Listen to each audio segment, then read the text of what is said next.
GG Team Choco.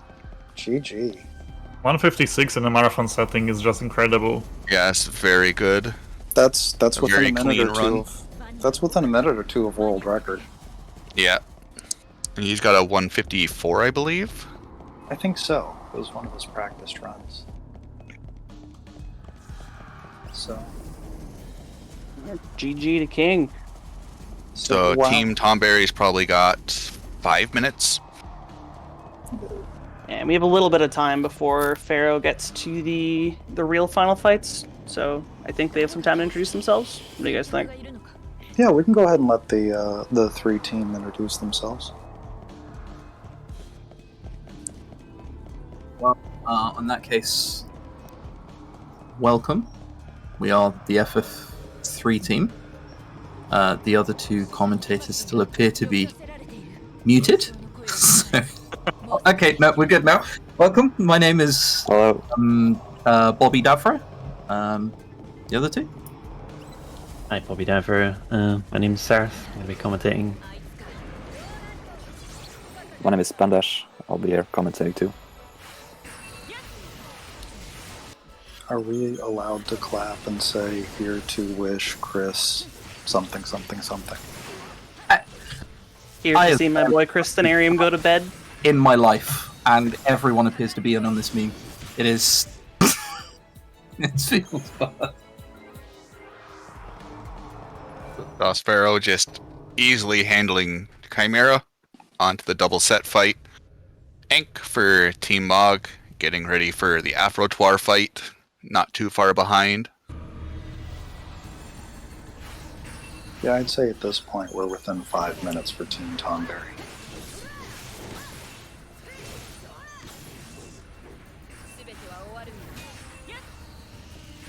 So this, go ahead. No, go ahead. This fight is a good way of seeing the perfect timing between regular attacks and then heavy slashes off of the other garb, because there's just less things in the way on the screen.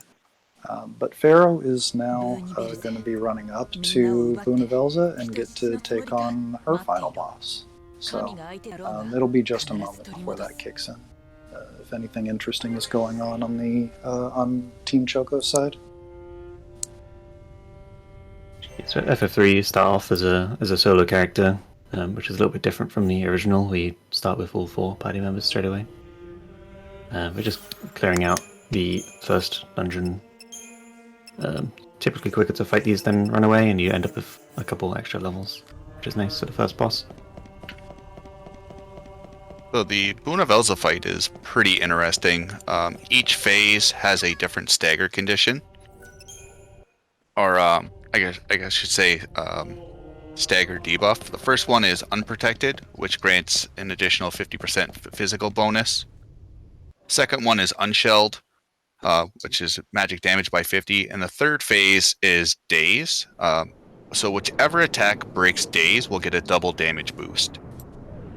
Which is probably the trickiest one, because you're so used to going attack into heavy slash that attack will end up breaking Daze instead of heavy slash, and you lose about 80,000 damage.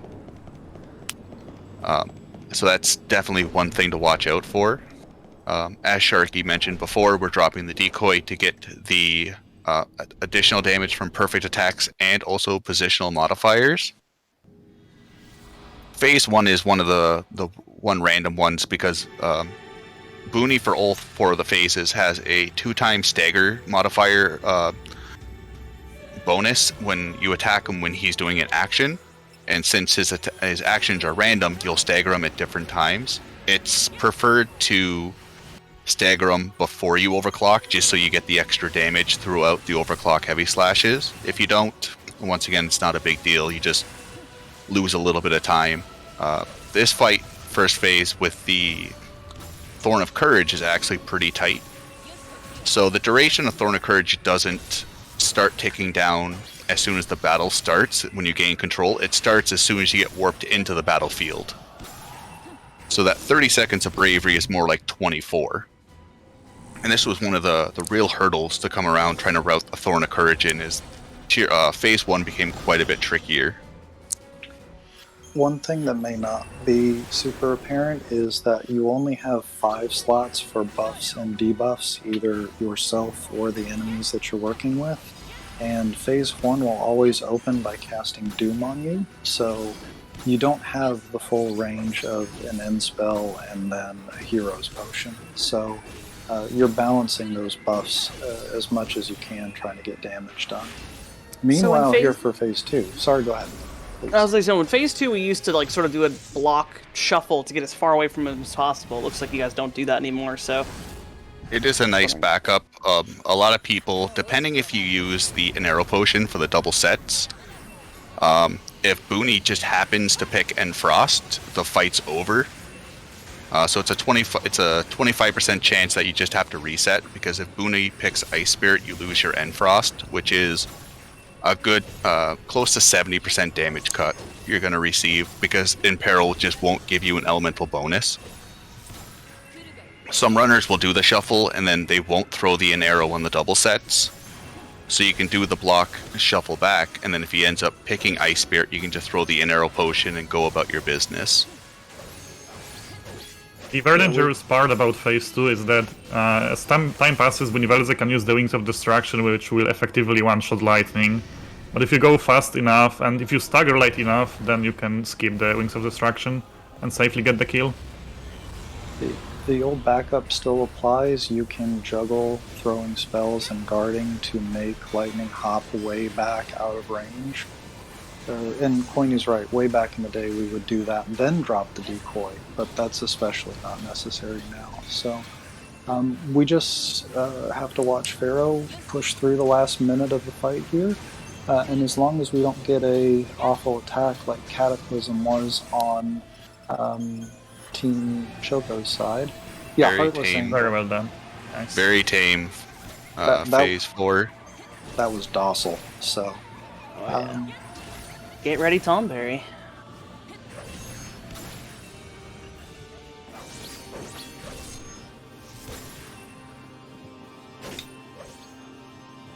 Alright, and double click here. Time. GG for DOS Pharaoh. That time's within 2 minutes of her PB. So very, very solid runs from the runners so far. Ink is also not far behind his PB at all. Yeah, that was a wonderful job. GG.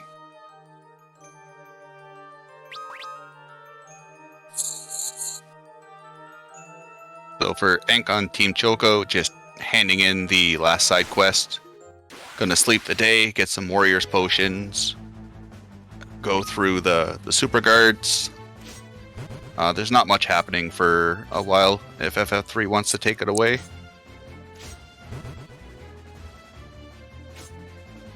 Yeah, that'd be great. I don't believe we've had a chance so far to explain what's happening at the beginning of the run, because we pretty much immediately after the first boss go into a pretty major item duping glitch. Does someone want to explain that? Yeah, sure. I can do that. So in this game, there's like auto battle, which remembers your previous input. So if you use an item, the next time you use auto battle, it will keep using that item. But if you go to the item menu and scroll all the way up, you will actually go to your weapon section, what you have equipped. And if you use auto battle when the menu is at your weapons and not your items, it will not reduce your items. So you can just keep on using items and dupe them without losing them. So that's the gist of it.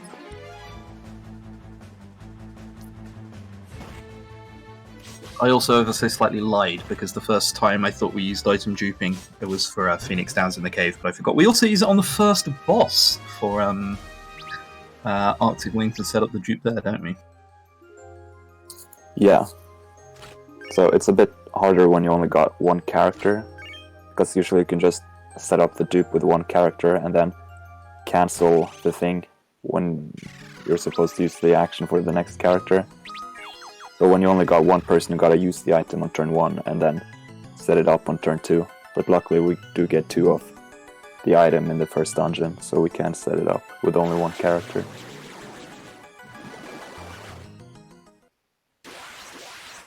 And with this wonderful technique, we will basically be blitzing our way through some bosses, making it considerably faster. Yeah, a lot of them just become trivial with the item dupes. Let's see if Sol gets the 1 in 200 drop here. Nope. So, what is the 1 in 200 drop that he wanted there? Yeah, so he used like an ice item there to damage him. You can actually get the upgraded version, which casts Blizzaga instead of Blizzara from this guy. It saves a little bit of time, because if you don't get it, then you gotta go to a castle later on. It's a small detour to get the item. And it also, yeah, it one-shots the next few bosses, pretty much. So it's a neat little time save. But you will get it eventually anyways.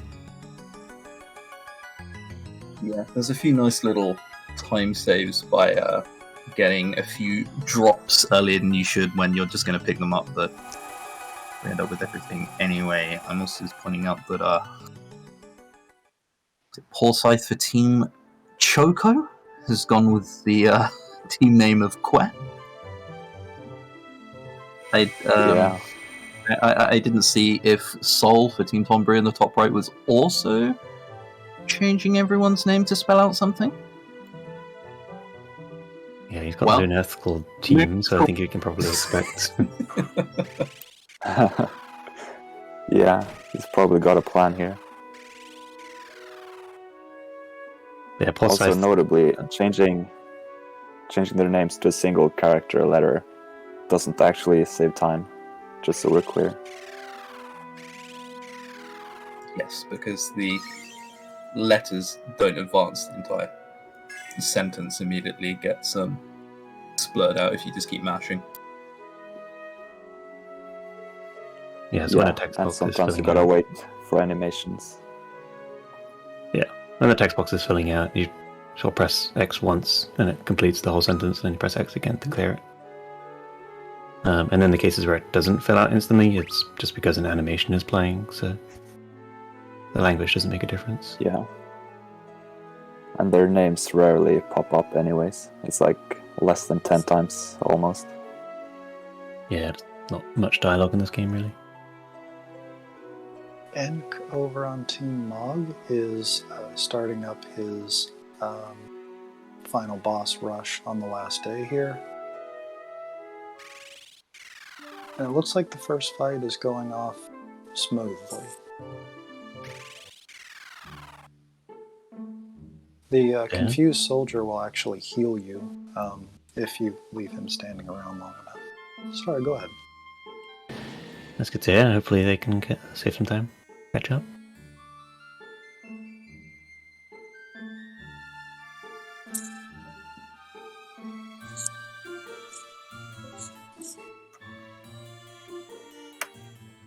I think at this point we're within 10 minutes of Ryder's Redemption Tour coming to a stream near you.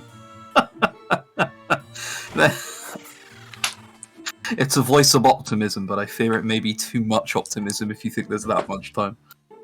I don't know how much time there is, but I am very eager to see him knock this one out of the park. There's probably about 9 minutes left. Last day is quite short. Unless he ends up getting the monkey surprise, then we just tack on 20 seconds. Luckily, you can escape as much as you want on the last day. There's no time to be had. Take as many fake hours as you want. It's the end of the world as we know it. I feel alright.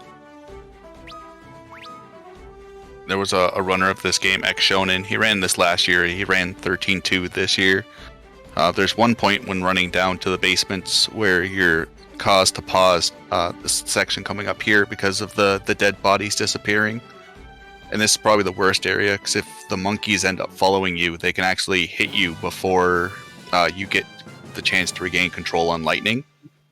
So it really sucks right near the end of the game to just lose 15 seconds to something you can't control. They just come up and kind of tap you on the back.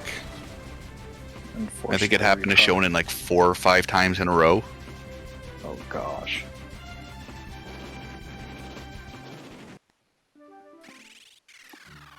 Now, coming up again for the Chimera fight. If you don't feel confident with your movements, once you stagger him, you can activate Overclock and walk to his backside. It's nice for a little bit of extra damage, and you don't have to worry about breaking one of the heads, doing a little bit less damage. Yeah, you'll instantly end the stagger if you accidentally heavy slash off one of the heads of the Chimera, which it looks like may have accidentally happened, but we're still through with almost no problems. Because there is no actual targeting system, it's all just lightning, just kind of like, oh look, this enemy's next to me, I guess I'll hit it. So for certain enemies like Zomox, the Chimeras, Dreadnoughts, where they have destructible parts, it can make the fight really wonky, because you're trying to do damage to the main body, but instead it's hitting all these other appendages. Hank throwing an arrow for this fight just to speed it up a little bit. And we can see him having 2 heavy slashes equipped, so I guess he did get a drop with a strength buff then. Oh, from the double Anubis. So yeah, that's something we didn't really touch on, because we haven't seen it till now. There are certain abilities that will get dropped that can give buffs. Olsen, if you want to take it away.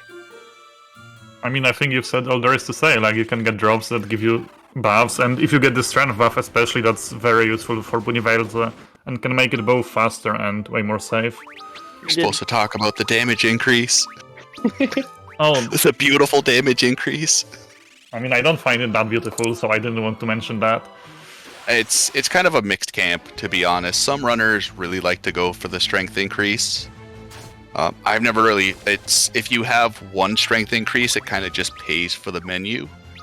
If you get those stupid runs where you end up getting like 3 or 4 strength buffs, then it's definitely worth it to equip it, but at that point, those runs are so rare to happen.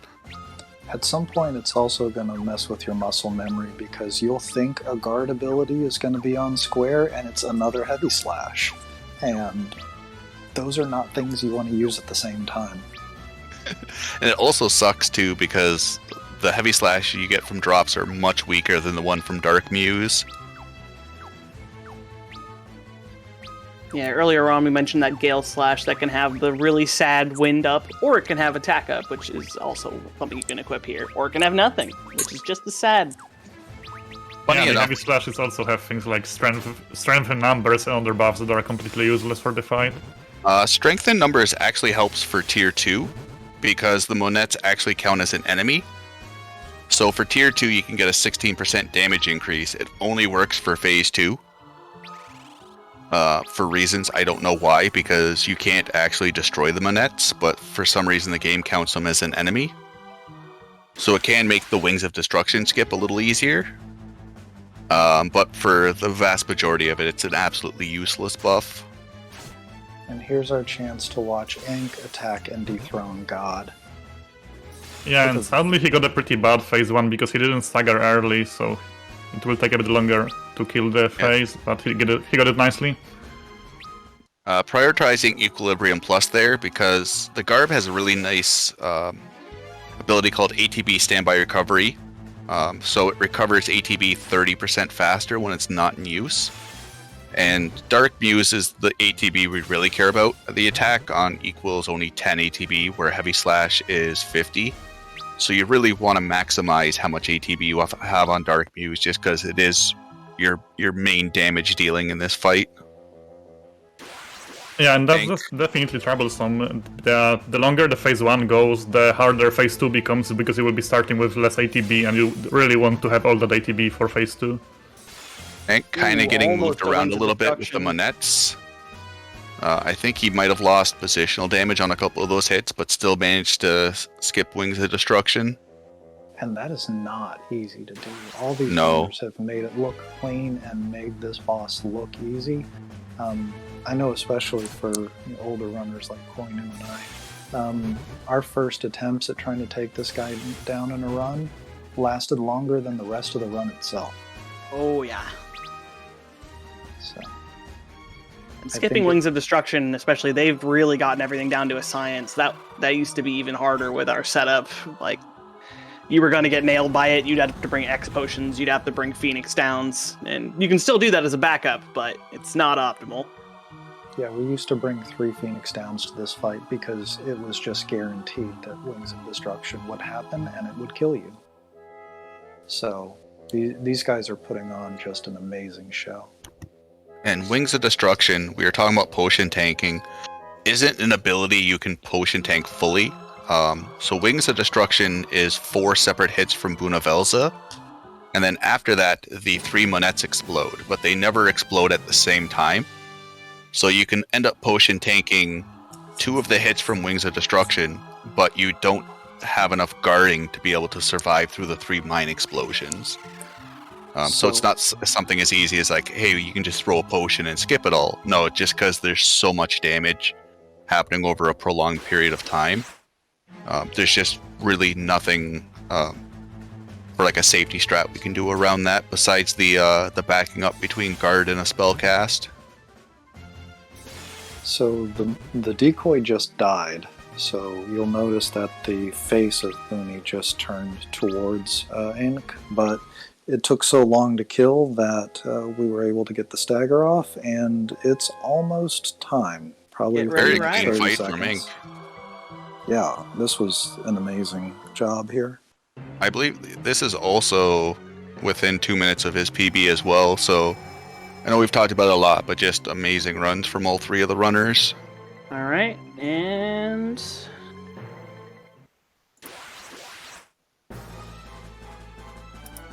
Time. Did you guys have anything else you wanted to share before we hand over to the FF3 crew to knock the next runs out of the park? Nothing that I can think of. I'm always just blown away by the display of the runners for LR show. Like we've mentioned, Sharky and I are some older runners here. The route gets tighter and tighter, and they made that Boon of Elza fight look easy. We cannot reiterate enough. That is a very hard fight. So GG to everyone, real close to your PBs, and that was just a good show. My side, I guess, thank you for having us. If anyone is interested in running either LR or the other games from the trilogy, check out our Discord. We are a very welcoming community, always happy to help. 13 and 13-2 had their time.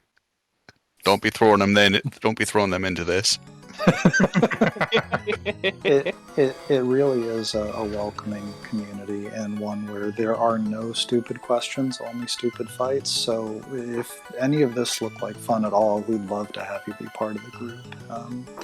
All 3 of the runners did a fantastic job. The rest of the couch, y'all did amazing, and this has been a real pleasure. So thank you for having each of us, and good luck to the rest of the teams.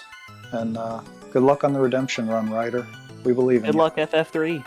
Good luck, FF3. Thank you. Thanks so much. Thanks for the great commentary. Have a great night.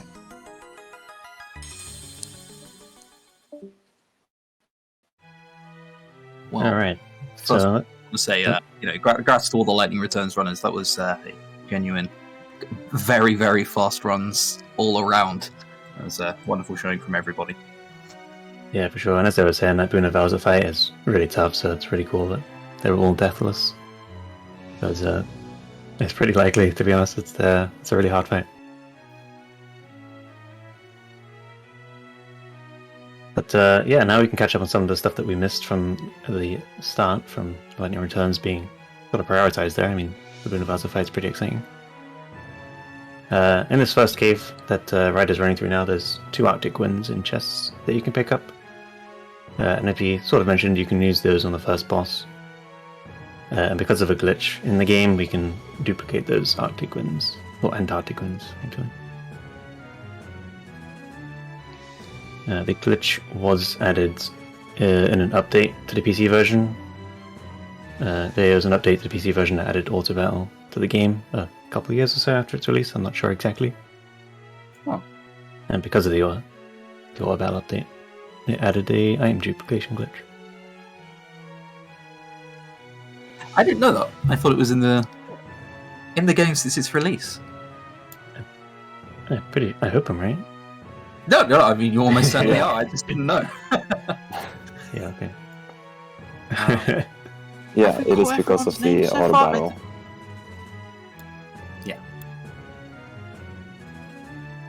Yeah, so Team Mog is Ryder, Team Tonbury is Sol Ashelia, and Team Joker is Paul Scythe. They're all like veteran runners. Paul Scythe is a little bit newer to the run, but has been putting in some pretty decent times lately. Really impressive. Yep, 3 runners really coming out of the woodworks recently with good times. It's crazy to see just how low that category is getting recently. When I did my 2 runs quite a while ago at this point, the top of the leaderboard wasn't looking as healthy as it is now, and boy is it looking healthy. Yeah, I'd say it's come down. Like, the record's come down maybe like half an hour in the past 6 months or so. Yeah. Like, that's a lot for yeah. what was like a 4 hour 10-ish run, and now it's like 340-ish. And coming down even more. So, yeah, there's been some huge improvements and a lot of work being put into this game. For sure. Most importantly, have we caught people's team names so far? We've got Team Tonber wins 2021. I don't know if Sol knew that there was a 6-character limit. I certainly didn't. I take it. Yeah. Yeah, I mean, it's 2 characters you save on having to input. I wasn't looking at what Ryder was calling them. I think one of them's called Vibe. Interesting. He might be reordering his party members later on, so maybe the sentence is a bit... Yeah, we're going to get a... Yeah. Oh, okay. Alright, we've got Jamin and we've got... Oh, sorry, we don't have Vibe, we've got Jamin.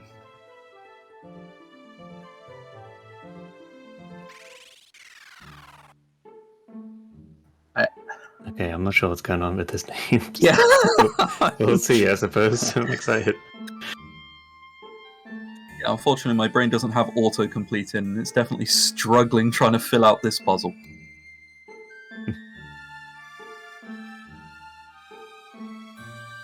Alright, is there anything we didn't mention towards the beginning of the run that we'd like to cover now?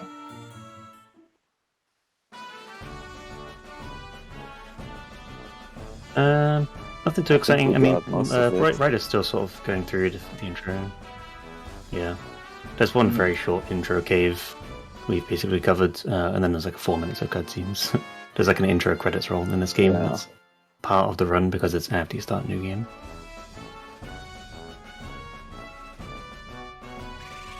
And in the remake you have to go around and sort of meet the party members. Like I mentioned earlier, on the NES version you just sort of start with the party. Because they tried to add a bit more plot to the remake.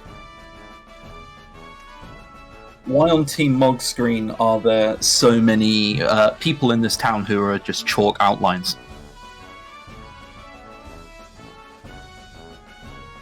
Town is cursed, and to uncurse the town, we need to go and get this ring from the sealed cave and throw it in a fountain for some reason, and that fixes the curse. That's all I got. I don't. Yeah. It sounds ridiculous, but it's because it is. So they tried to add more plot at the beginning. Do you reckon they're reading any Tolkien before they started writing, or? Yeah, I did see in chat someone suggested that Team Mog's name is going to be Mog Jamin, and he just named someone G, so I'm inclined to believe that's correct. Right, okay, so in that case, yeah, he'll be reordering Luneth and Ingus, and putting Ingus in the first slot.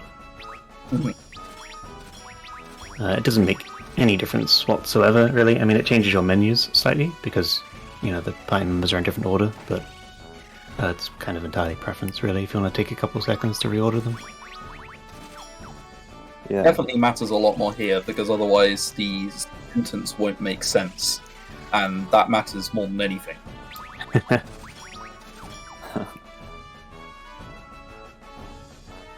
It does matter. I mean, yeah, it matters a little bit, some menus. Personally, when I ran this, I put Ingus in the first slot for the first hour or so, because I use him to cure and stuff like that.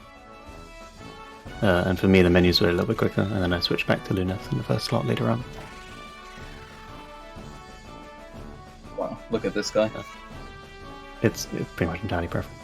I know Ryder really likes Ingus as his favourite character, so that's, I think, pretty much entirely why he has Ingus in the first slot, because the character in the first slot is the character you run around as. So, I mean, as long as you're practiced on the menus either way, then that's fine. Oh man, I really hope that is the reason. Oh, it's 100% the reason. Oh, that's amazing. It's just taking the extra few seconds to run around as the character he likes the most. Pretty much. You can do the same in FF5, but I think the menus are a bit harder and faster in that game, so people don't tend to do it. FF5 have enough to worry about during their run. Be worried about constantly being on step count. Like, oh no.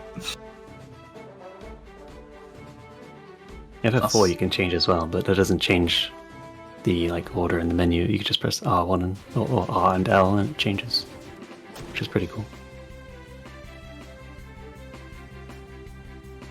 FF4 SNES, that is. I think the FF4 remake is the same as FF3 and who you run around as.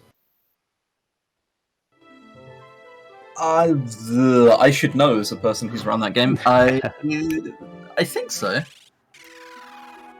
It's just in the run you don't really ever have a reason to swap the character out of the first slot. Do you not? That's kind of interesting, actually. Because that game is you have 3 front row and 2 back row, or vice versa. Yeah, you swap 2 and 5 around a bit, but Right. Anyway, this is FF3, not FF4. So. Yes, this is FF3. Ryder in chat just said, "Uh-oh." That's... He's doing the dupe right now, so right now he's duplicating a bunch of Phoenix Downs for the entire run. Yeah. So he's probably going to get maybe 30 Phoenix Downs. Don't see any reason he would say uh-oh. Yeah, same. I am staring at the menus, hopefully praying to God to see an Antarctic wind and Phoenix Downs, but I think we're fine. The only real danger here is if he accidentally uses the item that he needs to dupe and then runs out. That would be a very uh-oh. But he has not done that, as far as I can tell. Yeah, the only other thing I could think of is that he accidentally didn't put Best Boy Ingus in the first slot. But Ingus is in the first slot. Ingus is definitely in the first slot.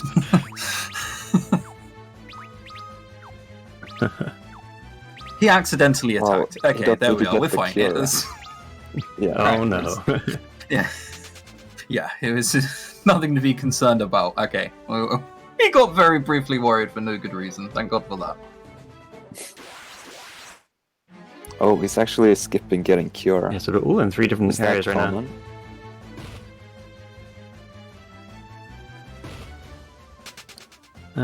I've not seen it before, but I think it's kind of fine. You only really use Kira Yeah, on you can buy it later. 1 fight, 2. Mm-hmm. Well, it's good for healing everywhere.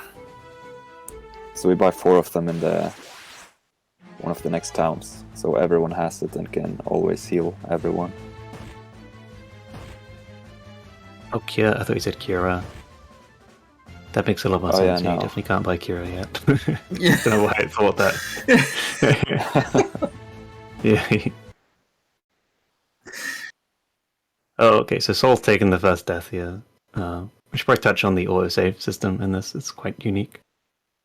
So in Yeah. FF3 and PC, well, in all 3 remakes, it's a bit different. On PC, which is what we're playing, the autosave system saves before every fight. And if you cancel out of the fight, like quit the game and restart the game, then you can load that autosave because it's saved before the fight. But if you fully game over in that you game over and then clear the game over screen and you go back to the main menu, you don't get the autosave because you died, so you have to load your normal save. But if you game over and don't clear the game over screen, then you can quit out the game and load the autosave.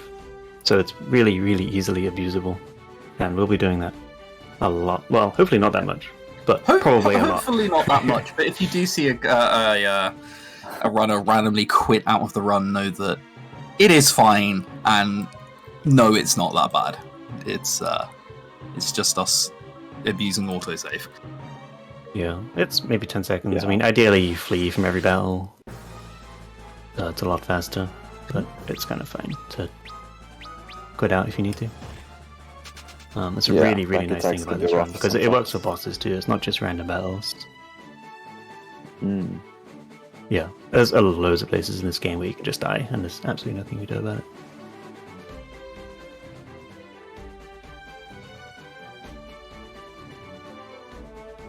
Final dungeon in particular, in this game you can't save in at all. And it's really, really long. And if you've watched previous relays, you'll know how long it is and how bad the final dungeon can be in this game. Because normally if you die to Cloud of Darkness, you have to load and goes back to the rollback, and that's like 40 minutes or something. I have already cursed a game by doing this, but it's already happened once, so there's absolutely no reason why, or even a chance that it could happen again. I am fairly confident that we're not gonna see any anything too crazy happen in FF3 compared to previous relays. And I said this a few times in World of Final Fantasy, and then disaster struck that was out of their control several times. But I've been watching a bunch of FF3, I've been watching these runners, they've all been doing wonderfully. They've all been doing a lot of practice, yeah. I mean, as I was mentioning earlier, the record and times are coming down so much, and all three of these have been running like multiple times a week. Yeah, and new strats have been developed, and even a new glitch very recently. Yes. Yeah, there was a glitch so recent that we told the runners to not do it for the relay. So unfortunately we're not going to get to showcase the newest glitch discovery. It was so new and such a big deal that it would like fundamentally change the whole route, and would need a lot of practice and stuff. So we didn't want to put the runners under the stress of like having to learn a bunch of new stuff and do a bunch of routing. Yeah, I've never seen something struck off so quickly. I was streaming and Ryder DM'd me about it, and then 10 minutes later I got another ping saying, "You're not using this during the relay, by the way." I saw this glitch and I'm like, yeah, that's going to change the speedrun way too much. We're not doing this at the relay.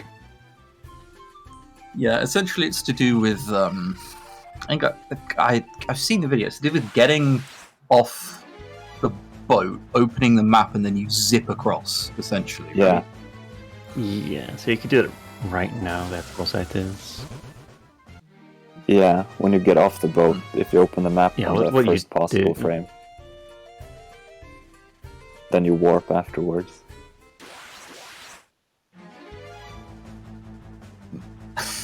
It's quite strange. It's a lot. It's... You walk forward like a fixed distance, right? So you yeah, get off the well, boat, yes, and on the very no. first frame, open the map. And... If you do it on the Yes same and no. spot, the distance will always be the same. But the distance may vary based on your angle.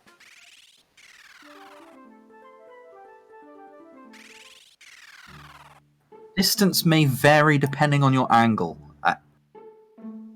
So I'm not particularly familiar with this because I didn't do it in my speedruns. I haven't run the game in the past 2 weeks, so I'm not caught up on the latest tech. I've only seen one Japanese Twitter video of this happening. Yeah, I messed around with it everywhere I could think of.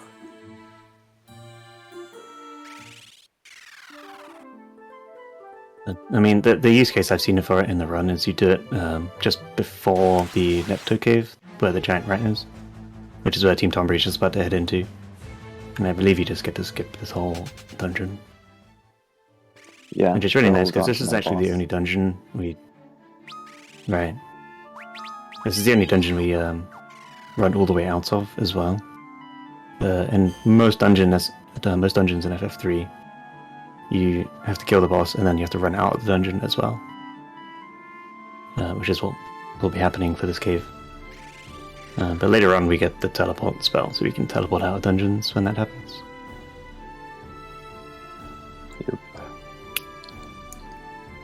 Because back in the old days, I didn't think that potentially you didn't want to run all the way back out of a dungeon after you hit the end. There was no magical teleport out. You had to buy the spell or run out. I mean, FF3 you have to grind so much that if you did just teleport out of all the dungeons in a normal playthrough, you'd just end up grinding a ton anyway. Yeah. So you're not really doing yourself any favors. Luckily, there's no grinding in the speedrun, right? We're not going to be seeing any of that during this. I think this run has more grinding than any of the other Final Fantasies we've had. Yep. Except maybe Zodiac Age F12. Like Zodiac Age is a little different though, right? Because you are going killing monsters as you're running through dungeons, and because it's... You do stop and farm the jellies in that game though, and do the trials, which I would say is grinding. Right. Oh god, Yeah. Trials, yeah. I'm not familiar with that game to really say, but there's definitely grinding for sure. Anyway, this is FF3, not FF12. Yeah. Sorry, it's been like a whole weekend of Final Fantasy I've been watching, so...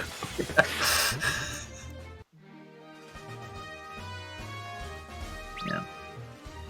This is FF3 with our main boy Ingus, not Van.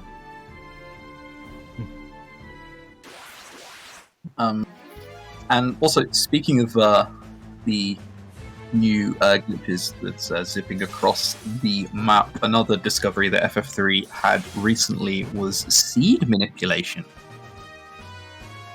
With the wonderful destroy everything your browser's doing because you're about to change your system clock in order to manipulate certain... to get on certain seed. Yeah, that's another thing we're not doing in this relay. Pretty much it's precisely because it tends to break Windows and browsers and stuff a lot. It's basically, if you in this game, if you set your system time to the same time and then start the game, you'll get the same RNG, which we can use to get that 1 in 200 drop we mentioned at the start. So you get a nice boost to your run. But yeah, changing the system clock on your PC, if you've never done it, in this day and age, it just breaks websites so much. I fiddled around changing the system clock on, for another run a few months back, and suddenly I couldn't get on Twitter. No emotes were showing in Twitch chat anymore, and I pretty much feed off those. Without memes, I am nothing. It breaks everything. It's not fun. No websites work.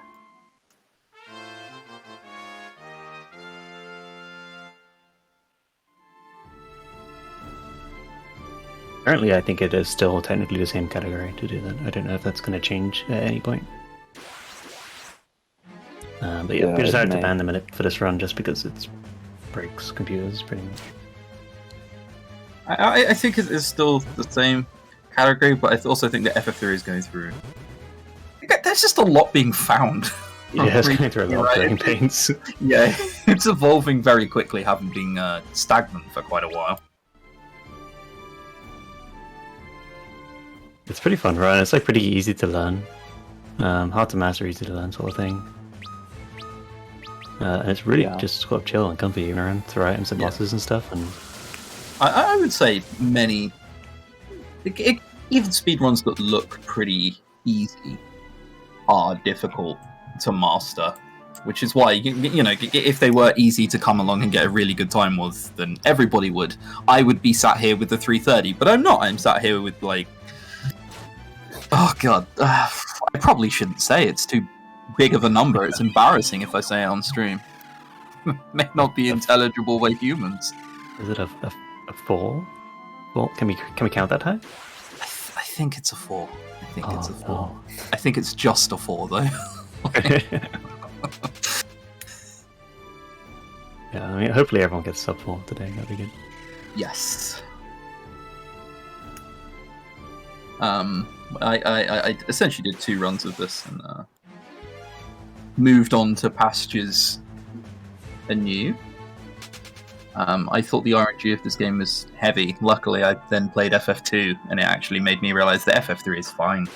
FF3 is a fun game in terms of RNG. I think 1, 2, and 3 are all pretty bad. Yeah. Nothing made me appreciate it more than 2. Oh boy.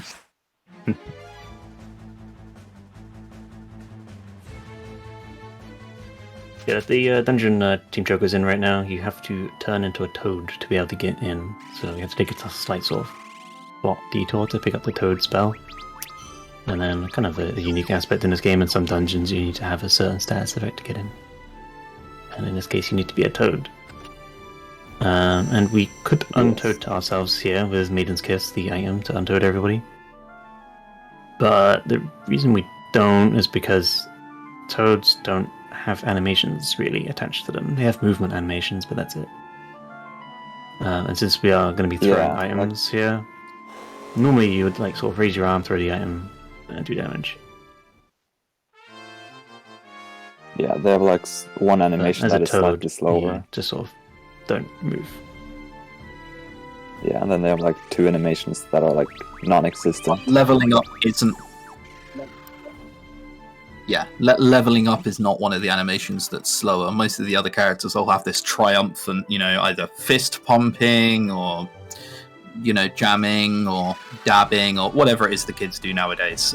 Toads don't. They just kind of sit there and look at you, and then it goes to the next character. Yeah, and since we're fighting all the battles here, we get quite a lot of levels, especially on the 4 different characters, and they all fist bump individually. They don't do it all at the same time. So with every level, it's probably maybe 2 seconds per level up for each character. Is it a fist bump if you're not fist bumping anybody else? A fist pump, I think I would say. Oh, a fist pump. Oh, okay. Oh, never mind. Maybe what I would call it. I don't know. Yeah, I'd say a fist pump is probably it.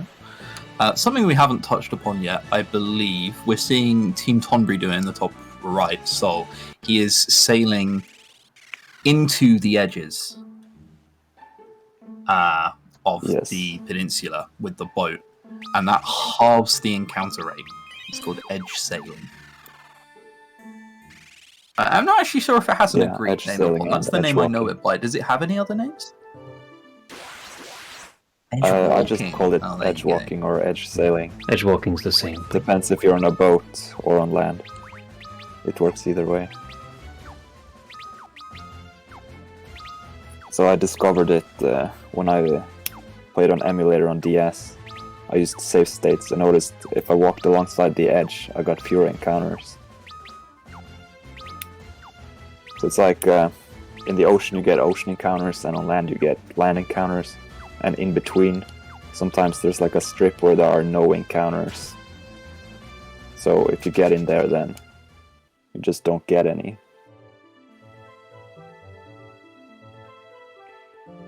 So here you can see it's edge walking.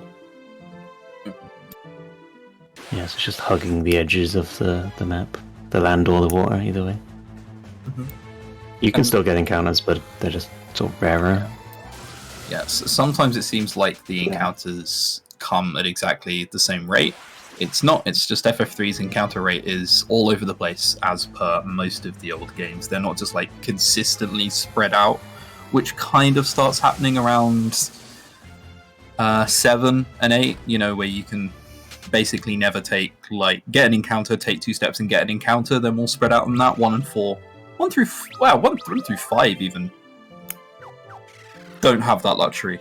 You can just get encounter after encounter after encounter, but it is faster, and the encounter rate is half. There's like a short sort of grace period between encounters where you don't tend to get another encounter, but they're pretty random, I'd say. Like, you can't get one immediately, I think. yeah, you can't get like one-step encounters like you can, I think, in FF1. Yeah. But it's not much. You can definitely go on some screens and get like 4 encounters, and then another time get 0. Like, but you just sort of hope it balances out by the end. FF9 called it wants its encounter rate mentioned.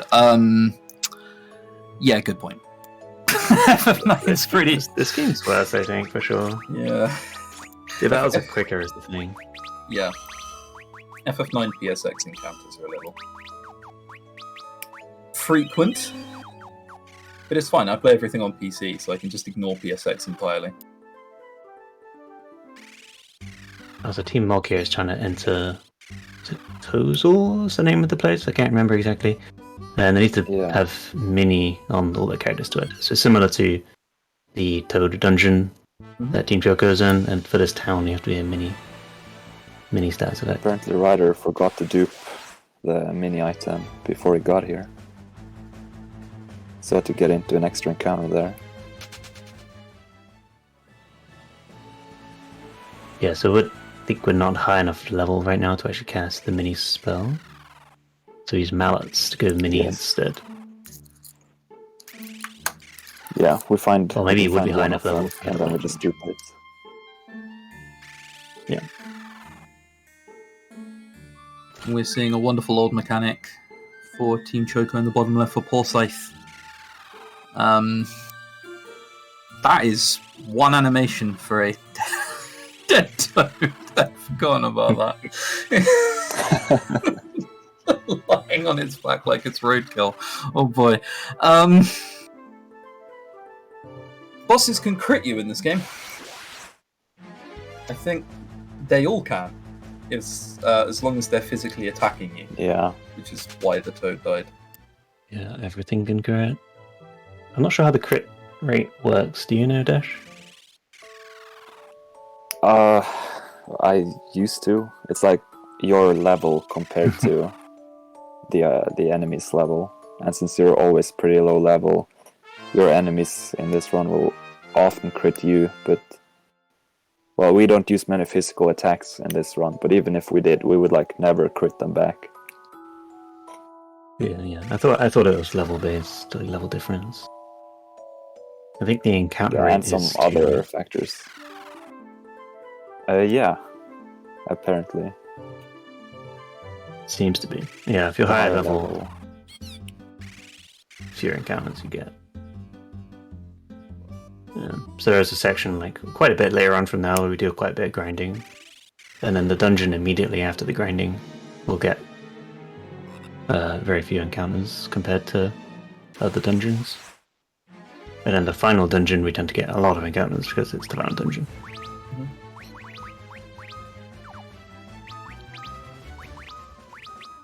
And on a pulse screen about a minute ago, we saw Desh sacrifice himself for the greater good. That is the last we'll be seeing him of this run. He will not be coming back at all in any way, shape, or form. He jumped into lava. How could he? Yeah, it was like electric lava too, so... Yeah, you can't just jump into electric lava and hope to come back. Unless it's FF3, in which case he will be back.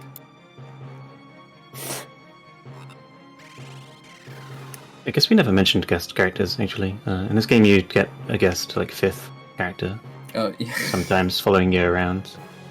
They help in battles sometimes with their own attacks. They all have 2 abilities they can use each. Well, help is a strong word, isn't it? Generally just waste your time if they do attack. It's like, completely random. Can help. Just wastes your time.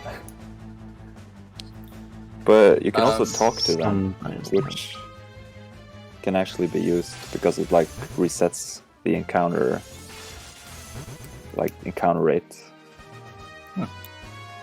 But it's like hard to use efficiently because it's all random.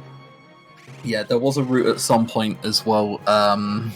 We don't do this now, luckily, but you wanted to set up a thing so 3 characters are on critical, and then you've got 1 knight in critical HP, and then the knight will just block attacks that are meant for the critical HP. But you did this in a dungeon where your guest character will just sit there and heal you.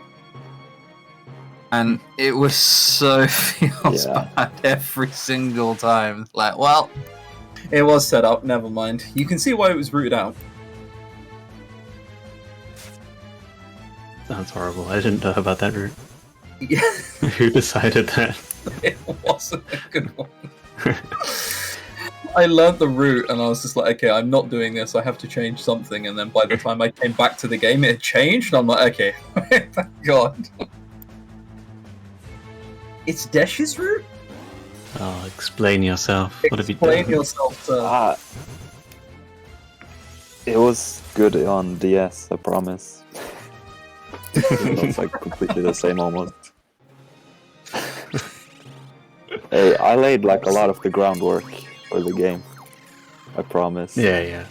It's always impressive for that, because especially if you're working alone and stuff, like writing a JRPG from scratch is really tough. There are, to be fair, if you do that amount of Like- reading by yourself, in retrospect, there will be things that are like a bit, wow, we did that at some point, but Yeah, for sure.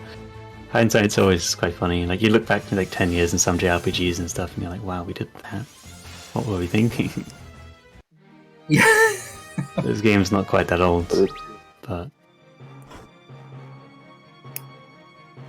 Hearing about death strats and Sandragoras in FF10 is one that really gets my blood boiling a little bit. But this isn't FF10, it's FF3. yeah, I was gonna like add to that, but I was like, no, this is not FF10. So Yeah. I wonder if that's gonna be mentioned in this run. We've got through 3 different ones yet so far. There's only like another 10 or so to go. This giant rat for Team Mark. So, most of these bosses are sort of basically the same strategy of just throwing the items. Eventually our items do get weaker, obviously. Bosses get more HP. And the damage does scale with magic stat. But there's not that many ways to really increase your magic stat. We have like these wizard's rods on. Or mage's rods, I forget what they're called, but they equip 2 of them to everyone, so everyone's just dual wielding these rods, because they give like +2 magic each, +3 magic. I think it's just Or plus intellect, 1. not magic. +1? Okay.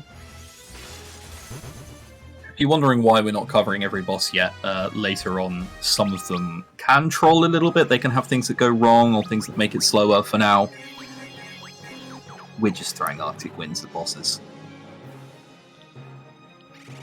Someone brought up a They're good pretty free early on. question. Why are we using 4 red mages? Desh, that sounds like a question you can answer. Yeah, like red mages are like honestly one of the best jobs in the game. You can like use them at any point and they will perform decently well.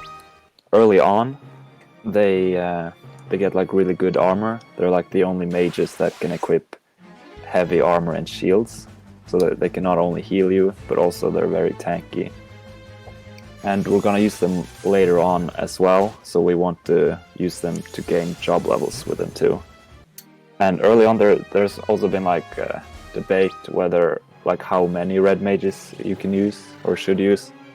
Anywhere between 2 and 4 is what we normally see. Like the difference is negligible. Like freelancers using 1 or 2 can work because they're like slightly faster, but their stats are overall slightly less. But at this point of the game, red mages are just the best job.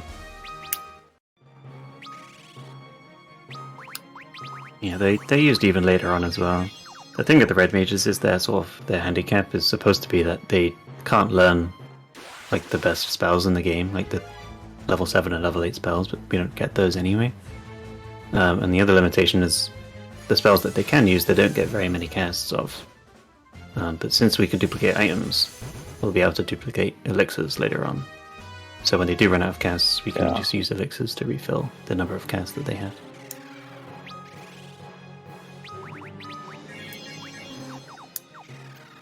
And elixirs get used so much that in some cases we use an elixir just to refresh like one single cast of a spell and stuff like that. So, and in some cases we're like teleporting out of towns and then use an elixir to get the teleport spell back. Because elixirs are just free, which is kind of funny. Like, because items are usually quite hard to get hold of in this game. Like Phoenix Downs, kind of like infamously, notoriously. In Final Fantasy 3 you can't buy Phoenix Downs. You can only get them from stealing. And I think some item drops as well in some places. Everything else just in chests and stuff like that, so...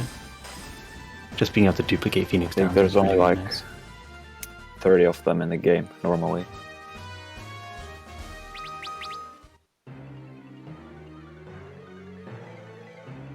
If you don't know that before starting a playthrough, you can get in trouble for sure. For anyone that's like starting FF3 playthrough is like, okay, yeah, the Phoenix Downs are limited, be careful.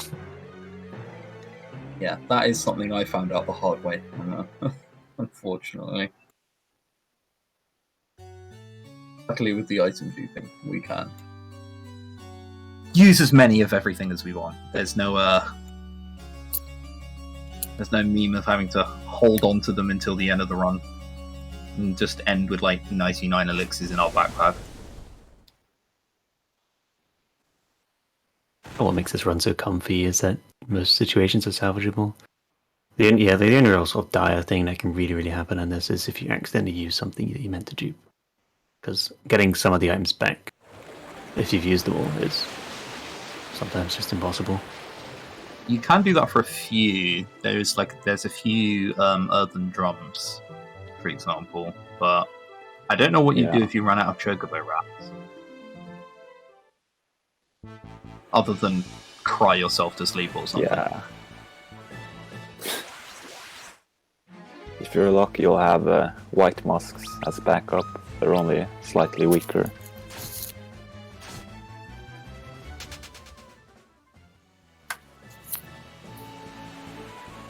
And item duping also isn't only for items that are useful that we could use through battle. Some of them sell for a lot as well. You see Ryder go through his inventory. He picked up a Bacchus' cider earlier on, duped a few, and then sold them for tens of thousands of gil to afford the items he's buying now. Yeah, they sell for 1500 gil each, so it's basically just duping enough to be able to afford the next armor upgrades. I suppose the armor upgrades aren't strictly necessary, but you'd end up like healing a lot more after fights and wiping to random fights a lot more often. Yeah. So overall, it's definitely worth it.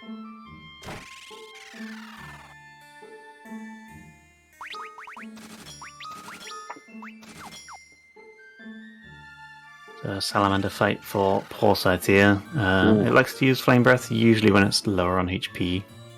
I think he's fine here. Yeah, okay, so Lunath died. Yeah. But it's fine.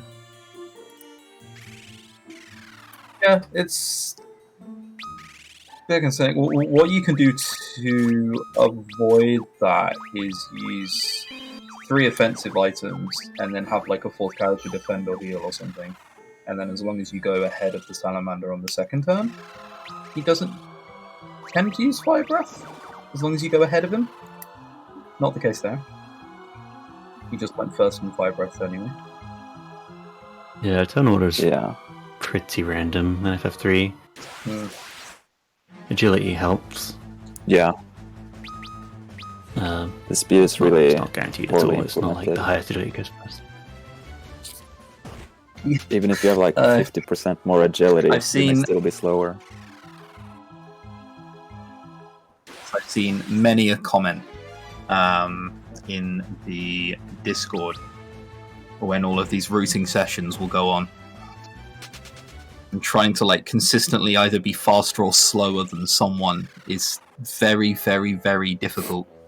Ryder thought he had it figured out for a bit at one point, that he could be consistently slower than a boss, and it turns out he was just getting lucky for a while. It's Yeah, that It's a always bit happens. bad. You think you got it, and then you don't.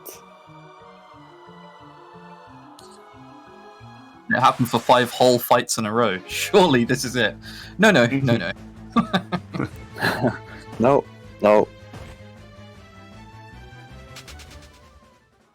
If you can make it consistent, that's like the main thing. It'd be really nice, because then you can just make it such that you are always healing after the boss's turn, or always healing before the boss's turn. But since it's random, there's so many cases where the boss will go last on one turn, and then next turn they'll go first, so they get 2 turns in a row before you get a chance to heal, and it's kind of the cause of most of the deaths in the game, against bosses at least. Yeah. Yeah, Cerberus is a bit touch and go, because he can just kind of attack and crit you, and then Yeah, Cerberus is really rough, because it takes 3 turns, because it's got 3 heads, I guess. And every other boss attacks twice, which is bad enough. Cerberus is like, no, I want 3 turns. I think there's only one other enemy that does that, and it's the super boss. Iron Giant, I think, takes 4 turns. Yeah. But I mean, the final boss kinda gets 4 attacks in. Sort of, yeah, but there's 3 different enemies, so it's a bit different. tentacles, Yeah. right? Yeah. Yeah, the tentacles can I've done the super usually bosses just in be ignored. so I'm kind of. I think we're hearing about a strat where Soul might be killing one of them. That's Yeah, I think so too. probably the case. Mm-hmm. And if Soul does a There's, riskier yeah, strat, Scholar Cloud of Rock. Darkness, so that'll be pretty exciting. A riskier one. Oh, goody. By a bit riskier, a bit concerned.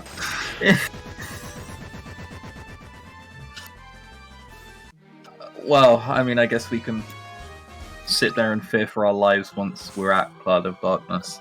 For now, we're in the safe and comfy part of the run.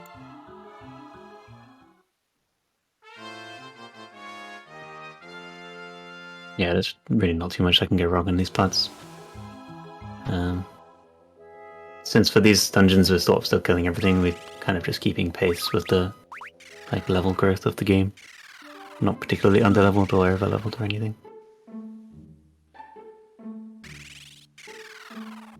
I think that gradually starts to change with where Forsyth is now on Team Choco. In this dungeon we won't be killing any enemies. But then I suppose in the next dungeon again we are killing them again, so... Yeah. But most of the XP farming is for Garuda, which is a boss that's about 2 hours through. I just want as much Yeah. HP as we can get. HP is like the main stat we really care about when they're leveling for like 90% of the game. We just get as much HP as we can. The other stats don't matter too much. I guess speed does a bit, but it's mostly for HP. But yeah, those are Garuda predetermined, can be one of unlike the HP. run's true equalizers. Right. Yeah, Yeah, HP growth a is a bit horrible boss random. It depends a bit on your job. yeah.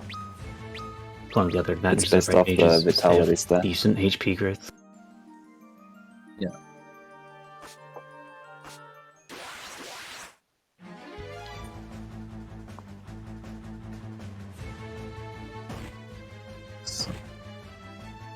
So, Desh, I hear you are a lore expert of this game. Yeah. That is true. Maybe you could potentially explain the story up until now and what's happening and why we're doing what we're doing. Okay, so it starts out that there is like an earthquake that has done several bad things throughout the world. It's what caused Luneth to fall into the cave and find the crystal, but it also made the Jinn cast the curse on the kingdom, which turned people into ghosts, and it made Gutskull, like the stone guy, go after the Ice Fangs, and there's a kingdom where a guy usurped the entire kingdom and put everyone in a tree. So a lot of bad things happened because of an earthquake, and as we're finding the crystals, we figure out more of the world and trying to find out what caused this earthquake and things like that, and fixing all of the kingdoms that we find along the way. So why did he put everyone in a tree? I'm not sure. It was like a super big tree. It's like a prison, I guess. But I don't know why the castle don't have prison cells. Like, was it pre-planned, or did he just walk outside and be like, "All right, that tree'll do. That looks big, doesn't it? Like, let's put them all in there. Yeah, you Follow see it him out there. and He's make like cells." holding. He's holding darkness, and it's like, yes, darkness. Yes, it's so good. Time to die. Yeah. It's not really super planned, but it is what it is. I always found it so weird that this stone guy turns into a salamander. It's so random. Oh right, yeah, on Team Tonbree's screen. Yeah. I think it's expensive to animate the transformation between being one stony boy into a giant red salamander, so it's just easier to not explain it. Just use boss models so you can reuse them as random encounters later on. Yeah. Keep it Yeah. basic. Hey, you're allowed to do that back in the ye old days. Get an enemy, and then you change it from red to blue. Ta-da! It's a whole new enemy now. They even do that with bosses later. There's a boss called Hecaton Kaya, and Titan, like, basically look exactly the same. Yeah. Yeah. And there's a regular enemy that looks like them too. Yeah. But it's faithful to the original as the thing, so like they're not being lazy with the remake, I don't think. It's just that's kind of how it is on the NES Yeah. version. So that's how it is on this version.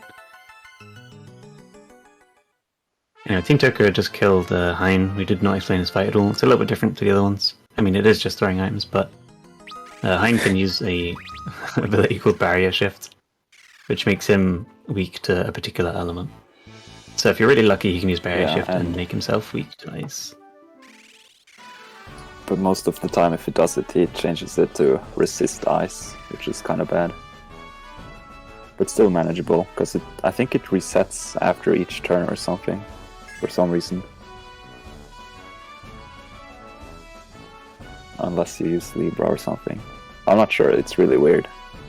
Yeah, it's like a really short duration change, which sort of makes it worth, like, not worth using the study because it changes almost immediately anyway. Or he just keeps using Yeah. it every single turn, so you can't keep up. And you're only using Arctic Wind anyways, so it's not like you have Yeah. more options.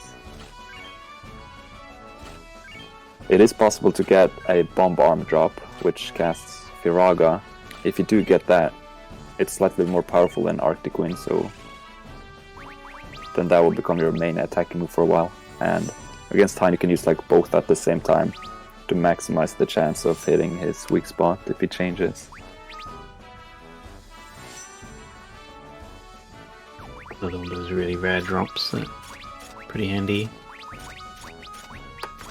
But it's Well, pretty I'd rather common to beat Medusa without getting hit. Oh, That's really? rare. I thought that one usually takes five items, so Yeah, 4-turn fights. must have gotten high rolls.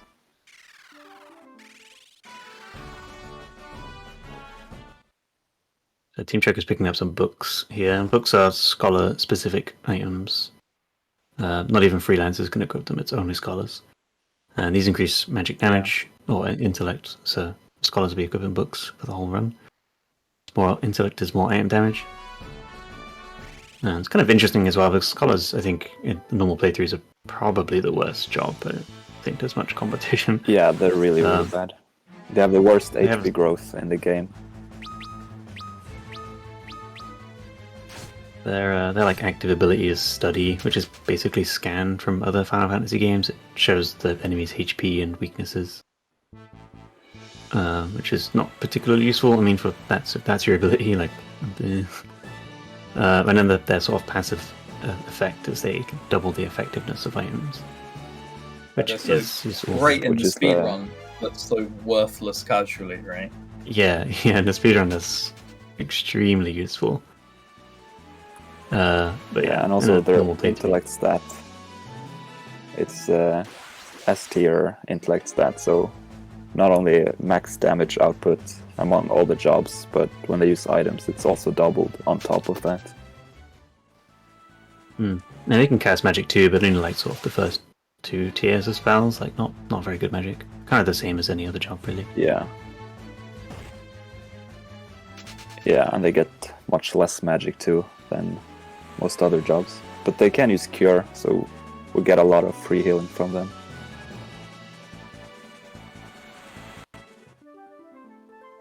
So it is just quite amusing to fight with 4 dudes who are dual wielding books. Yeah. Eh, Yeah. Sometimes you accidentally attack with them too, and you just sort of pummel them with books, like 2 damage. It's great. just going full librarian on them. Also, something I didn't notice until it was pointed out. The tome book weapons are bigger than the normal books. Yeah. Well, in the hand, so they become comically large later on.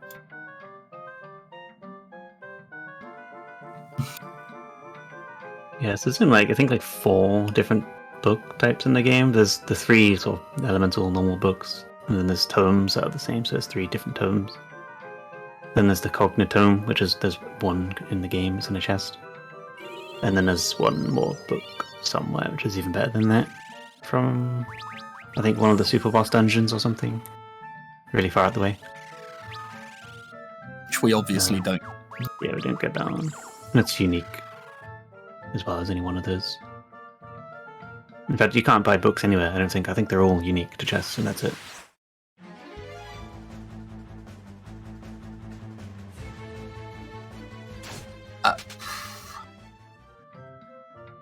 Not gonna lie, Seraph, I would have to employ Google.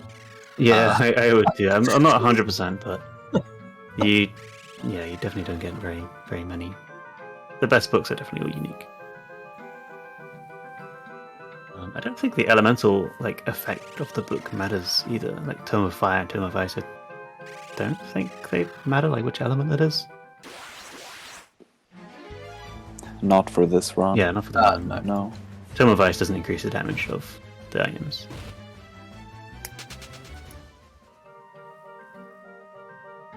On the NES, you can buy 2 books on the Invincible, the Tome of Ice and the Tome of Light. Okay. Can't on PC. That's such a strange change. Yes. Sorry guys, I just had to think really hard about my knowledge and what I know about the game to think about that. Yeah, it took about 45 seconds and some furious diving. Google the knowledge banks. Thank you, Google. That way you cool your brain. I may as well at this point. I mean, no. My brain is called Little Bobby Dalbro.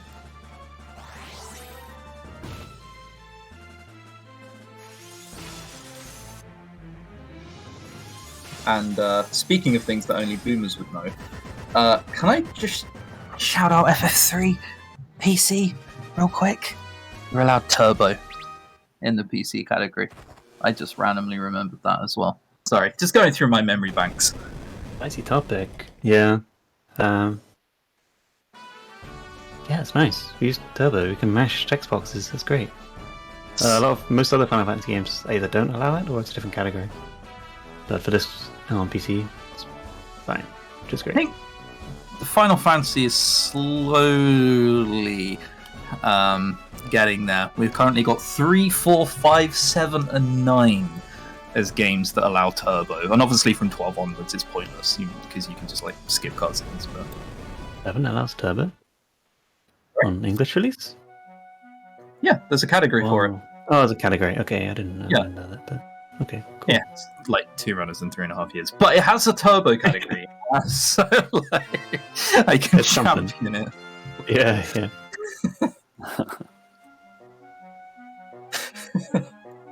Right, so how many Final Fantasies have we mentioned now? Oh, we just added like 3.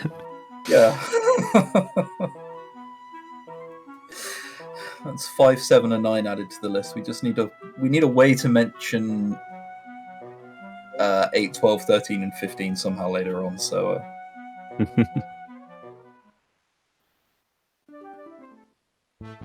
I didn't see Team Tombray's hind fight. I didn't see if he got the good barrier shift on it. But I will probably assume not, because it almost never happens. it's pretty rare. But I don't think he wiped at least on us. That's all you can really hope for. Hind's definitely can kill you sometimes.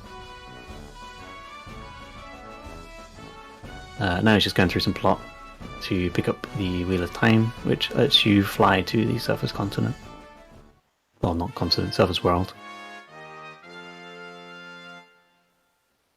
There is a bunch of story in this game, but a chunk of it does amount to go here, find the thing to unlock the next area, to find the thing to unlock the next area. In the place where Ryder's in now for Team Mod, you can't get encounters in the lava ring. You can. I thought you could. You can. You can. Oh, you can. Alright, well, never mind then. Sorry, I couldn't Google that one in time, so unfortunately my knowledge didn't let me know. To be honest, it might be rarer, because I do feel like I don't get many encounters in this dungeon. But I thought mean, there was that's just something anecdotal. with the encounter rate, but it might just be that I've always got lucky in this place, who knows?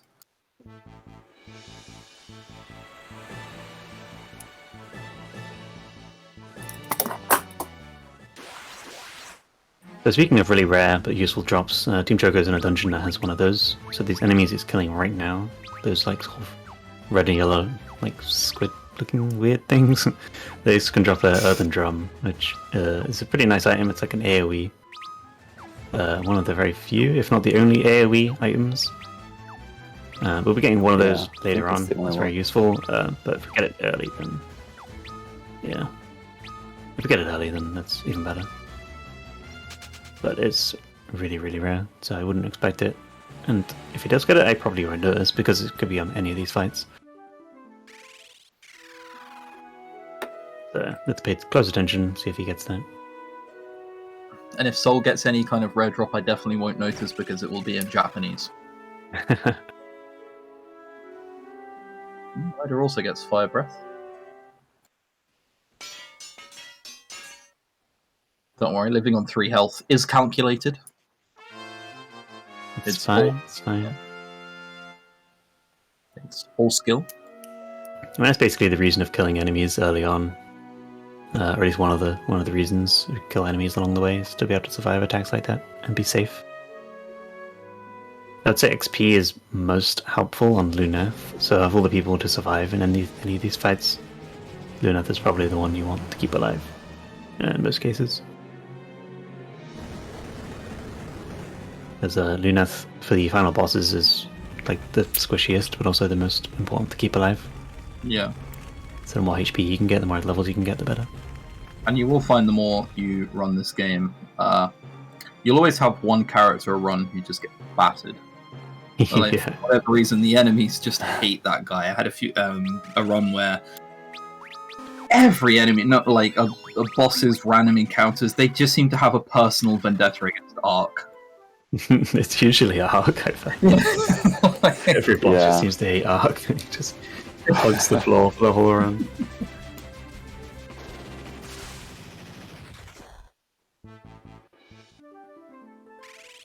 Maybe they're just haters of like vaguely circular shapes or something. I don't know. I'm Joker getting ambushed here, and this is where ambushes start to get really annoying because the scholars just get one shot.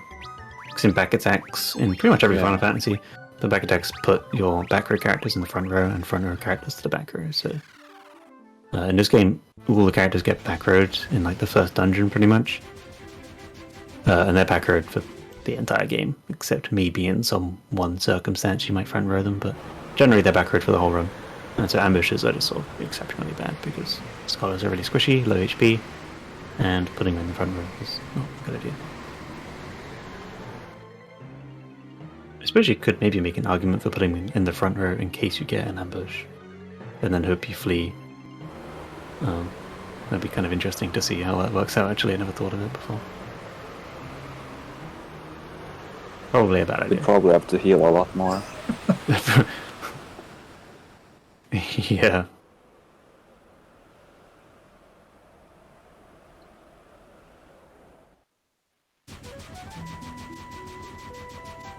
These are things for after the relay. You wanna... Maybe something to try and be like, no, definitely a bad idea. I was saying, Ryder is clearly listening, alright? We don't want him trying any new funky stuff in the relay.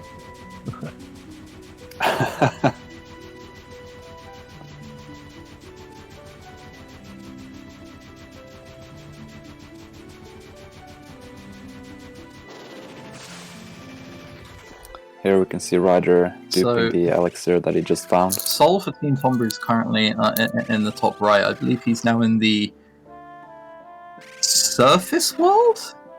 Because it turns out the entire time you've actually been on a floating continent, and there is this weird misty sea thing below. Like, Desh can probably elaborate a lot better than I can on this. Yeah, time is like stopped everywhere else, and the crystals saw this coming, so they launched the continent up into the air and protected it.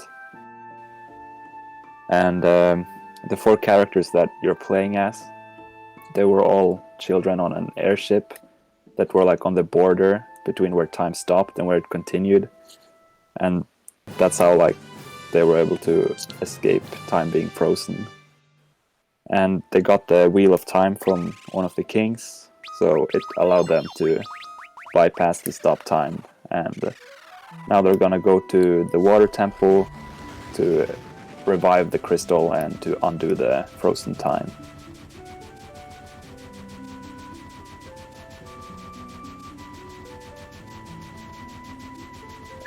I thought... You know, I won't say. Yes, good explanation. And that was... that is exactly what I thought. I'm glad you agree with me.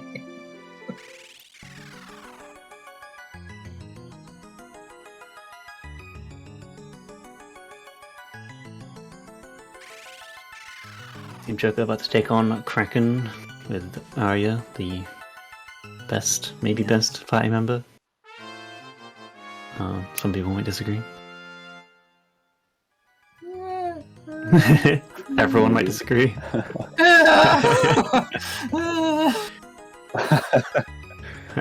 Well, you know. Yeah, she doesn't get a lot of character development.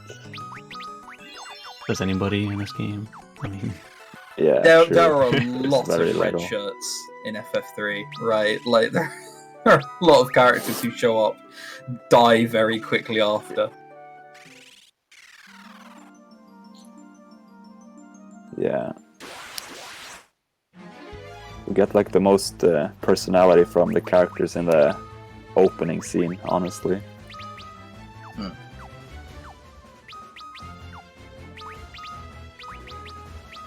I think Kraken is a boss that can be a little scary, I think. Yeah, for sure. You can die to Kraken. Yeah. And since there's quite a lengthy cutscene before, it's pretty bad if you do. It's a 2 or 3 minute death. I've not seen a death to Kraken in a while. Your PB dies to Kraken. Oh, that's a really good turn. Your PB dies to Kraken? Yeah. Nothing else. Not the scary fights that we mentioned, like Cloud of Darkness and Garuda. First try. But Kraken. A really rare death. Take this. But yeah, that's the first good turn, as Dash mentioned. Like, Ingus got hit twice, everyone surviving. That's a flawless fight. Oh, that was so clean. If he uses Bizarra, he can just almost kill everyone. And it's just completely random if it does it or not. The bosses tend not to really have any AI, except in some cases they're more likely to use abilities when they're under half and this sort of thing.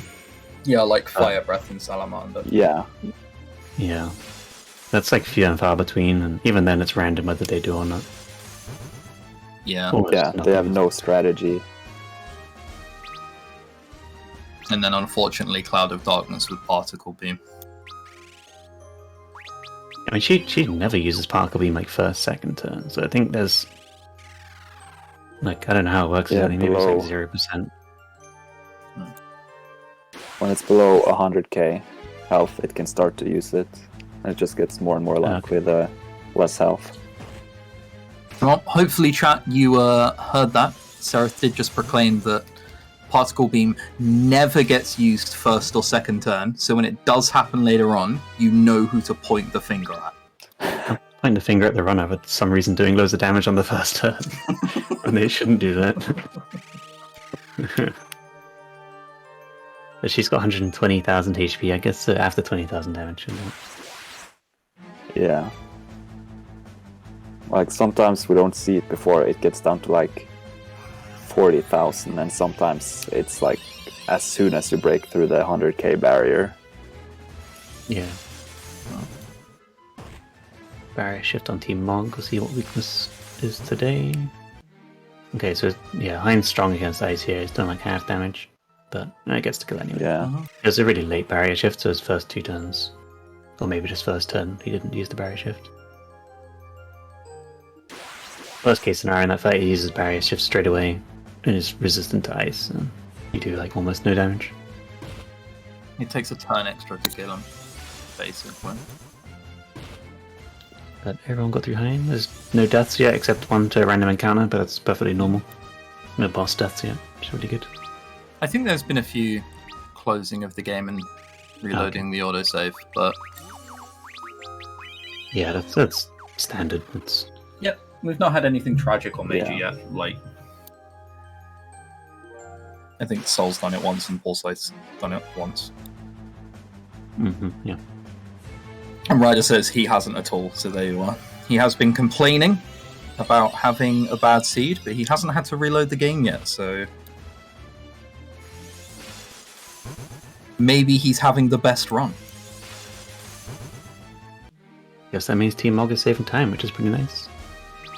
Yes, that would be nice. As a member of Team Mog myself, I've had to... having to slowly see the plus time go more and more up is... It's been disheartening. So Team Choco here has put Frog on everyone, and this is the first case where we didn't have to Frog everyone at all. When we did this in Tower of Urn earlier, it's forced to use Frog, and we chose not to unfrog. But here we Frog just for the reduced animations. There's no like plot reason to use Toad. And they're going to be staying Frog for quite some time, just to save animations on all the levels. and Ingus is a knight because the way knights work is they block attacks if the attack is intended for another critical HP party member. So they will leap in front of the attack and block it, and then on that knight you can put a bunch of heavy armor on and they don't take as much damage.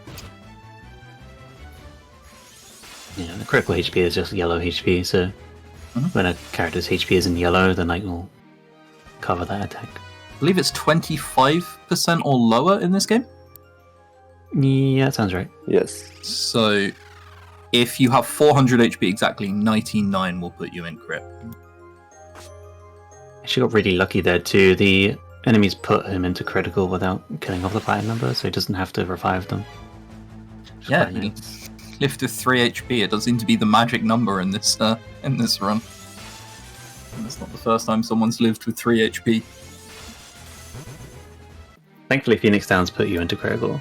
Yes, they don't revive you at half or anything like that, so more often than not, when we do this sort of strategy, the characters die off, and then when you revive them, a Phoenix Downs, and then they're in critical. Yeah.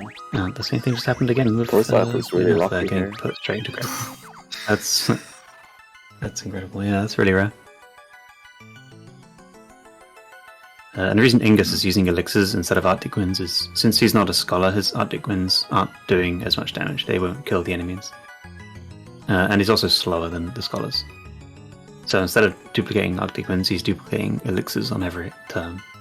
So occasionally he might throw an elixir on himself and it might seem like a waste, and it kind of is, I guess, but he's just duplicating them. So the way duplication works is, we sort of briefly touched on it earlier. If you use the item, then there's like that sort of there's no loss or gain. You haven't used the item, you haven't gained the item. But if you have an item queued and you don't use it, either because the character died or the battle ended, or whatever the reason, you'll gain the item that you didn't use. So for every elixir here that Ingus is queuing up but not using, he's just adding one elixir to the total. Yeah. And the same thing happens with Arctic Winds too. Like, so we've got 3 scholars. If there's 2 enemies, then we'll have 1 extra Arctic Wind as well, which adds up to be able to be sold later on.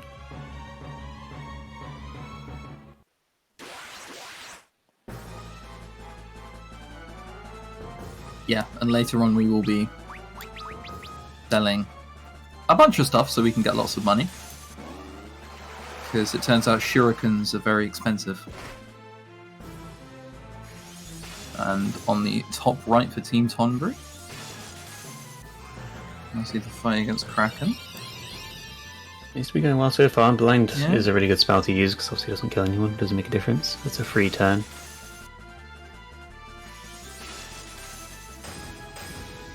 Alright, yeah. Good fight. Really nice fight as well, perfect.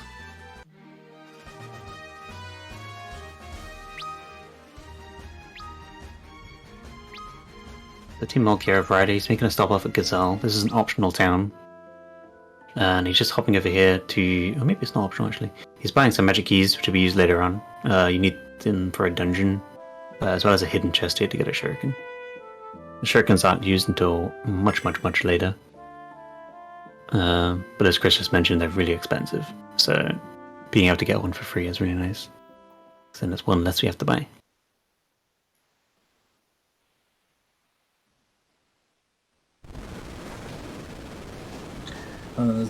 Top right, we just saw another red shirt die. I mean, good character. I think that was Arya again, right? Who? Sorry? Don't worry.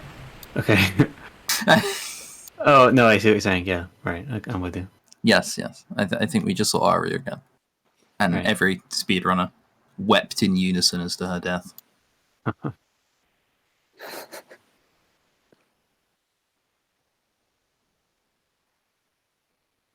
I believe Choco is still in the lead currently.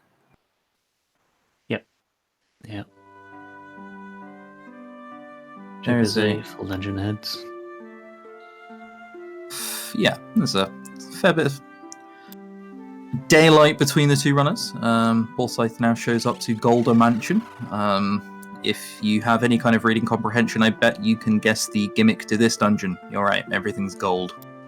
Golder. That's it. Yeah, he's going to use the magic key he just bought and open up the lock. By the time we're at the end, I believe everybody wants to be at level 19 to fight Goldor. Is that still a thing? Either 19 or just before 19, such that the XP from Goldor and the fight after it will let you be level 19. Mm-hmm. So you kind of want to be like 18 and a half on everybody. But I believe every enemy in this dungeon is physical as well. I don't think anyone has any magic attacks. Which is why the sort of knight and critical HP strategy is so good, is because you can't realistically die, because only the knight can get hit.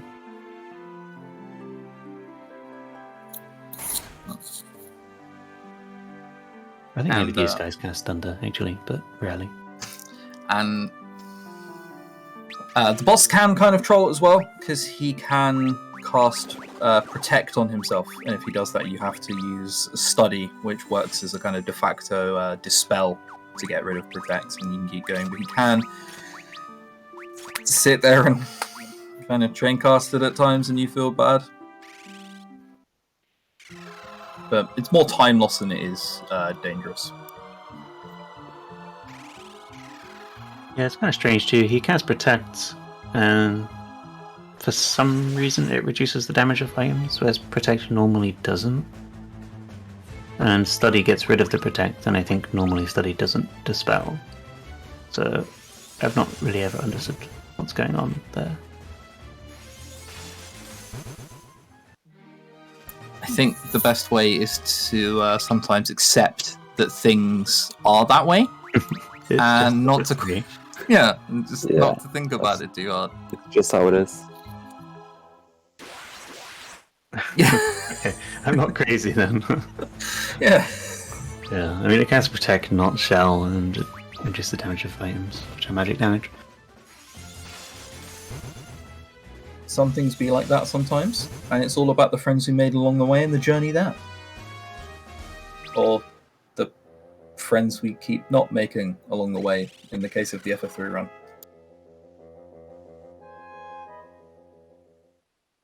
And Yeah, whilst the friends we make until they die, yeah. yeah, friends we Which make is the until cursed party. literally 5 minutes later every time. Like,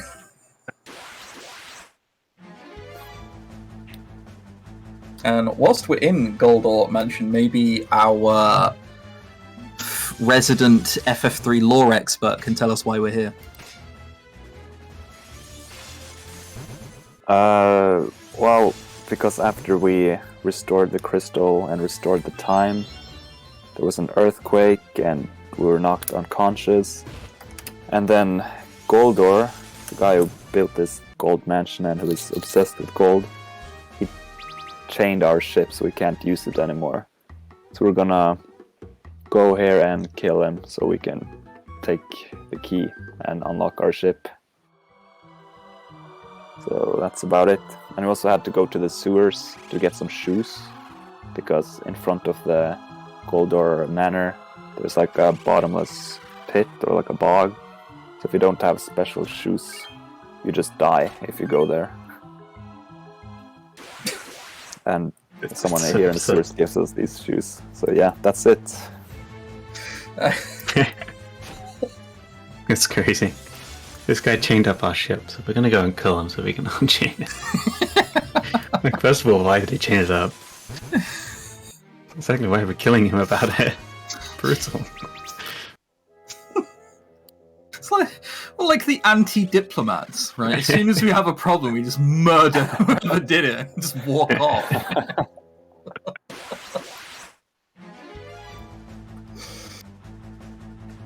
I think I would have known what would happen if that lady in the sewers didn't give us those shoes. Yeah. I think she'd still be around. Alright. Foresight is currently on Goldor. We're hoping to not see Protect. And also not see Fandara, which he can very rarely cast. Very rarely. I've not actually seen Thundara.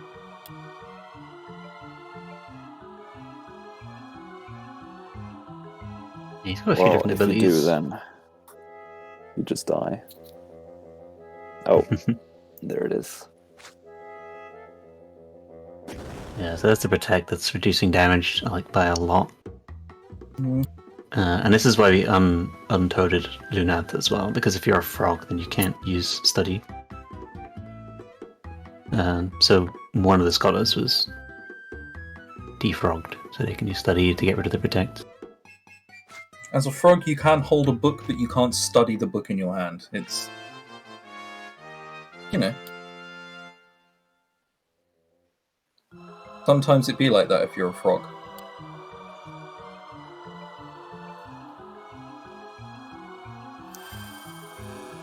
The lady in the sewers gave us a pair of Van Customs high tops. No. Oh.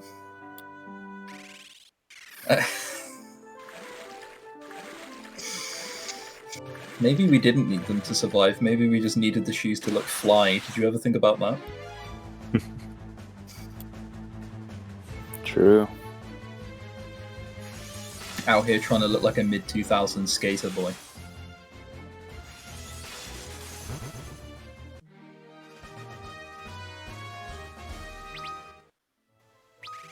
And here, Well, also, I Golden guess just destroys the crystal because he's angry. Oh, well, never mind then. Maybe in retrospect it was a good idea to try and kill him.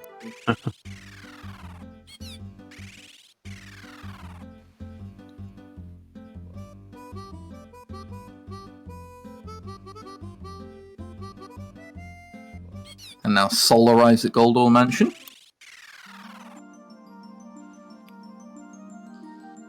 So that Team Choco used an item called the Autosave to teleport out of that dungeon. It's the Autosave is just a teleport on an item. That's what it is. But the reason we don't teleport is because I don't have any red mages right now, so no one can actually cast teleport. I mean, you could change one of those colors to a red mage elixir and then be able to teleport out, and it would be fine. The reason that's bad is because whenever you change jobs in this game, you get a penalty. You can't just freely change jobs whenever you want or however you want. Well, you sort of can, but every time you change jobs, you get a debuff for a certain number of battles, where your stats are, I think, halved for like 7 or 8 battles, or however many battles, depending on the change that you make. And after Goldor, there's only one battle until the next boss fight, which is Garuda. Yeah, the game encourages you to swap jobs and switch them around here and there, and then as a reward for you switching around jobs, it punishes you by crippling your offensive abilities for a while. It's very annoying. This is my least favorite mechanic in the game by far. It's horrible. It's the fact that it goes on for so long as well. It's not like just for one battle you're a bit weaker. No. It sort of depends on the change as well. I don't understand the mechanics fully, but generally if you change from a similar job to like a similar job, then the penalty is usually only like 2 or 3 battles, which is not too bad. But if you change from like a white mage to like a ninja or something like quite drastically different, it's like 10 battles. But even then, it's not super consistent.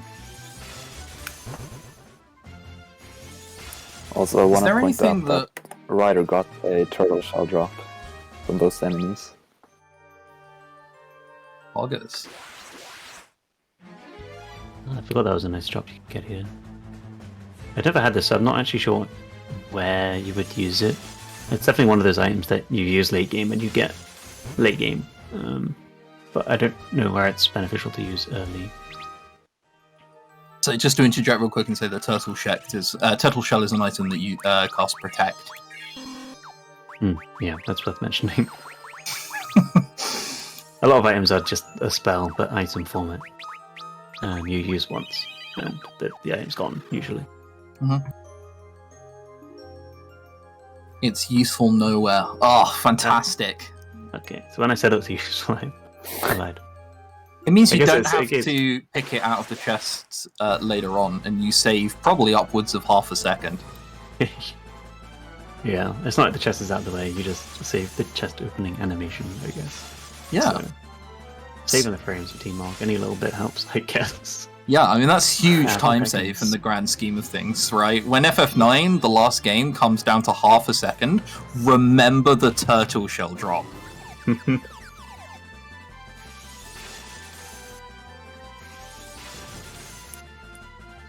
So here we're saving the prince in an inn from these 3 dudes that are bullying him. Yep. That's the thing we need to do, I don't remember why, but he joins us. This And- party member doesn't ever do anything for us. But he doesn't die, so there's that, I guess. Yeah, he is one of our party members, our 5th party member that survives, which is... But he does only join us Same. for 10 seconds. And he does join your fight here. If you take optional fights, like in the forest, you get encounters. Seraph. But we don't take any of those fights, and he doesn't join us for the boss fight either. So Do you know what fights next, buddy? it's Garuda. It's Garuda. It's Garuda time. Garuda can be one of the true levelers. Might want to get used to this cutscene on Team Choco. Yeah. Might see it a few times. Oh no. It's about a 2-minute cutscene. There's Yes. no reason I know that. Not at all. I just happen to know that it's about 2-minute cutscene. Dash, would you like to talk us through the Garuda fight? Yeah, it's a pretty simple strategy. You just pray. Just hope that it doesn't use lightning, which can like wipe your entire party. That's it. Yes. That's the strat. That's the strat. We're quite... The level in gear isn't the best, so if Thundara comes out, we're in a lot of trouble. And as Seraph pointed out, there is a reason why he knows how long the cutscene is. But with not really even underleveled, Garuda is just really, really overtuned in any playthrough. This Oh, really? fight is a war. Yeah. It's really hard. Yeah. I mean, we've been killing Both everything along the casually way, and right? the run. Yeah. And the lightning. Okay, Oh. everyone's quite low. Oh, surviving. He survived, though. Oh, it should be good. First try, Garuda. Almost It depends when Garuda gets out the first turn. good. He needs to just get a turn here, and I think he's fine. There he is, he gets the turn. Maybe two. Lightning goes off anyway! No. Oh my. Oh, That's no. one more Just like magic that. wand, and it's done. And 2 minutes. So, guys, get used to watching this cutscene. I hope you become pretty accustomed with it. We might see it yet. One turn away. One turn away from killing, and there, like, oh, we're seeing the joy of how random turns are. That turn could have come first. It could have come last. Or it could have just punched and would have been fine as well. Yep, I could think have it's just lightning punched and just- it would have been fine. Hurts so much. And the scholars are wearing like magic defense gear as well. Like they're casters. So casters get to equip gear with high magic defense. And we just upgraded their gear too, so they have the best magic defense gear money can buy right now. And it still Yeah. basically one-shots them. Sometimes it does one-shot them. So, like, he got lucky there where they all survived on low HP. That's not guaranteed at all. It can absolutely just kill everyone instantly. Yes, Garuda is one Garuda dude, unfortunately. So, anyone know why he turns into a bird? FF3. Yeah, FF3. No, but I'm hoping you're about to tell us. No, I don't have an explanation. Well, one of the NPCs says that Oh. he saw a bird's shadow from him, as if that explains anything. I mean, some people are just birds. What do you want from the guy?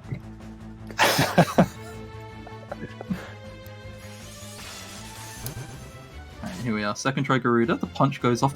And another lightning! But they all live anyway. It's okay. Survived. Potentially. Okay, sketchy. He really needs punches now. The knight will cover the scholars he got for 2 3 attacks hits off. before dying. The defense goes off. The third Arctic wing go off, did it? Okay, cool. So this one should be the fifth one. That And then should be death? it, I think. And then death. Yeah. There we go. GG, nice. Garuda got the turn out last, and that's the second try Garuda. Team Choco doesn't just get walled by Garuda for the next 10 minutes. You take second try, that's perfectly fine.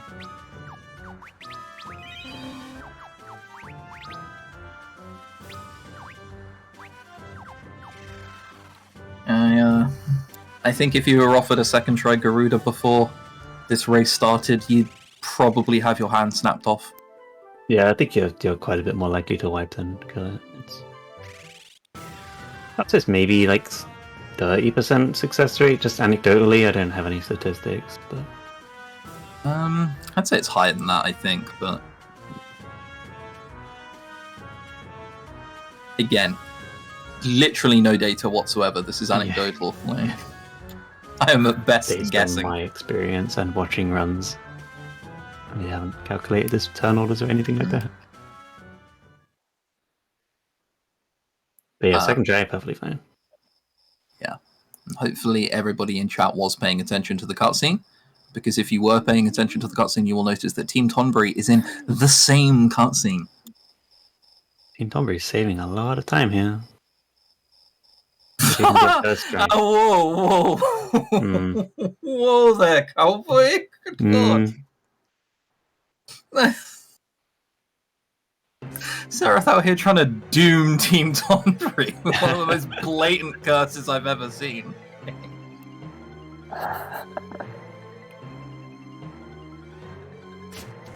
I believe, okay. Okay, Caster sure. Curse isn't real. It's a Caster Bless. Yeah, after World of Final Fantasy, I heavily disagree. Seeing sandworms kill someone. Anyway, here we go. Here we go. Garuda. And the fan goes off. Punch. And the punch. Oh, it's pretty good. Could be okay. Oh, it didn't pretty get an good. attack off. It's a shame she didn't get her turn before turning. It's not Yeah. Arctic Wind. The fourth one won't kill. Has to survive this round. Lightning. They all live. The crit attack. As long as it's not lightning. Right. As long as it's not open lightning. As long as it's not lightning. And It's doesn't open get lightning! those No! spells. No! That's so close last turn again. Oh. It's a tragedy. Oh.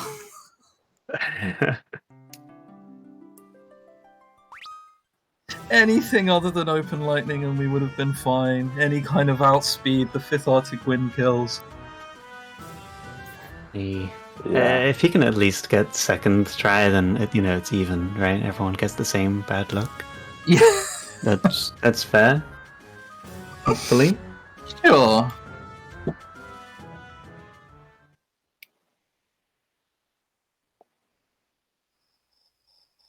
Fun fact, I just googled Garuda FF3 to just double check how much HP it had, and the first result that it wanted to autocomplete was Garuda FF3 Lightning. So there are apparently many people who've been googling before who also share our pain. Yeah. Garuda's infamous in this game. Yeah, it's 10k HP exactly. And we do slightly less than 2,500, so it takes 5. It's just double checking to make sure.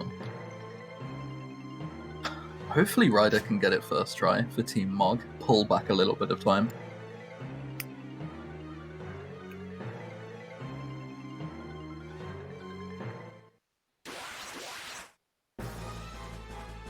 Alright, second try, here we go. They are all living lightning first ones, so they need to just not get it twice. Oh. Open lightning, pretty tragic. I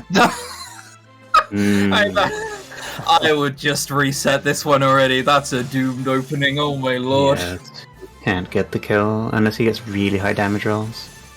Really high damage rolls or like punches and misses? He's getting the damage rolls though. The damage rolls anyway and Oh my kills god. Garuda! Oh my god, it's second try!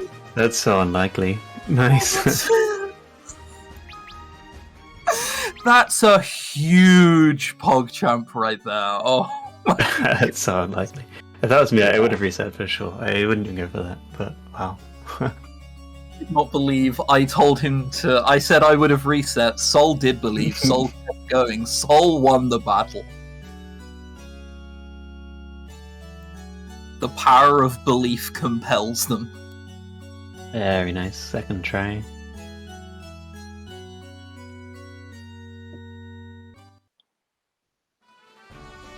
Alright, and now we want Ryder to get it first try. I think he still has one more dungeon to crawl through? He still Or is needs he to get to taking Gold or straight there Mana. to Yeah. Prince? Or does he still have to go to Gold or Mana? Yeah, it's Gold or Mana first. And then it's Saronia, which is where Garuda is. Yeah. He's just picking up his fly vans. Crash kick.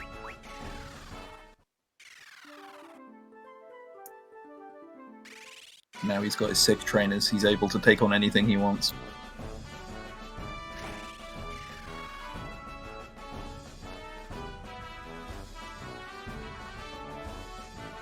And after Garuda, they get a new airship, and this airship's really nice because it's super, super fast, which is great for getting around. And obviously, they need the super fast airship to get past a certain plot, like blockade. There's an area in the world map that you can't get to except with this ship because it's not fast enough to get here without this ship.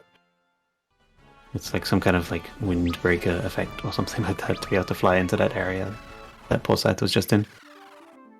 And in that area is where Doga's mana is.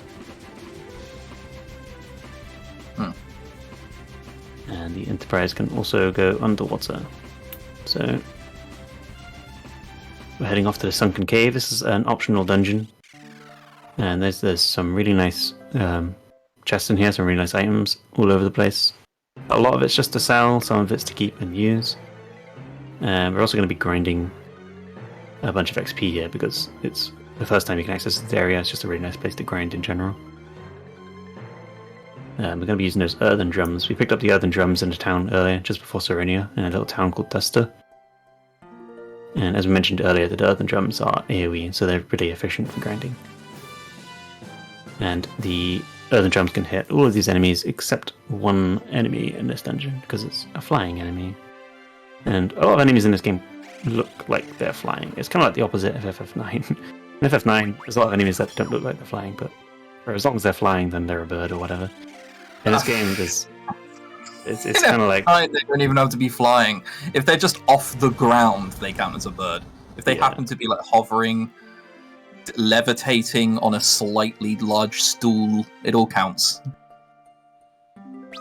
In this case, like a lot of these enemies are off the ground, but they still get hit by the drum. But there's birds. I think they're called Garudas. Not Garudas. That's the boss. They're called Griffins. The Earthen Drum doesn't hit them, so you really hope to don't encounter the Griffins, just because you'd have to switch from the Earthen Drum to the Arctic Winds to kill the Griffin, and then switch back in the next fight back to the Earthen Drum, and it's quite obnoxious. And it's not just a matter of like switching the item. I mean, that's kind of annoying, but also you have to set up the dupe again on each character, so you kind of have to like set the item twice, in essence. So, sketchy fight there. Got away with it. I was almost really unlucky. If they had killed all 3 scholars, that would have been a reset, but thankfully one of them didn't hit a scholar.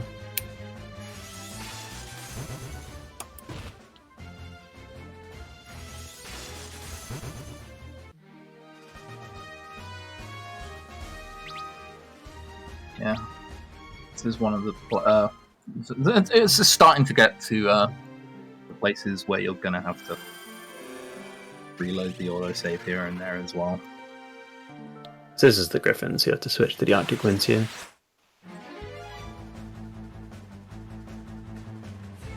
And Ingus is going to be defending on all of these turns instead of duping or anything. His items won't be powerful enough to kill because he's not a scholar. He's also just not duping, he's using guard instead. And the reason for this is because to get job levels in this game, you have to take an action in battle. And for every action you take, you gain sort of an XP towards your job level ups. And guard is one of the few actions in the game that always goes first. It's not like random when you get your turn with guard. And so just by guarding at the start of every battle, he's getting a tiny bit of XP on Red Mage over and over. Which is really useful because that's going to increase his healing output. And I think number of casts for some spells, but I don't think that really matters. It's the healing output that matters.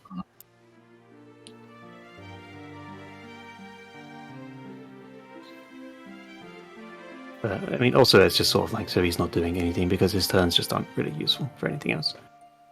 His item duping wouldn't kill, and there's nothing else we really need to dupe at this point, so might as well just have him not take a turn that has a long animation. And so this boss is it's a fixed fight. You get an Aegis shield in the chest, but it's a monster in the box. So you're just killing it for the Aegis shield. And you can kill it with a Phoenix Down or an Elixir. I didn't know you could kill it with an Elixir, but you can. I just saw it. I always kill it with a Phoenix Down, no difference. You can get any healing item like that, right?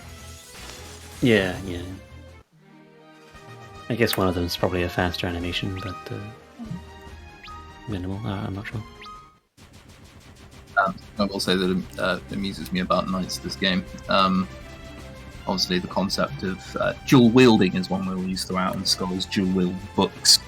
Our Knights get to dual wield shields, so ain't no sword strikes going through those lads. Yeah, it's kind of what's so good about red mages. What makes them so tanky. White mages can't equip shields, and red mages can, so they can be really tanky healer and still put out pretty decent healing.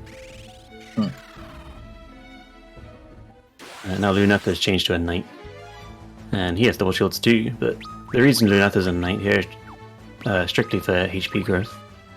So as we mentioned earlier, the different jobs have different stats and different HP growths, and Luneth wants as much HP as you can get, so he's a knight because it's the best job we have right now for HP growth.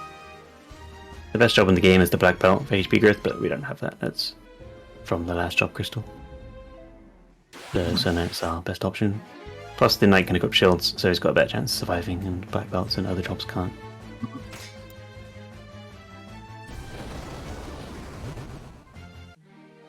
And in this dungeon, we're going to be killing the enemies we can easily kill, basically. So it's going to be the Earthen Drum enemies and escaping from any enemy that's annoying to kill or doesn't offer much XP. So these little purple dudes, they're really easy to kill because it's a single Earthen Drum and they give quite a lot of XP. But then there's other enemies, basically the enemies that are on their own, like a single enemy, take longer to kill, don't offer much XP, so it's just better to just escape those ones. So I think this is the only dungeon where we either kill, like it's different between killing everything and not killing anything. It's like a sort of mix. Let's kill the easy things. I think there's... It might just be this one, but I think there's another one where you kill like one specific enemy if you see it. Oh yeah, the ancient ruins, ancient maze. Not the one of Titan, but the other one with Unit. Yes, that one. I think it's ancient ruins. I permanently get lost in. Ancient ruin. Yeah, in that case, it's two enemies. Cool. Hang on. Really? There's Yes, two it is called the Ancient Ruins. I know this game. I've played it before. Oh, look at this guy with the knowledge. Does he knows what places are called? This dungeons are really forgettable, to be fair, because this dungeon and the Ancient Ruins, this Temple of Time, the Ancient Ruins are really just sort of forgettable because they don't have any boss fights. You get to the end, get some plot item, and teleport out.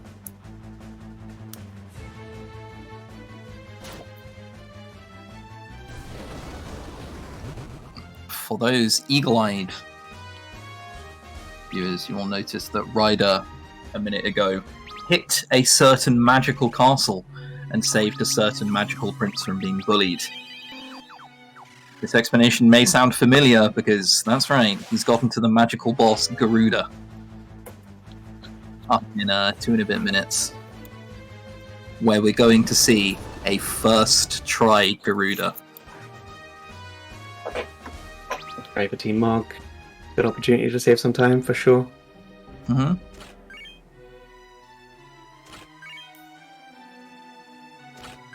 Yes, the pressure is on, except there's no pressure because it's completely out of his control. But I believe in the power of the comeback, and Mog are currently behind. Yeah, I'm just like Team Underdog. Whoever's losing, that's what I'm rooting for. Yeah, exactly. You should always root for the underdog, other than when Mog are ahead, then just root for Mog anyway.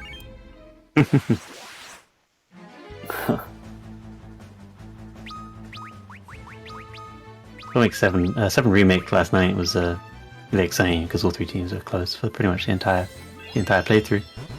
Yes. At that point, I wasn't really rooting for any team. It's just like, nice. They're all like a minute apart. That's awesome. Yeah. If one of you makes a mistake, can the others also make a mistake, please? Well, let's continue. Yeah, exactly. Root for all three. That was really entertaining. If you missed 7 Remake, I definitely recommend it. It's a good watch. I'd say all of the FF Relay has been a very good watch so far. I think all teams and all runners have performed very well. There's been fantastic commentary across the run from all the different communities. It's been a wonderful event. Alright, Garuda time.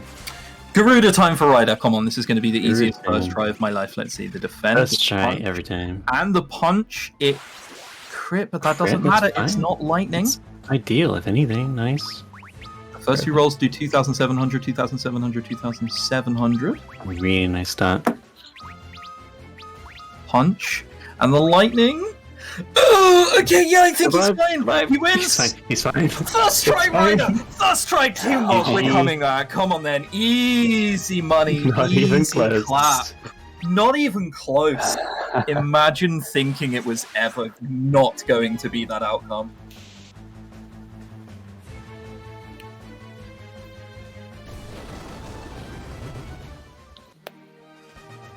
And just like that, Team Mog saves about 2 and a bit minutes. Team Mog comeback. It's on. Team Mog coming back. The great combat gets mounted from here.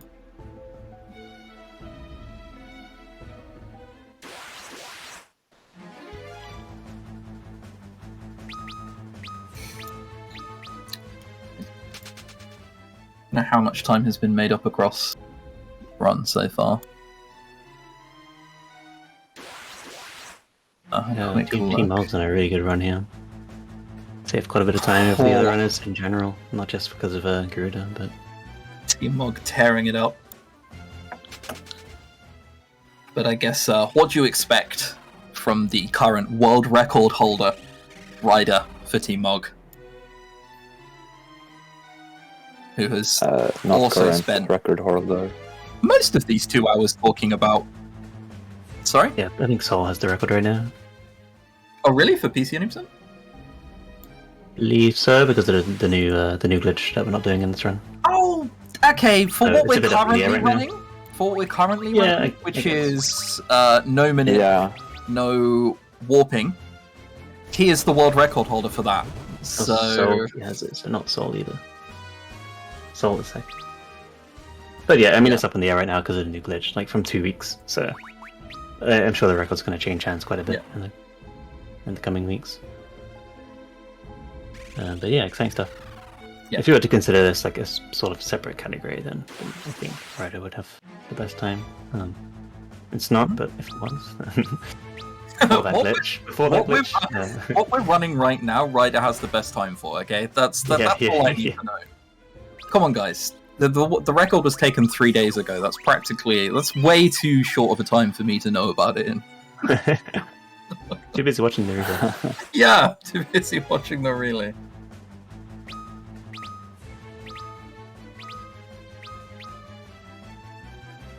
And speaking of watching the relay and FF3 in particular, Forsyth has shown up, and now these people are surrounding an old woman in a bed. Can you explain what's going on for us here, Dash? yeah, sure. So, this woman, she was one of the apprentices of a great mage. It was her, Doga, who Ryder is about to meet here, and Sonda. And when the great mage died, he gave each of them one gift each. Doga, the old guy with the red clothes, he got the gift of magic. Unai, the old woman, got the gift of the dream world. So she's been sleeping all this time watching over people's dreams. And we needed to wake her up, because she needs to help us in our quest to defeat Sonda, the third guy who got the wonderful gift of mortality. And he became really angry at this gift and is now destroying the world because he wants to live forever, which is why he stopped the time, so he could live forever in stop time. People give terrible gifts in this game. Can you imagine getting mortality for Christmas? I know, but like, I already have one of these at home. Yeah. You can now see people's dreams. I don't want to. Like, Like, no offense, but can you go back to like M&S and buy me a real gift, please? Like, what is this?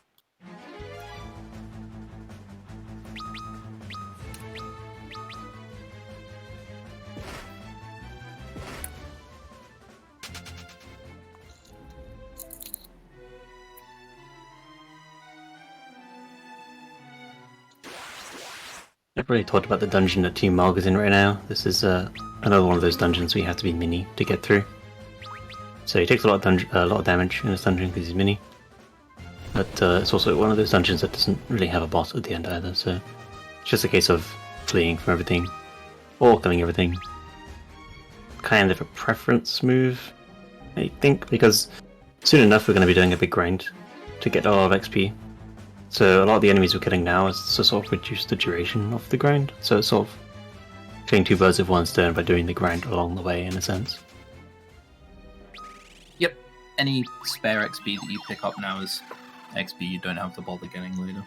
Yeah, exactly. So even if you, like in the, I mentioned earlier, in the dungeon that Team Tombury's in right now, you only fight some of the encounters. So even if you had like quote unquote best luck, or I guess worst luck, depending on your perspective of fleeing from everything, you would get it really fast, like through this dungeon really fast, but then you would just spend more time grinding later on, so I guess it sort of evens out in a sense.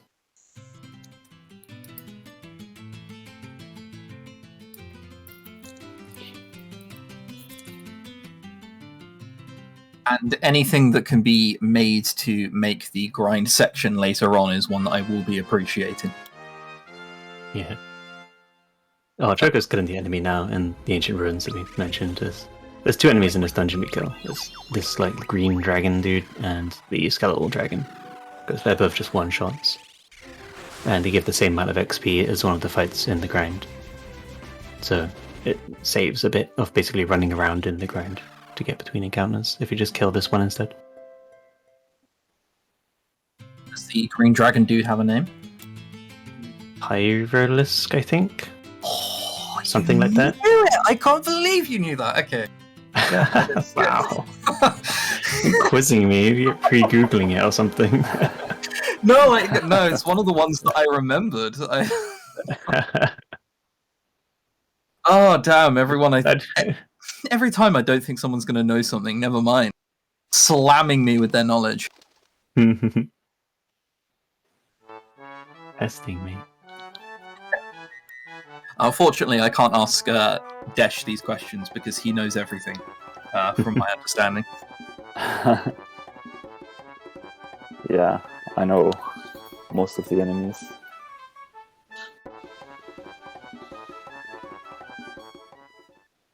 Actually, quit. Yeah, I mean, so we're going to have to find something to talk about during the grind section. So Sereth actually said that he's going to turn on his webcam and start juggling for everybody. So I'm pretty excited for that.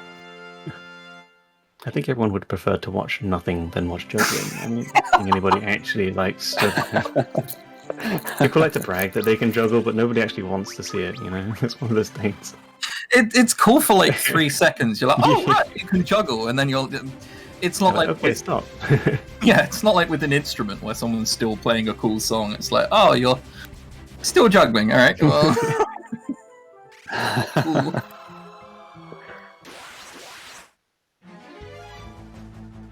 Can you play any instruments, Sereth? Nah. Can't. Desh? Any instruments? Well, yeah. I can play the trumpet and piano. Okay.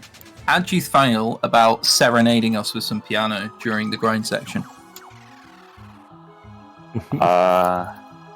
Well, the piano is in a different room. But if I play really loudly, then maybe. Press the keys really hard. Press the keys really hard.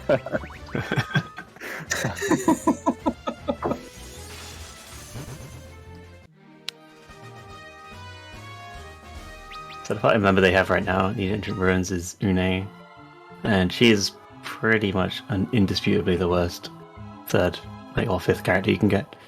She does nothing but waste time. She casts Holy sometimes, but not enough to kill any of the enemies, so if she does it, it's a waste of time. And then she also casts Haste, which does nothing to help either. Haste in this game just increases the number of attacks you get. And we're not attacking, so it doesn't do anything. Yep. Well, it does boost agility, but it's only by like 20%.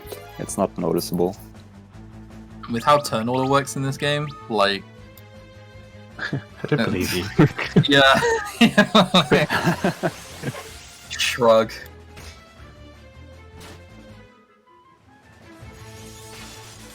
It's like genuinely a hard thing to prove. It's just so random anyway.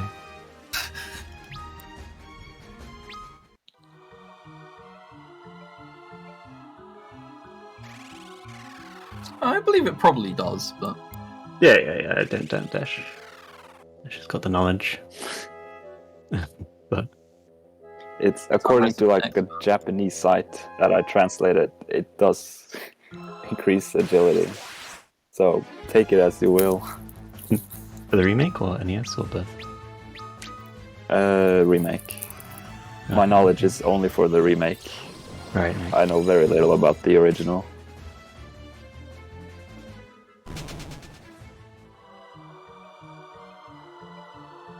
Googled it and I have the wiki open, and I can't see it mentioning Oh, the wiki. increasing not. speed. But I've also done wiki research for other games. Oh, and it's invariably wrong or missing information. The wiki is fantastic for like Yeah. your story stuff and Oh, that sort yeah, of for thing. But for really technical info about games, I wouldn't really trust the wiki on a lot of things. I mean, it's a wiki, right? So a lot of the time it's edited by who knows, and it's pulling information from other places. It doesn't really accrue information itself. So you can just pull something from some random forum somewhere, and someone could edit it, and you don't really know. The only sources you can really trust are like the Ultimania Omega for the games that have them. Mhm. I don't think Everfree does, but it's probably got some sources. I mean, there's more sources, technical sources for these games in Japanese than in English for sure. A lot of stuff has like books and things about these games with really technical information that just don't get translated.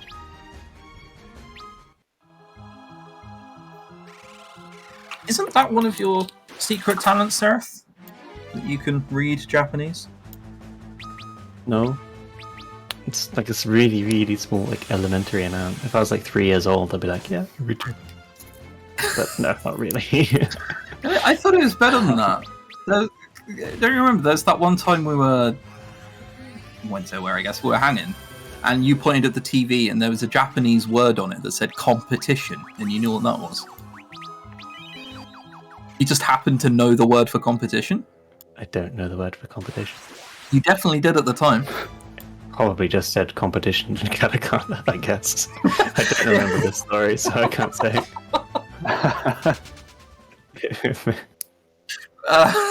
We were, it's fine. I won't go into it. I'll tell you about it later. It's fine.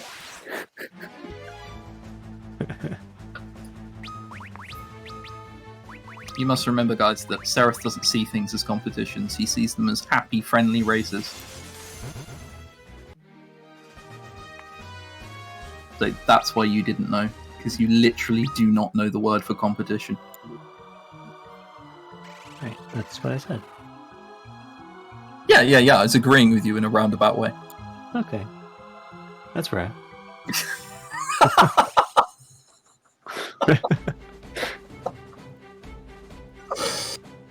Oh, it feels bad. Team Choco's got a new airship now. It's got the Invincible. This one is quite slow, but it's quite unique. It can go over certain bits of terrain that the other airships can't. So just in a second here, you'll see it like hop over this tiny little mountain, and you can get to this extra area that the other airships can't get to. It also has like shops and other things inside, which are useful. He's going to buy some equipment from them later. But for now, he's taken a bit of a detour here to an optional dungeon, which has one of the super bosses in the game. At the end of this dungeon is Leviathan. We're not going to be killing Leviathan, but we're just here to grind XP.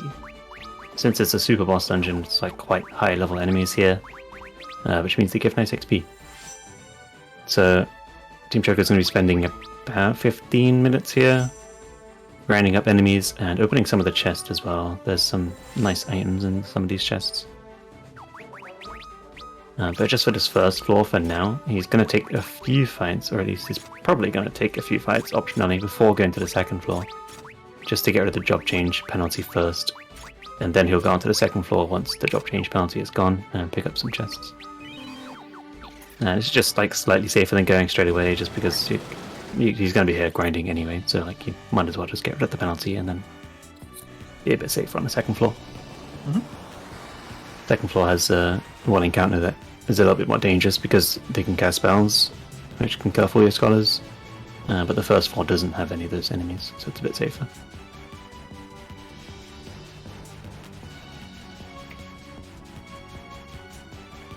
And that's the grind section. Normally okay. during your own run, you would kind of be doing something else. Ryder would be doing some jamming, as his team name would suggest. Ever since I showed him the Persona 5 OST tends not to get you muted in the VOD, he kind of plays that and jams out for a bit. Yeah, I do the same. I just play some different music so you're not hearing the same loops of the battle music over and over and over. Yeah.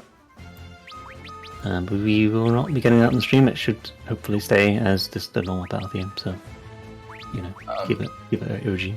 Yep. Luckily, Sereth did, however, say that he has a Quad City DJ's remix of this theme that he will now play for us. Are you making? When am I saying these things? I swear, like It was in the you hear contract. things in my voice. Am I like in your dreams or something? Are you dreaming about me? Like dreaming about me saying things? Yeah, no, sorry. I also got the power to see other people's dreams, so I've been using that recently. Yeah. Oh, so that's the scary encounter here. The Team Choker's got now. This enemy can wipe out your party. I believe if they go first, but that's fine. Or just Earthen Drum goes off first, and that's fine. the warriors for nothing. So you've got 5 chests on that floor. One of them is a White Musk, which is an item that casts Holy. So he's going to be duplicating those for now to stock up. He also got an Aegis shield, which is useful later on. It's a nice shield. A Turtle Shell, which is, as we mentioned earlier, it's an item that casts Protect. So at some point we will duplicate some of those as well. They're very useful. I got a Bacchus's Cider, which is optional. As I mentioned earlier, this item can increase your agility. But it's still kind of random, so some runners use it, some runners don't. If nothing else, it sells for 1500 gil, which is nice, so it's kind of worth picking up anyway. And I don't remember what the 5th item is. Might be an armor or something. White Musk, Turtle Shell, Aegis Shield? Imagine that. Something useful, I promise. Earthen think it's a Drums hammer. and Oh yeah, the Platinum Hammer, right? That sounds like 16,000 gil, something like that. There So you just stuff to sell for later.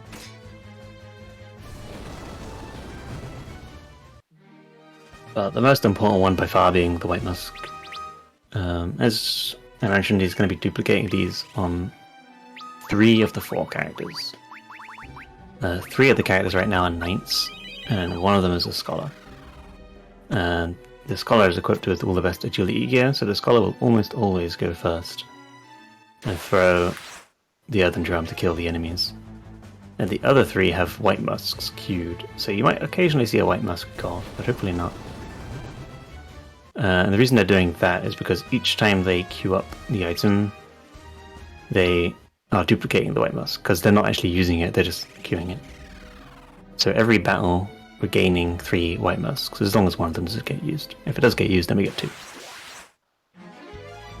So by the end of this grind, they should have about like between 120 and 140 white musks, I would say, on average. So it depends on which balance you get, because different balances give different amounts of XP. And it is important to mention as well that in your item menu, it will show that it's like capped at 99, but as long as you don't open the menu into it or something, it will go over that and you can sell more than the 99 it says you have. Yeah, it's an overflow that sort of fixes itself if you're not careful. So after they go past 99, they're going to really try and not open the menu, so they don't fix the overflow. Because what happens is, as Chris just mentioned, the overflow goes back to 99 items if you open the item menu. Then it'll correct itself.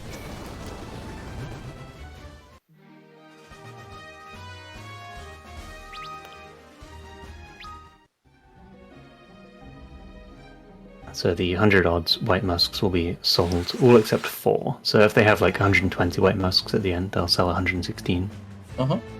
Or if they accidentally like fix the overflow, then they'll only be able to sell 95 of them. Or I guess 98 and then dupe some more. And then they'll be short on Gil later on, and they'll have a riskier Cloud of Darkness fight. I think just because it's the relay, you'd probably play it a bit safer and just dupe some more real quick. Yeah. Take 30, 45 seconds. Yeah, for sure, I would. I don't know about you, but in a marathon setting, I wouldn't want to be going into Cloud of Darkness with like 4 shurikens. Well, I think Sol is not using Ninja in Cloud of Darkness, so I'm not sure how much it matters for him, if at all. Right, yeah. Everybody's using magical different strats. I forgot about that. Yeah. The IM dupe and like money thing I just talked about only matters if you're using Ninja for Cloud of Darkness. Which I believe Paul Scythe is, right? I think so, yeah. Ryder, on the other hand, is using double Bard Sage and either a Scholar or a Red Mage, I think. He's just created us in the chat, and he's also doing the Ninja route. Oh, he's also doing Ninja route. Okay, cool, we did. I think it's the safest, or at least it's sort of the most common and most well-known, so it's almost certainly the one he has the most practice with.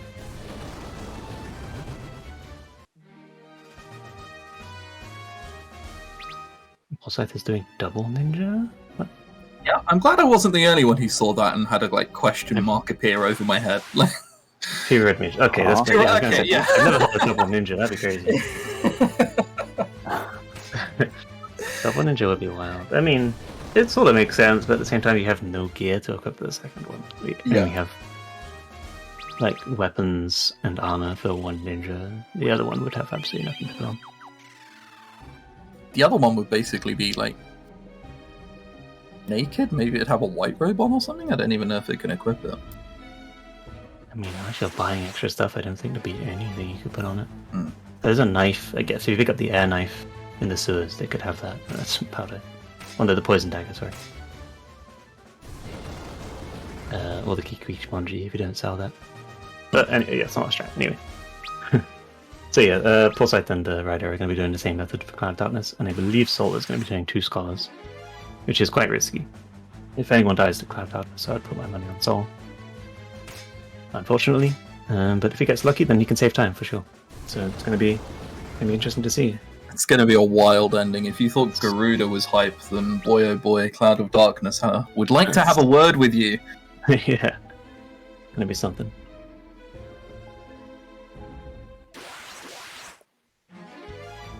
I only tried double Scholar once, and I was like, "Yep, nope, not for me, thanks." Yeah, I also did it once because I forgot the Fumigarb on Ninja, and Ryder was in chat helping me out, and he just went, "Okay, go Scholar and do this." Did it once, killed it. Second try, went, "All right, cool. Not gonna forget Fumigarb again." That's pretty brutal. Quite like the Ninja strat. I think is quite good. The only other alternative, I think the best benefit for not doing ninja is if you can also just route out Eureka entirely. Because the thing about the ninja strat is you have to go all the way through Eureka to get to this, like the hidden shop. So you have to buy loads of shurikens. Yeah. But the thing about that shop is you also get to buy crystal gear. And it's the only place you can buy it. So the alternative to that, I guess, would be picking up loads of chests in Crystal Tower to get crystal gear. Yeah, you can pick up a set on like the third to last or second to last screen of crystal gear in Crystal Tower. I believe Desh's route does that, I think. Yeah.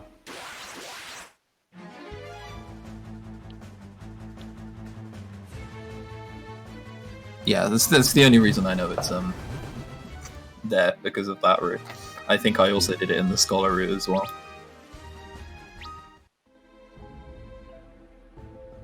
Yeah, oh, and the hidden shop has the Apollo Harp as well. So I guess you'd have to route out Bard and Ninja. The Apollo Harp's really good for increasing magic defense. Don't know if it's essential. Like, it would depend on your other party members, I think.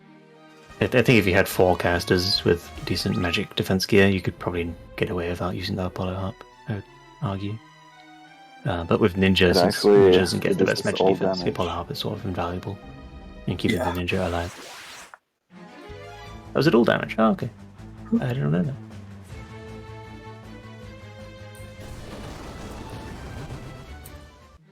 So I guess it also reduces how scary Cloud of Darkness's attacks are as well. Yes.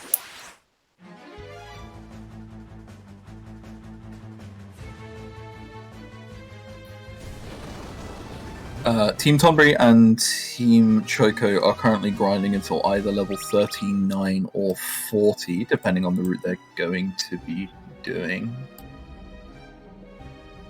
Yeah, so this grind is like, depends how risky you want to be, sort of thing. You can go 38 even if you want to be really risky.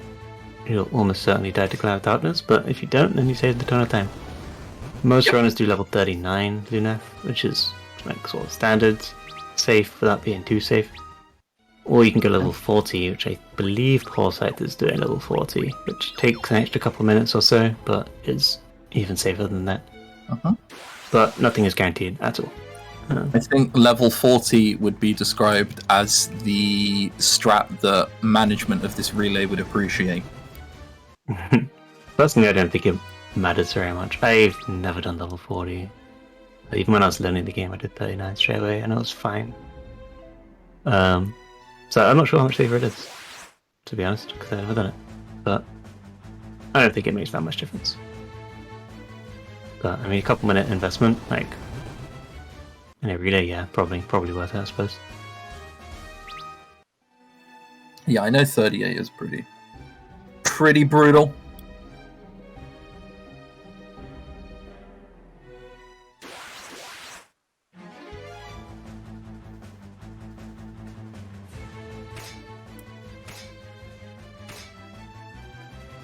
Okay, just yawned very loudly there and had to make sure that my push to talk was indeed on.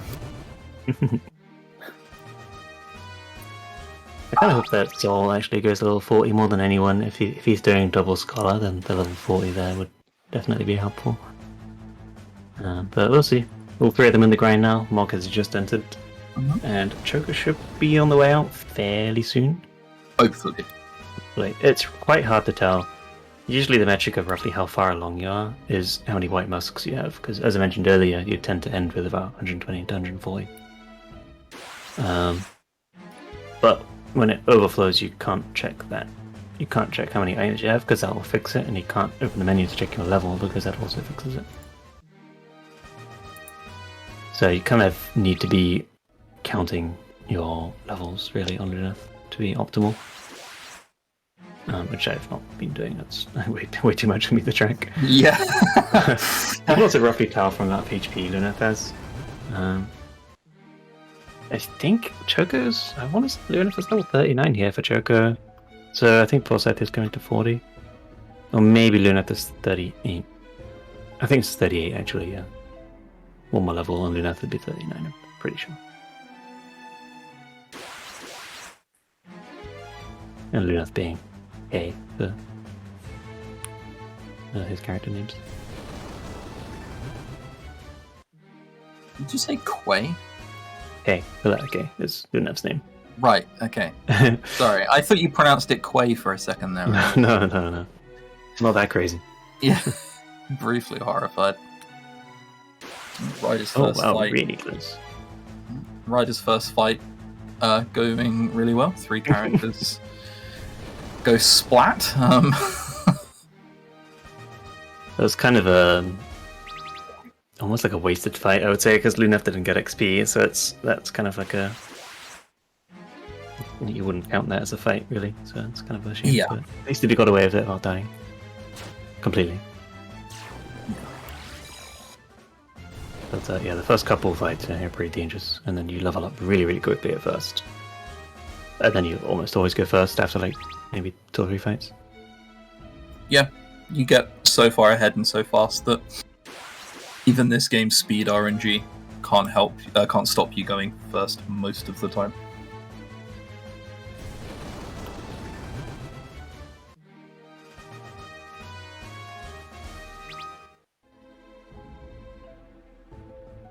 I also don't suppose there's any cheeky lore about this secret dungeon that we can hear about, is there? No, don't think so. It's just where the Leviathan is. That's about it. There's no special lore as to why Leviathan is here, how he got, like, sealed away because Leviathan gives someone the power of turning on water whenever, nothing like that? No, I'm afraid not. Ugh. It's kind of weird because Leviathan's completely landlocked, right? It's like surrounded by mountains. It's in a pond. So it's kind of strange. How did it get there? It just grew up there. Maybe he was given the gift of, like, feet. He just sort of, like, waddled his way to some mountains.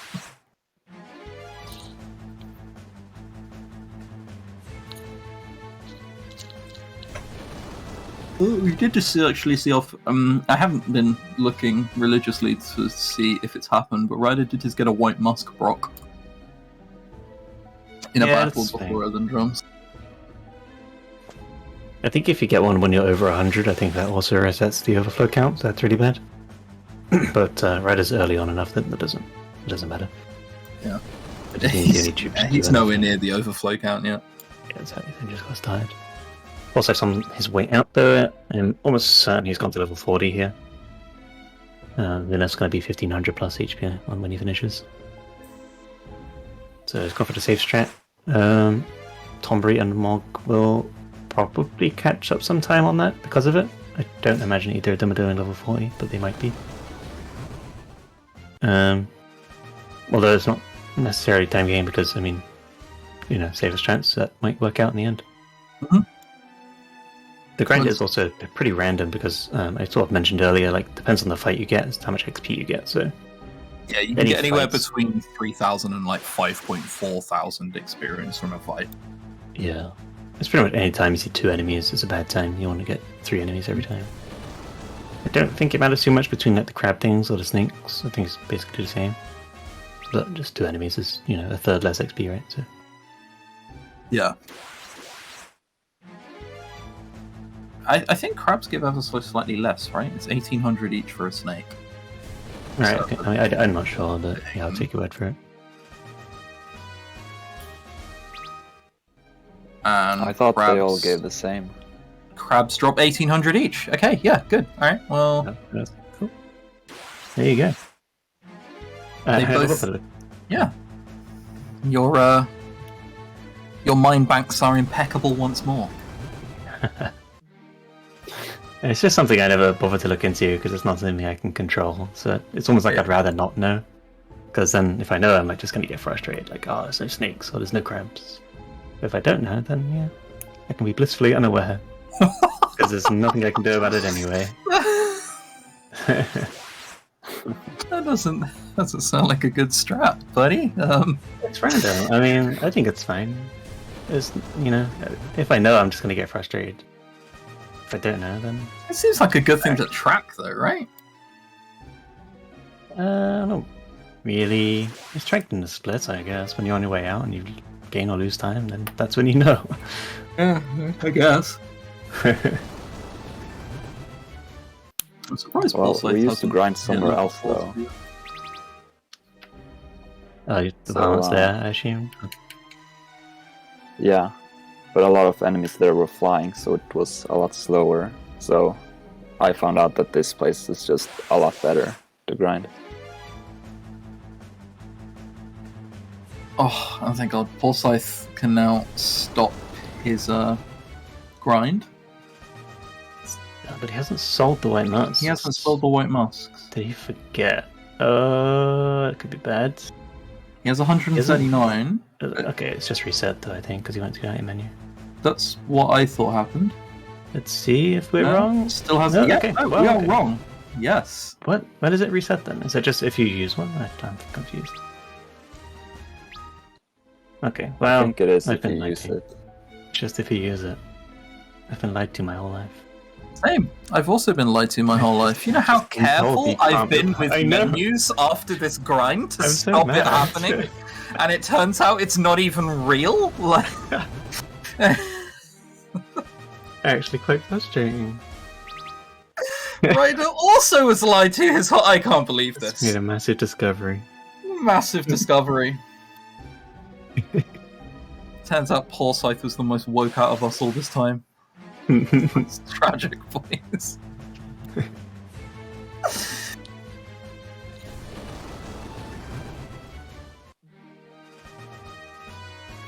It'll be interesting to see how far Sol's behind. Because the splits say plus 348, and it doesn't look like he's leaving anytime soon. It's not been 4 minutes just yet, so he might be going to level 40, or maybe he's had a really bad time. Because Lunath has 1565 HP, which is a lot. That might even be level 41, so I don't know. That's He did really high open the HP. menu, but I guess we didn't see when he opened the menu. I am really curious now. It looks like he's nearing the exit, so maybe he's leaving soon. That's really high HP though. Maybe this is just part of the double scholar strat that you grind for. I mean, that makes sense to me. Hang on, I can just find out what level Pulsite is.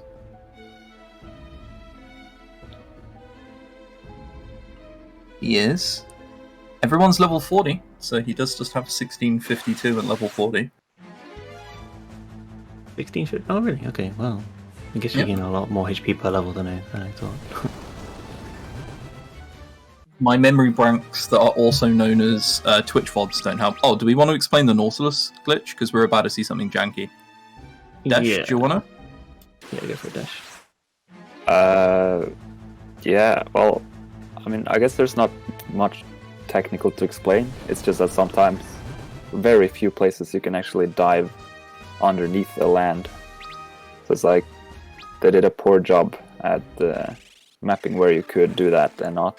So it just so happens that that specific spot you can dive into the land, and then you can just move freely underwater out of bounds, and then emerge pretty much anywhere you want, which allows us to do some minor sequence breaks. Yeah. I think the way it works is you need to be ever so slightly over the water as well as the land.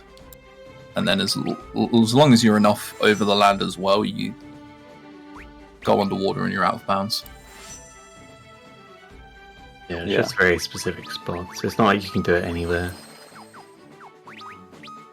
But here we're doing it such that we don't have to use the invincible. So normally to get into the Cave of Shadows, which is the next dungeon, you need to use the invincible and go through this sort of mountain maze thing. But instead we're sort of skipping through that by using this Nautilus glitch and going underground. So it's doing You a also safety gotta save be here. really careful. You Yeah. can soft lock the game. Okay. Did anyone see what level Sol was? I did not look. I was looking at this glitch. No. Okay, it's fine. My memory banks can work again. Give me a sec.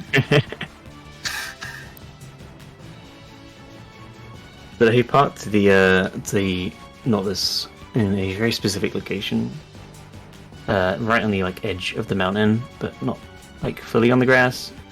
This way, he can, when he's finished with this dungeon, he can still get back into the airship. and still be in a sort of glitch state where he's like out of bounds on top of the mountains, which you're not supposed to be able to do in this airship. Soul also grinded to 40. Right, okay. See if Rider's going to do the same or not. And again, another opportunity for Mob to gain time, eventually. I think Ryder will go for 39. I don't think I've seen him do 40 in months. I reckon so as well.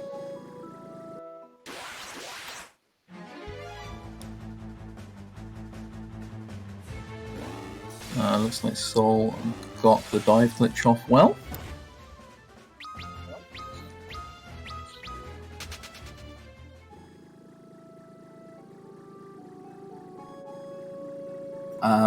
This area that Team Choco and Team Tonbree's about to hit,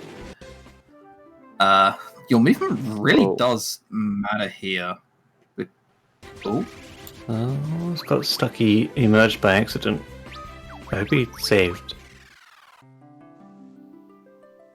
Quitting to title to let the manual save, I really hope, because the autosave's going to be here. Oh, okay. yeah, we're fine. Yeah, we're you fine. gotta redo it. I'm not sure. Yeah. This is Maybe really it dangerous was quick, because I don't know. I really want him to manually save right now. This is dangerous because if you fly too far inbounds, He just saved. he hurt me. Yeah.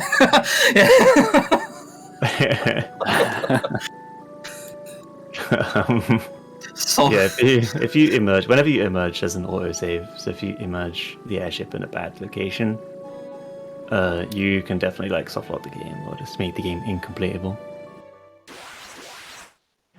Because the airship's not supposed to be in these locations, you can't, like, if you get like landlocked, basically like surrounded by mountains with this airship, you're just stuck forever. And you can't load the autosave because the autosave saves when you emerge, right? So yeah, you can't go back underground, you can't load your save, you're just stuck. which is why Seraph was desperately trying to telepathically communicate to Salter. Please, for the love of God, save. Saved a few times now, I think. Yeah. So here, if he accidentally moves like in between, like on the grass, basically, or over the grass, then yeah, there's no way you can recover. Still has to land like inside the mountain. I think that's fine. That looks fine, yeah. He still has to land a little bit in the mountains because after this place, he just pops straight back in the airship and starts flying over the mountains. However, so. So on Team Choco, we just completely missed the boss, Hekatonkai. This is the boss where we, like, the reason why we keep 4 white musks and don't sell all of them. It's just 4 musks to kill this guy, and since we're really quite high level now compared to the dungeon, we'll always go first. I want to say always. I've never seen him get a turn, but it's FF3, so it's probably possible. But yeah, it's just the 4 turns and he's dead.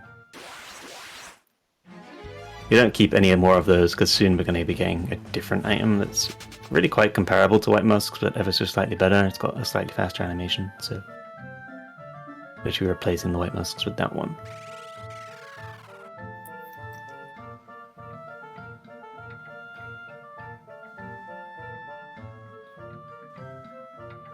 Just as I look back at Team Mog's screen, another White Musk gets procced. I don't think that one's quite as bad still. I think he says a Yeah, bit on the grinds. I still don't think it's in the overflow yet. But he's close to it. So I think any more White Musk procs at this point would probably reset his overflow. I know he's at 1395. That might have reset it, but only barely.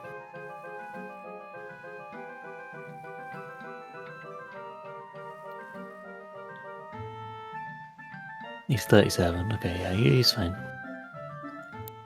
Alright, and what I was saying before, the bit where Team Tonbree's in right now, movement, actually low-key matters in this place quite a lot because you're walking through a lot of invisible dark places and they have invisible bends in them. So if you're not quite sure where to turn, you end up bonking into the wall quite a lot and getting some more encounters. Yeah, this dungeon is really annoying. Can't really see where you're going. I mean, the path through it is pretty easy to memorize, but you still just can't really see where you're going when you're in the dark areas and stuff. It's pretty awful. But thankfully, you don't get very many encounters because, as I just mentioned, you are so high level at this point because we just did the grind, and the encounter rate scales roughly with your level or the average level of the party.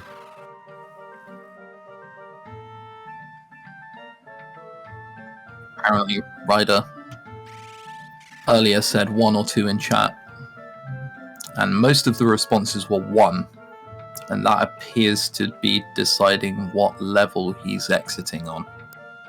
I assume that's 39 or 40 and not 30 or 39. Yeah, that's what I'm hoping as well. There's no way he's staying level 38. That'd be absolutely just crazy. Read, don't do that. That's, Pretty much.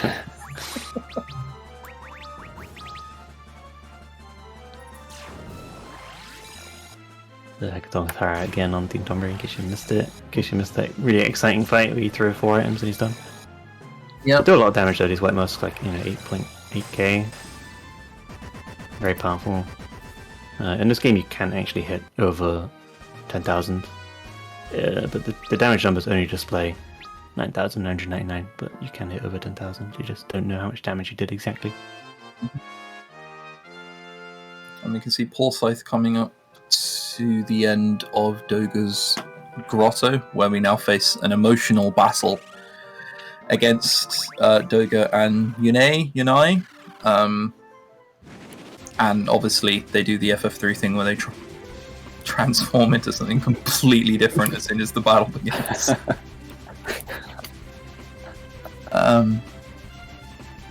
So why are we fighting Doga and Yunai exactly? They hold the key to Eureka, and the key needs their blessing or something, which means they need to die. It's very bloodthirsty, yeah. this world, isn't it? Again, no, the only way is to kill us. No, but we don't want to. No, there's no way around it. You have to kill us.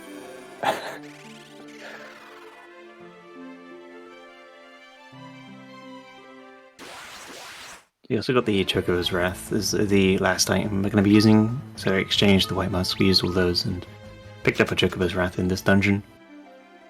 This item is the most powerful of all the damage items, or at least on par with the White Musk. Except the animation is a little bit faster, as I mentioned, so this is the one we're going to be using. White Musk does have the advantage of being wholly elemental, which matters in some places, but not for this rat. Apparently, Ryder had more White Musks procced, and I think at this point 1467 HP on Ignis means that he's very near the end, which means Ryder is now running on about 4 gil with these resets, 4 or 5, something like that. He's level 39, so he's going for level 40, which will give him more chance to farm some White Musks. Right, yeah. But as you mentioned, he could just dupe some more later on and make up the deficit if he wanted to make a safer run.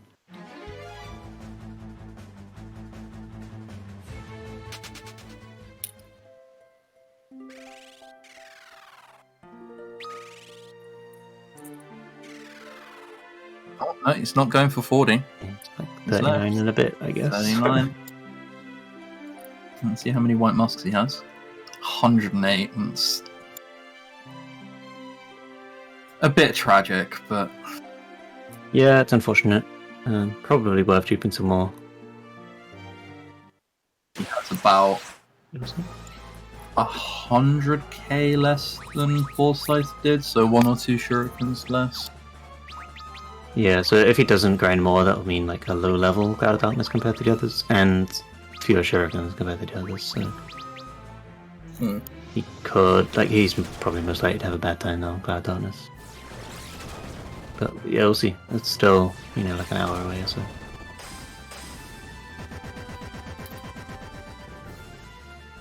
But a lot of this prep is just for Cloud of Darkness, pretty much. I mean, the grinding almost entirely is for Cloud of Darkness. Because you just need enough HP to survive Particle Beam. if it wasn't for Particle Beam, you could probably get away with being quite a bit lower level. Yeah, Particle Beam is truly the bane of most FF3 runners. It's like basically like non-elemental, almost true damage. Like Shell and Protect doesn't help or anything, so it's just you'd need the HP to survive it, and it's kind of it.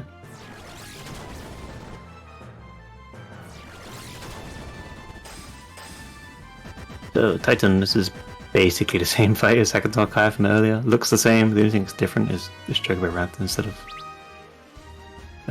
White Musk. And I think it's still 4 hits. It might be 5. Might be a damage roll. I'm not sure.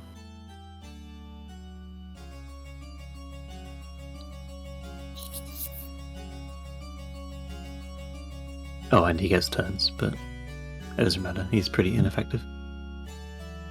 Now, Ryder doing the dive glitch. He manually saved before. Good decision. Yeah.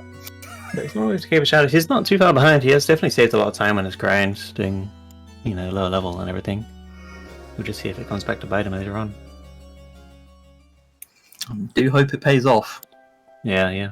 Hashtag team close race getting ever closer.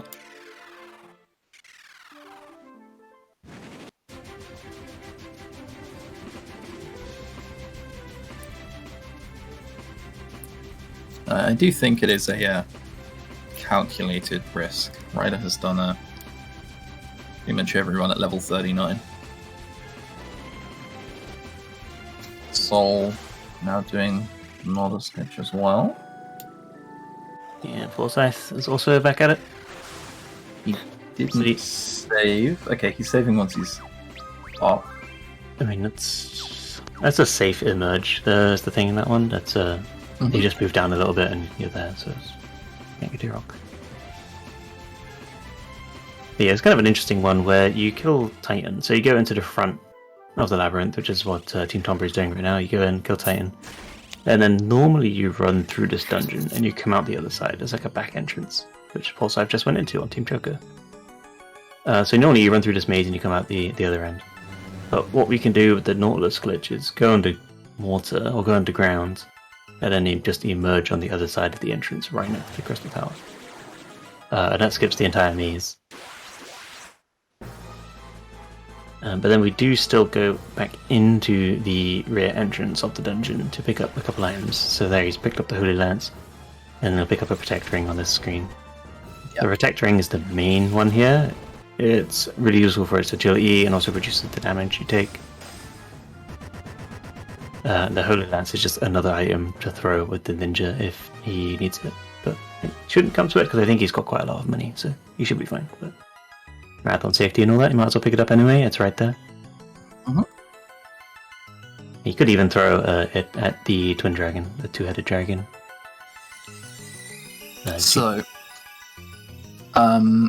Pulscythe has now entered Crystal Tower. How many saves are there until the end of the game, Seraph? Well, depends if you can count autosaves. I do not. Just for the sake of being right, I don't count autosaves, I'm sorry. Then I'll say technically 1, just to be right. Because first he's doing Eureka, and after Eureka he teleports back out to Crystal Tower and can save 1 more time before doing Crystal Tower properly. But I know what you're getting at. Yes, you can't save in Crystal Tower or Darkness. In a the Fuma Garb here, which is equipment exclusive to Ninja. Maybe Black Belt's can equip it as well, actually. But it's going to be used for Ninja later on. And then picking up this chest as well, which is a ribbon and a monster in a box. So this fight is actually one of the last fights to get X. No, actually, never mind. You do get XP from bosses. Never mind. Yeah. Anyway, you get ribbon and you get XP from this guy. That's the important takeaway. Yeah, Final Fantasy is a little varied across the series and whether or not you get experience from boss fights. Yeah, it's hard to remember. Okay, so Choco's actually messed up slightly here at the menus. He's forgot to put the Chocobo Wrath in the first slot. Oh boy. He should have taken They should have taken the slot where the white musks were, but since he didn't move the white musks to the first slot, no, the purple rats aren't in the first slot either, so he's having to scroll all the way down to use the Jugular rat, and then scroll all the way back up to initiate the dupe glitch. It's kind of painful to watch. Oh, he did move them. He just think he threw the one that he had. Oh, right, and he picked up the back one. Did he use all of his Chocobo's rats? I think he might have just done that. Yeah, please. He's checking now. I mean, I think he just used this last one with Ingus. Yeah, he did. Yeah. Okay, quit. I hope he saved. Yeah, that's. He shouldn't have queued. He saved outside of Crystal Tower. You're right. So that's put Team Tombury in the lead. I believe so.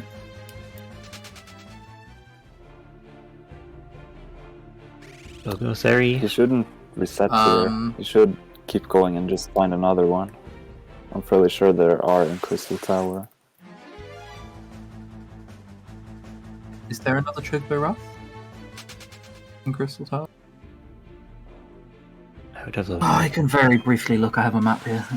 So it's Crystal Gear, some Crystal Gear. There is the one. First floor. He's fine. There's one in Eureka. I mean, you can pick that one up again. They're just not mess up the Jeep. He's fine. I think that's the one he did pick up. I was worried he didn't first. save outside. Yeah. He just used it on the fight as well, the ribbon fight. So as long as he dupes it this time, then it's fine. I think both times he accidentally used it instead of duping. So yeah, not too bad. Yeah, a few minutes I forgot lost. to dupe spares. Honestly. And how'd you say that? Hecaton. Well, depends who you ask. Right, because I thought it was Hecaton Chair after all this time, but you said it differently earlier. Ryder's now beaten that, so it'd be nice to know how much time Ryder gained by going 39.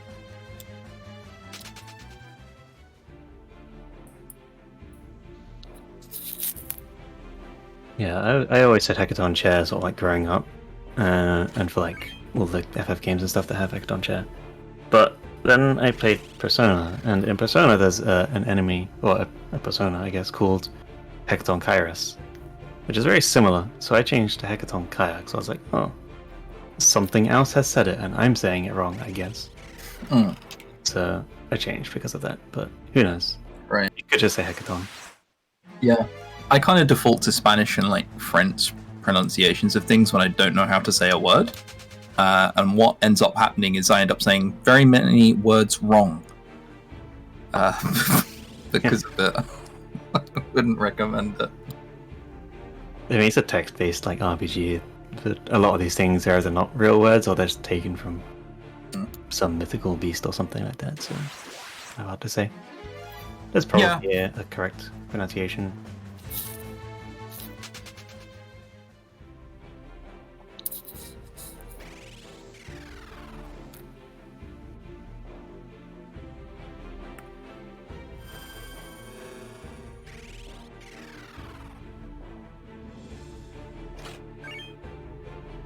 Sol has just reached the end of Eureka on Team Tombury. He's picking up these chests.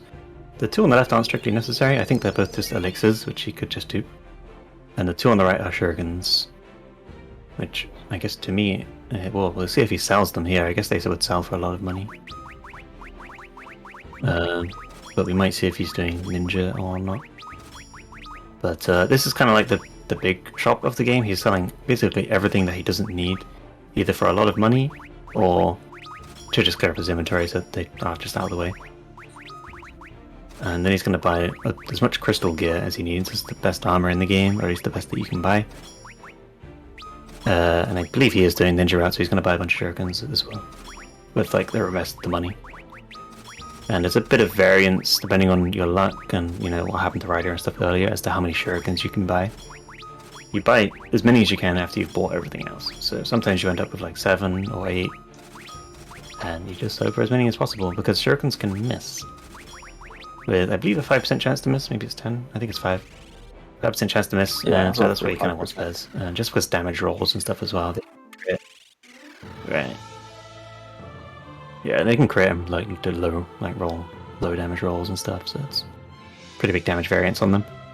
So sometimes you just need more, even if you hit them all, sometimes you might need one more.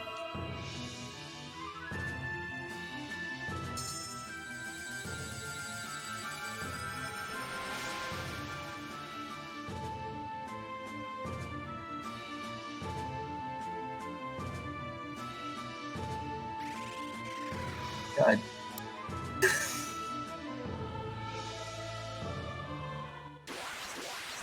So now we just ascend up Crystal Tower.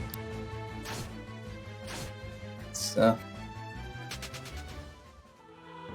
probably very used to this place if you've played any game that homages Final Fantasy, because they love putting in Crystal Tower into most of those games. So if you've ever played a 14 or World of Final Fantasy or something like that.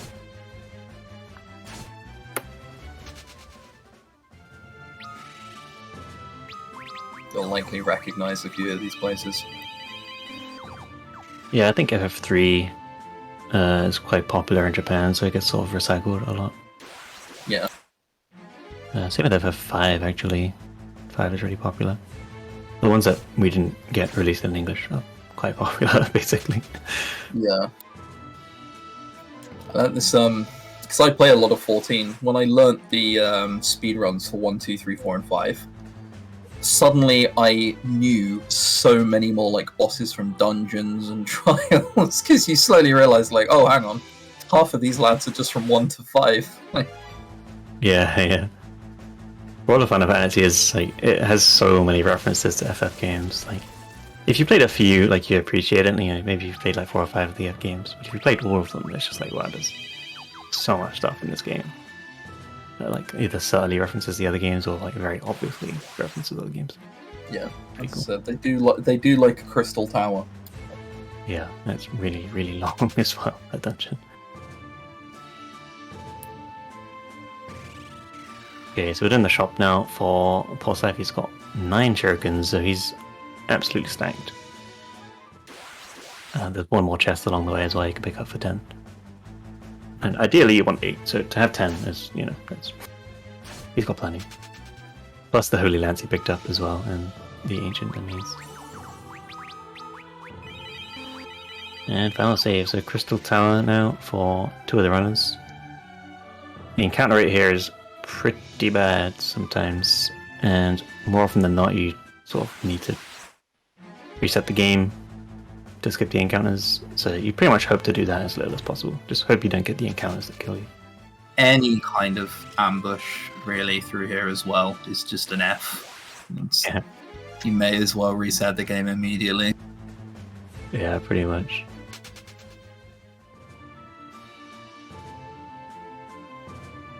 You see Raiden my friend, by the way, Ryder, defeat Titan. If you were paying attention or you heard what Sarah said earlier, very similar looking to Hecaton. It's the last set of jobs as well. It's really quite late, especially compared to 5. FF5. You get the last set of jobs really, really late in this. And the remake gives you different jobs too. In the original version, the ninja is hidden even further. You don't get it as part of the crystal, you get it somewhere else. I think at the end of Eureka or something. I'm not entirely sure, I haven't played it. But here we get the ninja, and that's the only job of the last set of jobs that we actually use. There are some routes that use Sage, which is also picked up here, but I don't believe any of these runners are using Sage.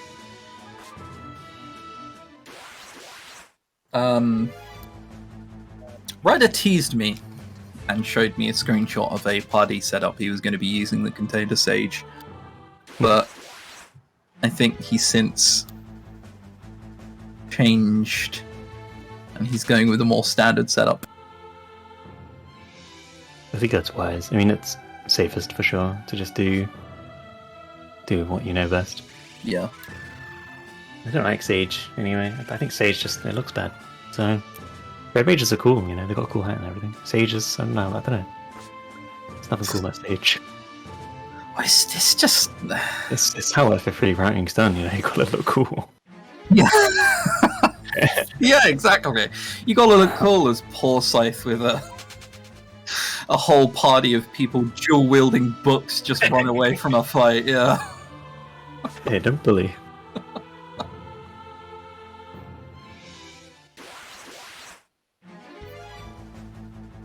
At least they have capes, right? Capes are cool.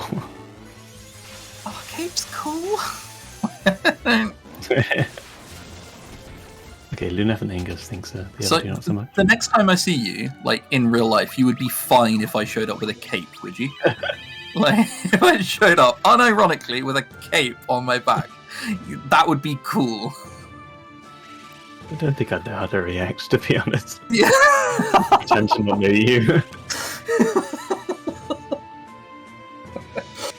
I think we'd have to stay away from pubs if that were the case, good lord.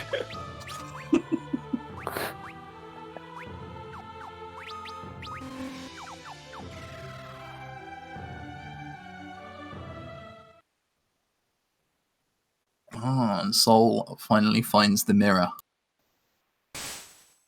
Atop Crystal Tower. Any significance to this mirror, Dash?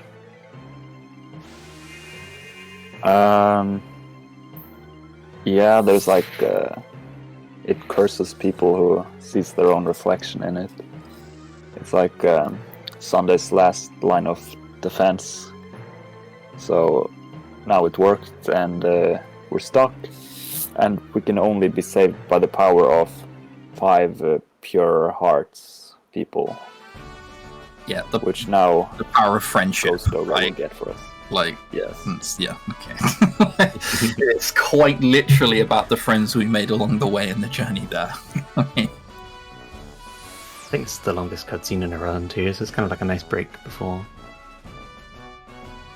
before the end, sort of the end game, or boss, Yeah. World of Darkness bosses. This run has one break in it, which is the credits, but because of the joy of Turbo, this is also another break. Is he deliberately waiting on this text box? I think you forgot to put Turbo on it. Oh no! Speaking of breaks. Oh no! Oh please! Oh no! No! Oh, it's a break. Oh No! oh, come back! I'm gonna stop mentioning this. I gotta stop cursing things as quickly as this. This is comical at this point. Okay, there we are. All right, Oh, there we go. We're good. Okay. All right, it's only like 20 seconds. We're fine. It's fine. It's fine. It could have been worse. It's like a few minutes, so you could have been gone for a while. His cursor is on screen, so he might have just like accidentally left it tabbed out or something. Yeah, it seems most likely. I've definitely made that exact mistake before.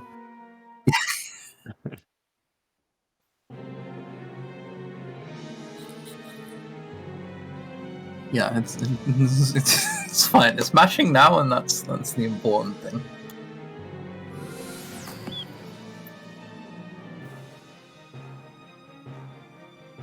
I think I might stop talking about things that are a given though.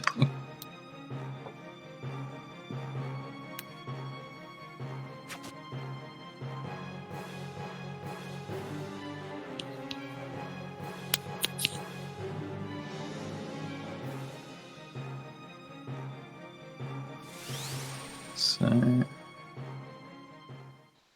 Ryder just hit the end of Eureka as well. Doing his trump here. I feel like his shuriken count's going to be significantly lower. Oh my god, he has 20k left. He's trying to find things to sell.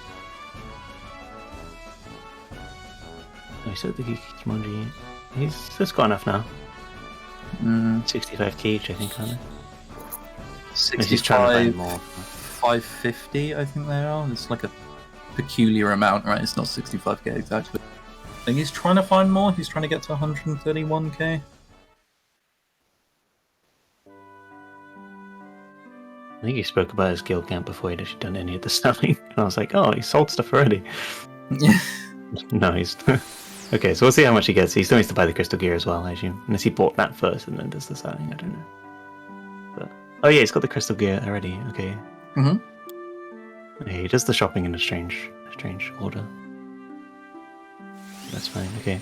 Okay, he got 3 extra shurikens. I didn't see how many he had total. 7 total, yeah. Okay, that's fine. That's fine, yeah, I would say. He picks up 1 more in the crystal tower for 8.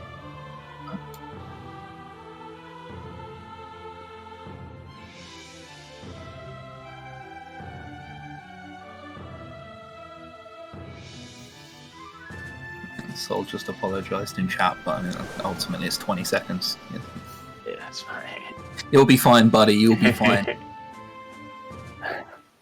Just contributing to that team close race.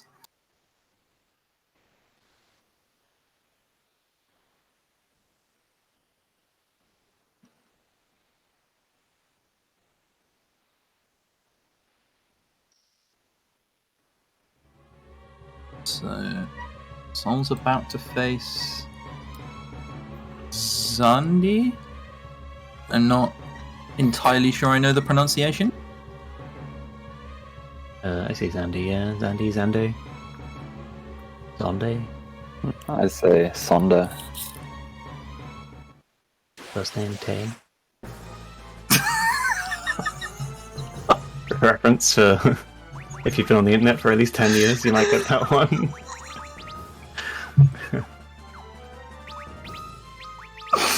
Oh boy. Okay, so this guy actually can sort of kill you. He's pretty random. He tends to use Meteor when he's really low HP, and that's just a wipe. He can be mean, he can just be, cast Protect and do nothing, like he just did. So I think Sol's probably fine here. I think on average he will just sit around and do nothing. Yeah. Just attacks and attacks, Lilith dies, but it probably won't matter. Yeah. Especially not with level 40 grinding. So Sol experienced no chocolate rain on this fight.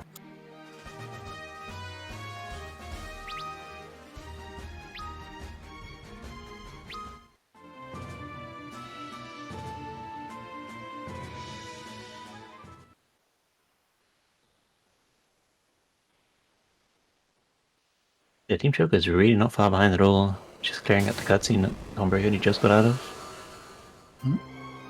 Very shortly starting a Zandy fight himself. Pretty close. Emog is at least in Crystal Tower, so not much in it. Yep, Right, put up a lot of time. Yeah, relatively all the time. Sol's now coming up against Cloud of Darkness. This is a fight you have to lose. Game doesn't make that very clear. I think when you die there for the first time, you sit there and like, wait, hang on, what just happened there? What? But it's a scripted fight. You die, but don't worry. Power of friendship, strength, channel it. You'll be fine. I think that that's. fight, go for it. Go. You got this. I was gonna say, like, I'm pretty sure Desh can just confirm from this point. It's power of friendship prevails. That's the plot for the rest of this. Yes. True. Can confirm. There's some stuff with the Warriors of Darkness, right? Like for each of the 4 bosses you fight, there's a Warrior of Darkness that shows up. It's like your reflection or something like that. Yeah. Crazy. Like 1,000 years ago, there was someone who abused the crystals of light and created a flood of light, which is the opposite of what's happening here, which is a flood of darkness. So 1,000 years ago, 4 warriors of dark were chosen to restore the balance. And as we go to each of the crystals, we wake them up or something. It's never really properly explained, but we need to wake all 4 of them up so they can help us in the final battle.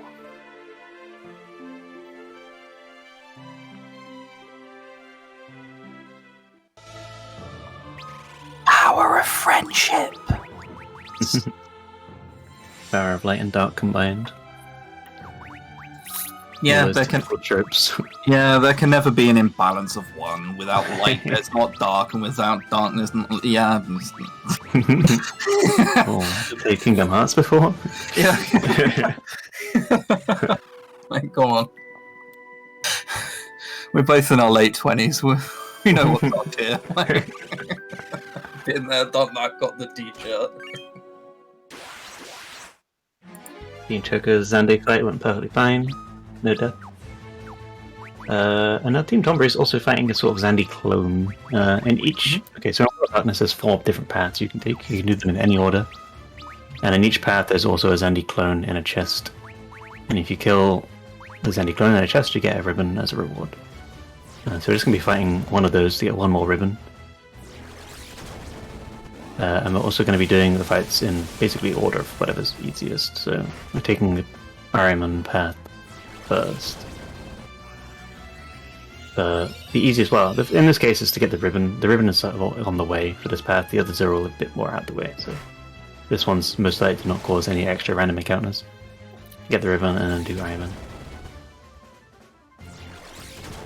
And then the rest are sort of in a whatever's easiest order. Except maybe the 4th one is a bit different as well. But I'll explain that when we get there.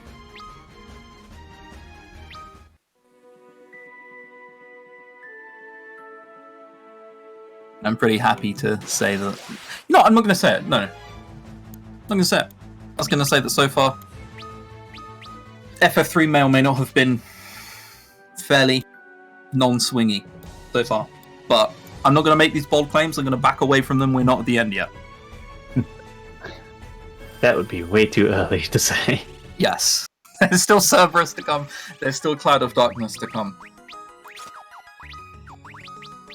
I'm backing down from my statement. That's not a curse.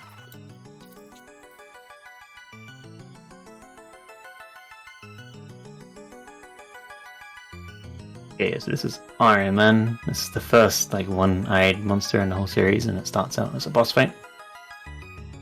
Ahriman likes to just sort of attack for most of his turns, I would say.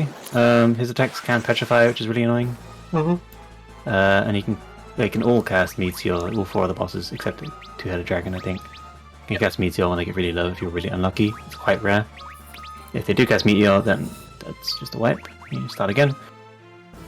But Ahriman's not too dangerous. That's so rare. I don't think I've ever seen anybody reset. I've just been told that it can happen. We don't know what happens with advice, we're just told and not seen. It's just not true, apparently.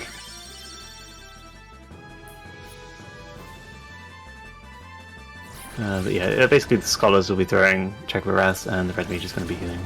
That's kind of all there is to it. At one point, because it takes more than 3 turns, and the Red Mage only has 3 casts of Courage, they will have to do something else for their 4th turn. Some people will elixir the Red Mage so they can keep healing, or some people will just throw a Check of Wrath with the Red Mage, or just guard, or we'll see what they do with the last 2 turns. But just change to elixir. Rafia's casting something different. Yeah, it looks like he's elixiring the Red Mage, which I would say is probably the safest. Oh, he's elixiring? Oh! And I mean, well, that worked out. It worked out, yeah! Worked out beautifully. I'm just not on that level. Don't have brain power for that. Yeah, unfortunately, we're mere mortals. We can't see the future like some apparently can. So this time he's elixiring Ingus, and Ingus has switched to Kira for this turn, which is a lot weaker, but something, I guess. There's not much else he can really do to contribute.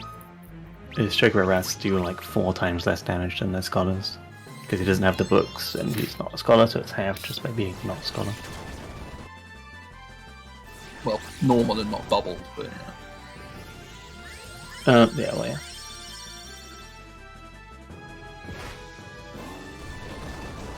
It should be the last turn. I guess it might take an extra round because Rafia used 2 turns to use elixirs.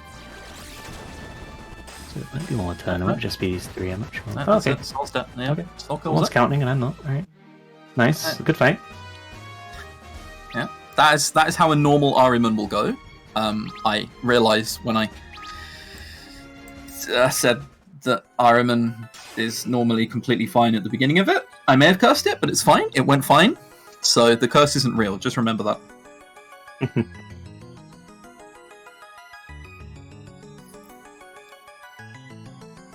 One of the saving graces, I guess, of the nice things that FF3 does in this final dungeon is it does heal you and restore your MP after each boss. We have elixirs anyway, so it doesn't really matter for us, but, you know, in a normal playthrough is nice. Yeah. I still would appreciate a save.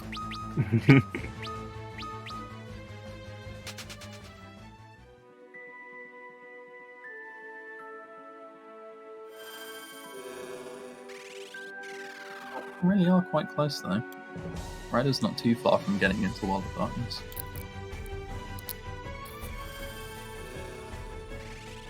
And he's going through this through the Power of Friendship cutscene in the top left. Yeah, for sure. It's pretty close. It looks like he had a decent Crystal Tower climb. I think he had to open and close the game, close and open the game once, but I'm sure it's much outside That's of pretty good for sure. Yeah, everyone's had pretty good encounter luck from what I've seen. It's kind of hard to keep track of all three for encounters, you know, but I don't think anyone's been trolled. Besides the Garuda nonsense earlier. I mean, that was pretty good. I would say actually, like second try. Second try, first try. Pretty huge. That's actually really good. But yeah, as you mentioned, we still got Cerberus and Cloud Darkness coming up, which are the other two scary fights. So this is a kid. A kid that's basically the same as Ahriman, except she casts Tornado sometimes, which just puts a character to 1 HP. So don't get too excited if you're like, "Wow, I survived 1 HP." It's just what the spell does. Yeah, there's a few bait spells like that across Final Fantasies. I know FF9 has several of those. Yeah. FF4, it's the same as FF4's weak spell. Yeah.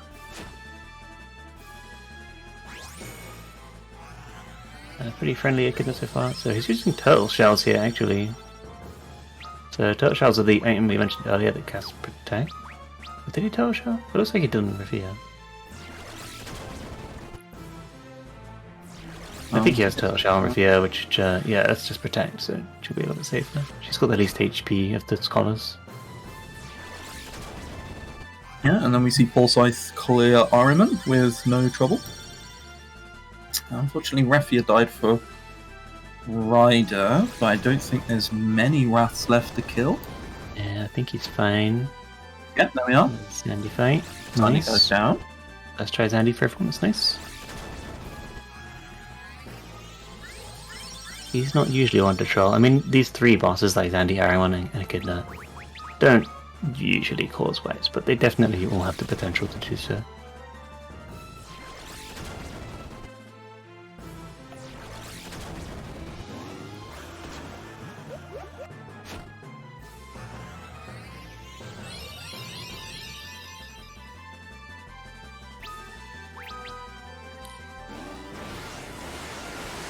It's a tornado. Misses everybody. I was going to say, there can't be that much left of the fight as she dies. Nice. Ryder gets to the Cloud of Darkness forced loss. For that fight, you just escape because it's a fast animation and you just make everyone escape so that they aren't like throwing wraths or whatever. Yeah. Which does make you sort of lose, or at least normally it would make you lose the like item dupe setup. But since you're wiping everything and just because of the cutscene, I guess it makes you lose your memory cursor and everything anyway. So, regardless of what you do in that fight, you have to reset up the dupe.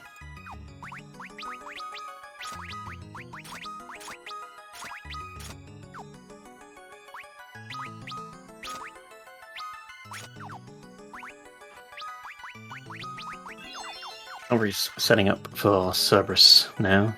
We keep talking scary, and that's pretty much why we have 2 red mages for this one, because Cerberus hurts.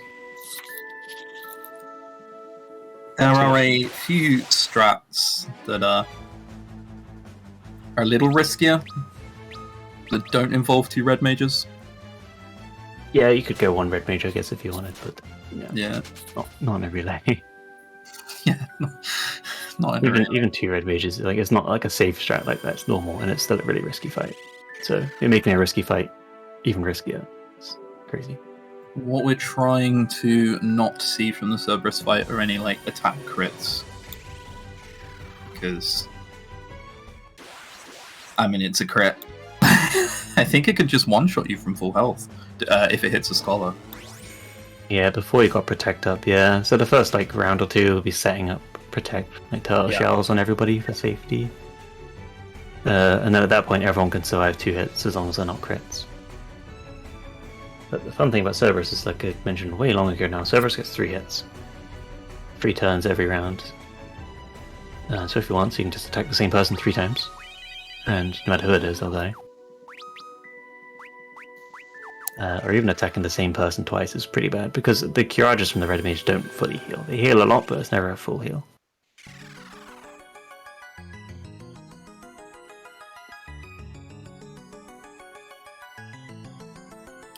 So let's see. Yeah, the first round or 2 will be not putting out any damage. You just want to see them survive. Once you got the turtle shells up on everyone, it tends to be fairly safe. But the first 2 rounds are scariest. If there's a death, especially on a scholar, it's really, really hard to recover. We might just see soul reset if a scholar dies. Let's go. Turtle shell's up. Turtle shell is up. That's now really Cerberus good has- start. Yeah. It's good that the turtle shell went first, otherwise Ark definitely would have died. Yeah, for sure. That'll be a crit. The crit attack on him. That's a very lucky start. Generally, probably okay now. I mean, crits and stuff and everything still happen. It's definitely not over, but I was going to say, all it takes is like a double crit, or just an attack on a scholar, followed by a crit attack on the same scholar. yeah. But we are now in the realm of he would have to get unlucky.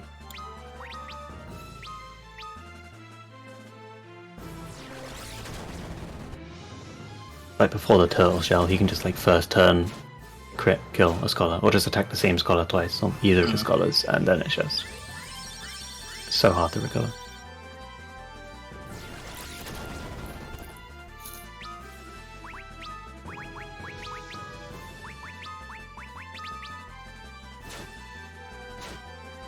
Oh, yeah, that's what you mean.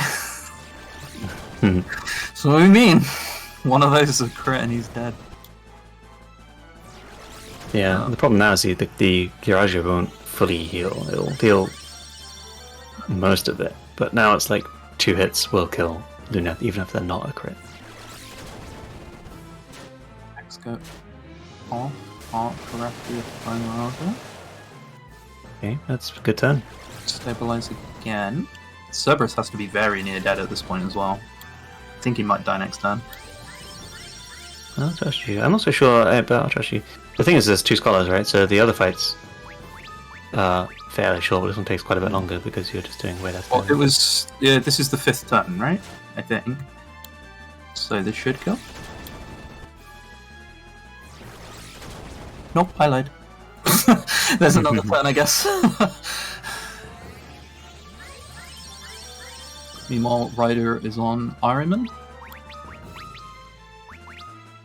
There's 2 boss fights separating them now. Yeah, hopefully it goes smoothly for Ryder. Nobody else died on it. There we are, Cerberus now. Down for soul. Nice. Take that, for sure. First try Cerberus, very nice. Mm-hmm. One more scary fight. The next fight is free. At least, well, assuming he's... Quotation marks, but yeah, free. Within the context of FF3. No, I mean, it's perfectly free if he's doing the night strat. I don't think anything can go wrong.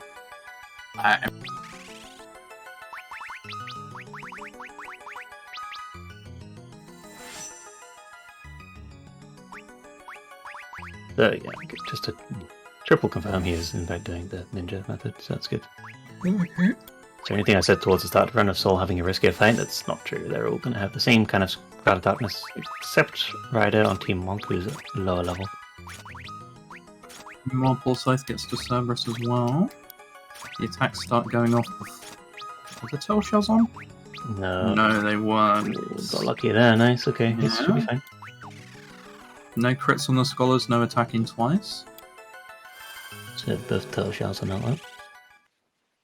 We can start doing DPS. Raffia's still going to want to turtle shell herself, but she's quite likely to survive anyway, just because she's got way better armor. So Ryder kills Iron Man. Or did that already happen? No, who knows? No, that was Iron Man. No, good.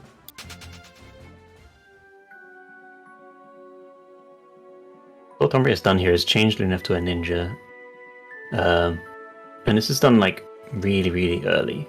The ninja is not actually useful for the next fight, which is Two-Headed Dragon. The ninja is just useful for Cloud of Darkness. But because of the job change penalty, from Scar to Ninja, it's 10 battles. So at this point, Tombri actually doesn't really care for random battles. In fact, you'd need random battles, because you need 10 random battles to get rid of the job change penalty. In some cases, you'll get the Cloud of Darkness, and you'll still need to force some extra random battles to get rid of the penalty. Yeah, you'll get unlucky lucky encounter rate. Exactly. So the ninja's not going to be doing very much for the next fight. Meanwhile, Pulsite Cerberus fight so far has been going as well as you'd want it to. Yeah, it's looking pretty good. And as long as no one dies, it's a good fight. First turn is the scariest, and he seems to be going fine.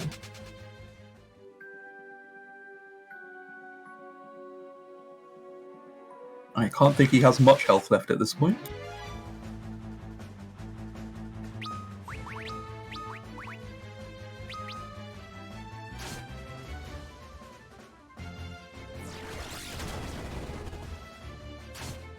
Apparently had more health than I thought. I thought it would go. I thought it was going to die this turn. Oh, okay. No, never mind. It did. Cerberus had less than About 2,500 health. So Pulsite gets through Cerberus first try as well. Meanwhile, Ryder is on Echidna. The Tombri's Two-Headed Dragon fight is not going to be as free as I made it out to be. He actually only got Raffia into critical HP through all the battles. Oof. So he's going to have to revive the other two when they die in this fight. Should be still free, but it might be kind of slow. Pretty much. That it should be slow more than dangerous. Yeah, exactly. If he just revives the Scholar and the Ninja when they die. Just revive those with Raffia and end with the Knight. Should be fine. What I like to do in this section is just not equip the Scholars or the Ninja and put them in the front row until you get the Twin-Headed Dragon and then put the gear on. That way they'll always die in one hit to the random battles. But then you do run the risk of not being able to escape the random battle, because sometimes you're left with just Ingus alive. And then Two-Headed Dragon's first two attacks are on Raffia anyway. Yeah, there's a chance here. Just the other two just survive, I guess. So, I mean, the idea for this fight is Two-Headed Dragon only has physical attacks. So you get everyone into critical HP, and then the Knight just covers everyone, and it's free. You can't die.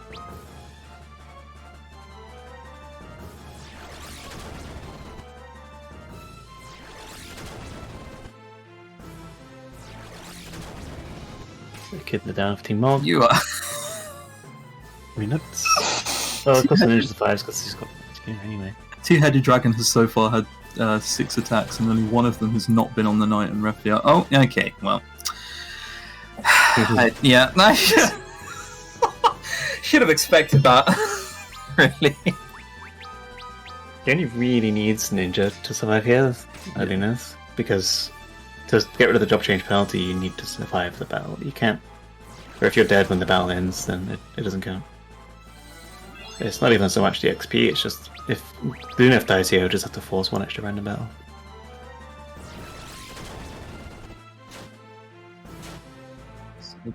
So, down. If this kills now, that'd be really annoying. Oh, that's yeah. Yeah, that's. Yes. Yeah, so you have to force one extra random battle. That's kind of the risk you take, I suppose.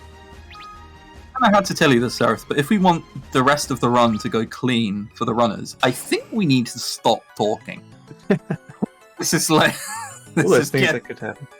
So what we were saying earlier about particle beam being on the second turn, is it? Oh, yeah! It'll be fine, it'll be fine. Just one more fight for Tombury. And Choco's chasing up Twin-Headed Dragon now, going through those random battles. As I mentioned earlier, these random battles aren't really a time loss, because you just end up having to force more later on if you don't get very many, so...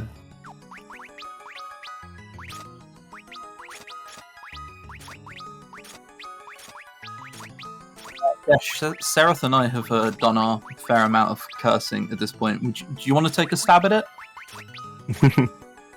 At cursing the run? I mean, I don't really have much to say. Let's hope for first try. Cloud of Darkness, late particle beams, clean sailing all the way. Okay. Alright, nice. So you heard it here first. Fifth try, Cloud of Darkness, 17 particle beams. Poppy sailing all the way.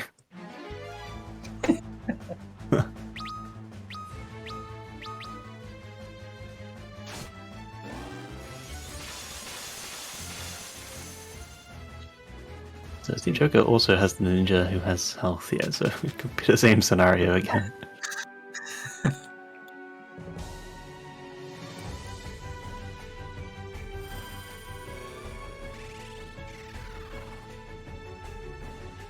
It's fine. The ninja can not get hit, and that circumvents any problems.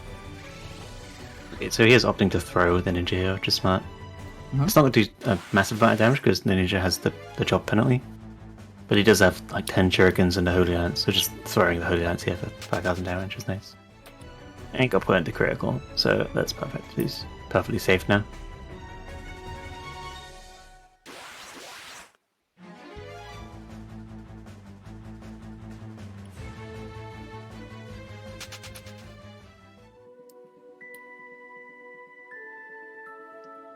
Cerberus, just hope he gets his first.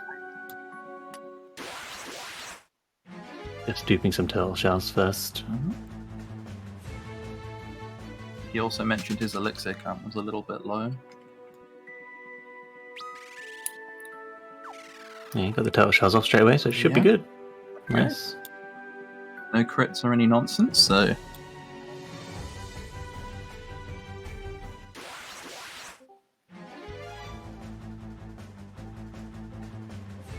we're running okay for now.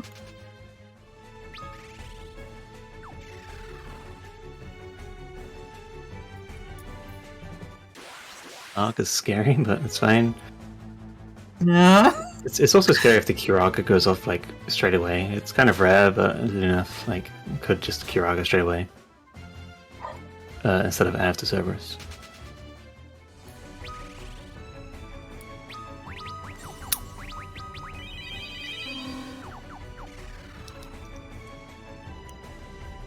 The last job change is happening on Tinchoka.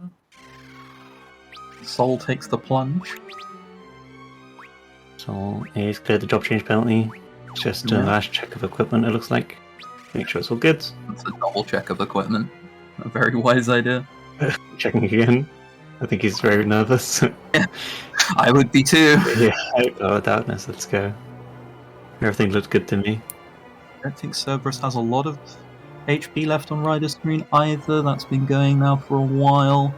Nobody's health is particularly monk-esque.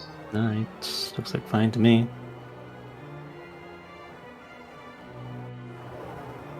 See if I get the Saga. Yeah, I mean, these are all things you want to see. Yeah, so Cloud of Darkness introduces the Bard and the Ninja, I guess. It's the only fight we use these two jobs for. The Bard is going to be predominantly using two different harps. The harps, there's 5 of them, 6 of them, 4 of them in the game. Anyway, we're going to be using 2 of them. One of them does percentage damage. which does work on bosses, which is kind of unusual. Mhm. And the other one casts a sort of like shell or magic reduction, or damage reduction, in fact, as I learned earlier today. The damage reduction he buffed all the party members. And Soul. Yeah. Now on Cloud of Darkness, now's the time for the rat jams, the cat jams, and the sour blizzards. I don't even think the jam emotes are enabled here, but Do it.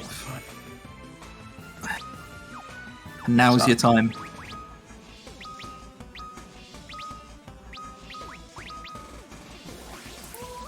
So the first couple turns here are just going to be putting up the turtle shells on everybody. The ninja is very fast, and a ninja will almost always go first. Or maybe even always go first, except for the bard's sing ability. That is like a scripted sort of goes first ability. That's not based on agility. The bard sing always goes first. And the sing effect, like as mentioned, depends on the harp, so he's going to be switching between the two harps a lot.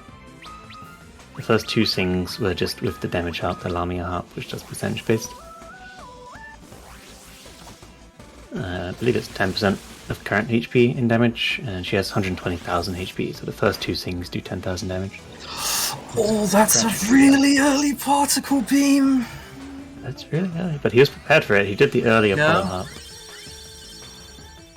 So you can sing 3 times in a row with the damage harp if you want to. It's a bit like, slightly riskier. But yeah, the early particle beams are 1 particle beam already. Also running around for encounters, just trying to get rid of the jog debuff. Unfortunately, I don't read or speak a word of Japanese, so I have to wait for the animations to go off. It's another particle beam. Okay. It's not very friendly. Not so far.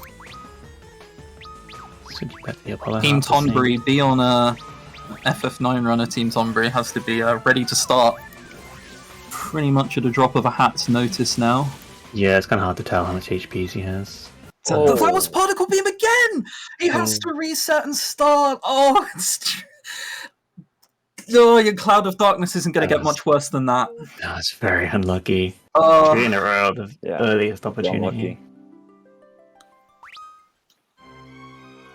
Was slower than the healers. He was even doing a one kind turn and of then faster. So we were talking earlier about speed and how it can really screw with everything. And as Desh just mentioned, couldn't heal in between the particle beams. Now we see Paul Scythe coming into Cloud of Darkness as well, so Team Choco FF9 runner also has to be ready to start the FF9 run at the drop of a hat. It might be 6 minutes from now, it might be longer than that, we'll see.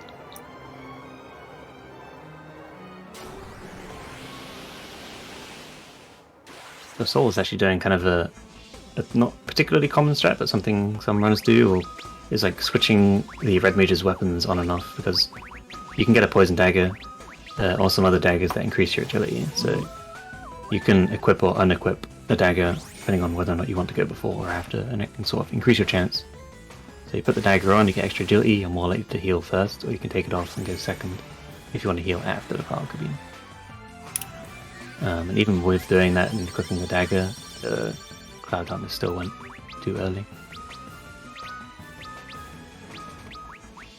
Exceptionally unlucky. And just as a reminder for how kind of bonkers this is, we are approaching 70 hours in the relay, and we have 2 runners on exactly the same boss, with Ryder not very far behind at all. The hashtag Team Close Race winners are winning now. First particle beam for Paul Scythe comes out. Also opted to use the Baxus Cider, which gives haste to Raphia, slightly increases the chance of going before. So now, provided you have the Kuraka casts on the red mages, you can choose to heal with Raphia or Angus, depending on if you want the Kuraka to go before or after. Not to guarantee anything, but to increase your chances. Paul Scythe gets another particle beam thrown at him. Yeah, so there the particle beam went early, so he's going to heal Raphia here, most likely. She has no casts. Or not. So Darkness could just Parker Beam here.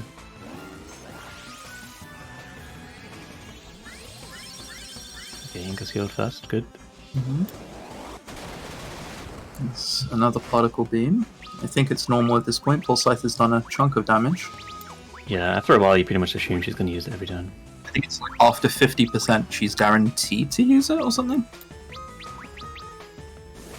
I'm not sure. No, don't think so.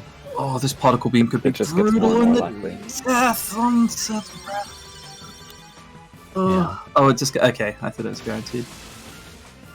That This death is- is gonna really suck, and then the death was Oh, the ninja dying I think is worse. ninja as well. Oh, it is recoverable, but it's a lot harder.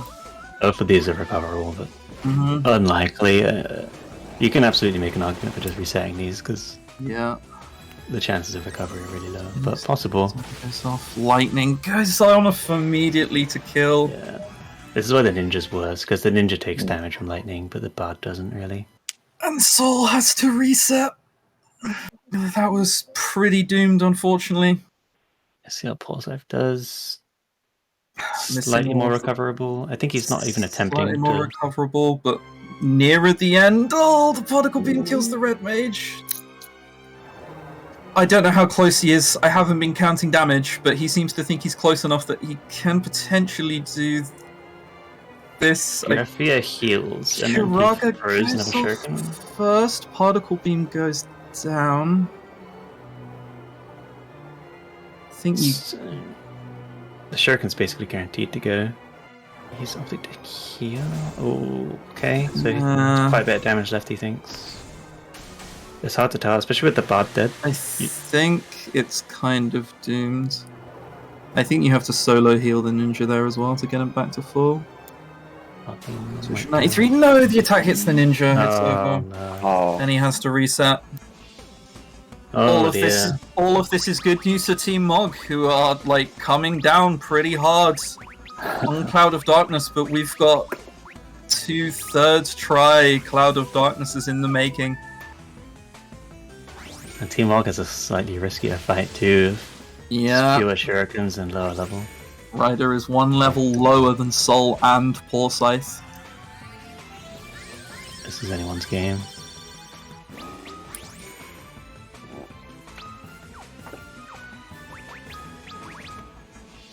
And this is why FF9 runners, we couldn't give you a concrete.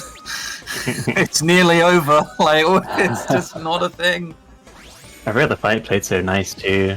Mm.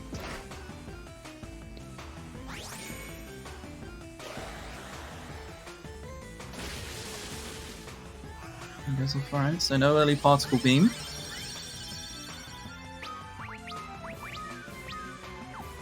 As Paul Scythe goes back inside. I think Ryder is so near entering Cloud of Darkness as well. I think he's like 2-3 minutes away. Yeah, you might have to force some extra encounters. I'm not sure about the penalty, well, especially over the ninja dying there. So that battle didn't count towards the penalty. So that's he's gonna have to force an extra random encounter. Alright, there's the first particle beam. It goes off into Kiraga though. Good start.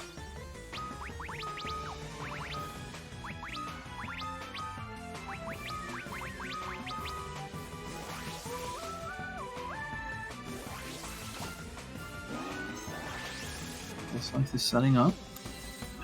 Yeah, you can keep track of her HP roughly by how much damage the Lamia Harp does. Since it's 10% of her current HP, you can pretty much just multiply the amount of damage it did by 10 and you'll get her HP. So it does 5,000 damage, she's got 50,000 HP-ish.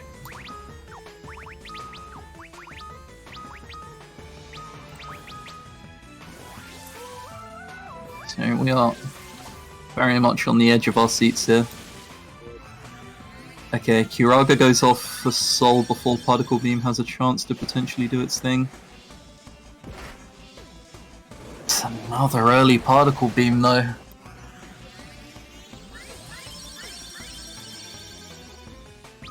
The Red Mage is just balancing between the number of casts they have.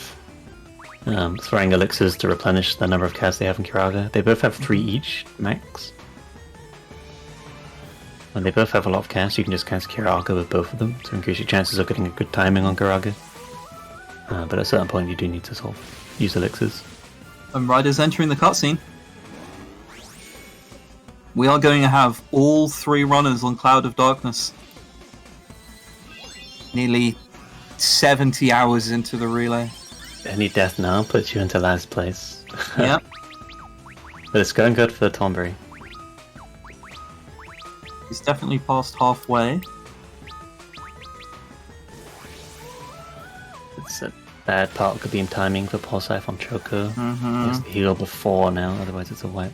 If the Kiraga goes off after Particle Beam, this is pretty doomed.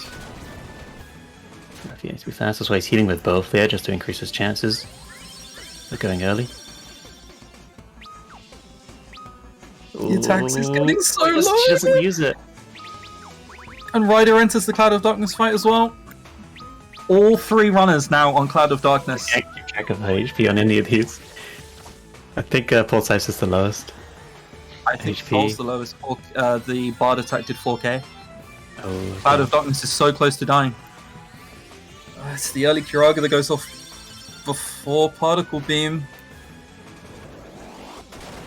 When Harp gets to around 2k damage, you Lives. start throwing Rast with the Bard instead, and that's when you know she's really low. So long as the ninja stays alive, we should be okay. Well, Riders looks to be going okay as well.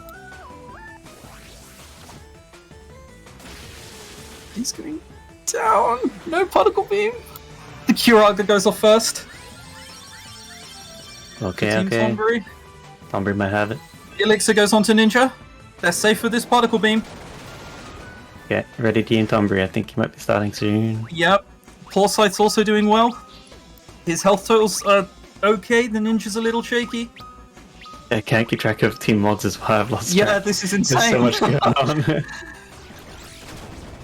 Bard is now throwing Chocobo Wraths. You know that's how it means this is low. The percentage health is now that the Bard will be doing is less damage than Chocobo Wraths to throw. Oh, the ninja survives. Yeah, I think it's a kill. I think Yeah, Tombury's got the kill. Kiraga goes off as well. Yeah, yeah. Particle Beam. We are so close. Should just be the Shuriken here, unless he doesn't have Shuriken, but I think he does. Yeah. I can't believe it's not dead yet. I believe the Shuriken here will kill. Yes, Team Tombury, go! Soul Chaos GG. Cloud of Darkness first. GG. 1 or 2 more rounds of Pulse, I think. Yeah, Bard Team is also Choco throwing is very Wraths. ready as well because this could potentially happen any second now. There's also just one more Shuriken. Oh, but Ryder gets particle beams! Oh! Then that's over. Yeah. That's just a reset. I think Team Choco kills here. I think so as well. The Chocobo Rats are coming out. Not There's even healing. Not even healing. Oh, please be enough. Oh. Please be enough. Come on. Oh my god. The lightning goes off. The last Yes, yeah, Chocobo please. Wrath. And it's done. Team Choco, go, go. The Choco. last Chocobo Wrath kills. Oh. Oh god. Oh, my heart. I can't take this. It's such an intense fight. Oh, huge GG's to Soul and Paul for finishing, and Paul for finishing. Pretty pog times all around. So, Team Mo can clear up Cloud of Darkness this second try. I mean, he came in with the deficit, so he's still looking to gain a lot of time here if he can get this kill. And whilst the first few turns of Cloud of Darkness are going on, and we're setting up with the FF9 commentators like to introduce themselves. Yes. Hello, I am Ceaselessly. Hello, I'm Diesel. Hello, I am Roaming Merc. And hello, I am Transqueena. Hello, everybody. I almost don't want to say anything while this last Cloud of Darkness fight goes off. Yeah, no kidding. That's Pretty crazy. This is Nice. intense. I love it. It's been a little bonkers so far, that's for sure. Yeah. But yeah, welcome to FF9. As FF3 is wrapping up, feel free to comment on anything that's going on for FF3 still. There's not really a whole lot for FF9 for a little while. We can always cover it. Yeah, all we'll be doing here is naming Zidane as appropriate for each runner and trying to steal the Mage Masher, which may take a while. So Yeah, feel free just to go back to FF3. a little while. Yeah, no problem. So we're through the intro turns of Cloud of Darkness. The first 2-3 turns are completely safe, I'd say.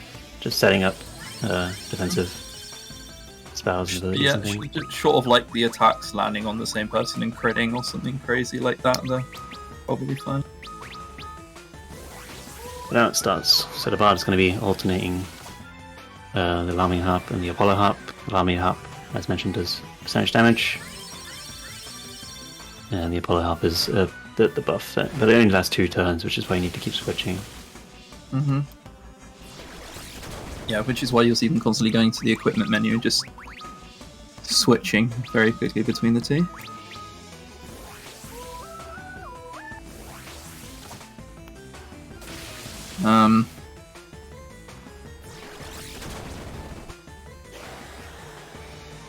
A tiny bit aggressive with the red mages here, and using the rafts with the red mages as well, a bit more DPS. Yeah, What you can do is use elixirs more frequently to keep the MP topped up. It's the first dangerous turn because Particle Beam went off last, so Kiraga is going to have to go off first if another Particle Beam goes off this turn. The bar damage was 6k. So Kiraga does go off first. This is why I mentioned with the aggression there is if instead of throwing a Wrath with Raphir, he elixir Ingus, or Luneth, I guess, the 4th red mage, then he could have used Kiraga with both red mages there. But instead, the 2nd red mage didn't have enough cast to also cast Kiraga.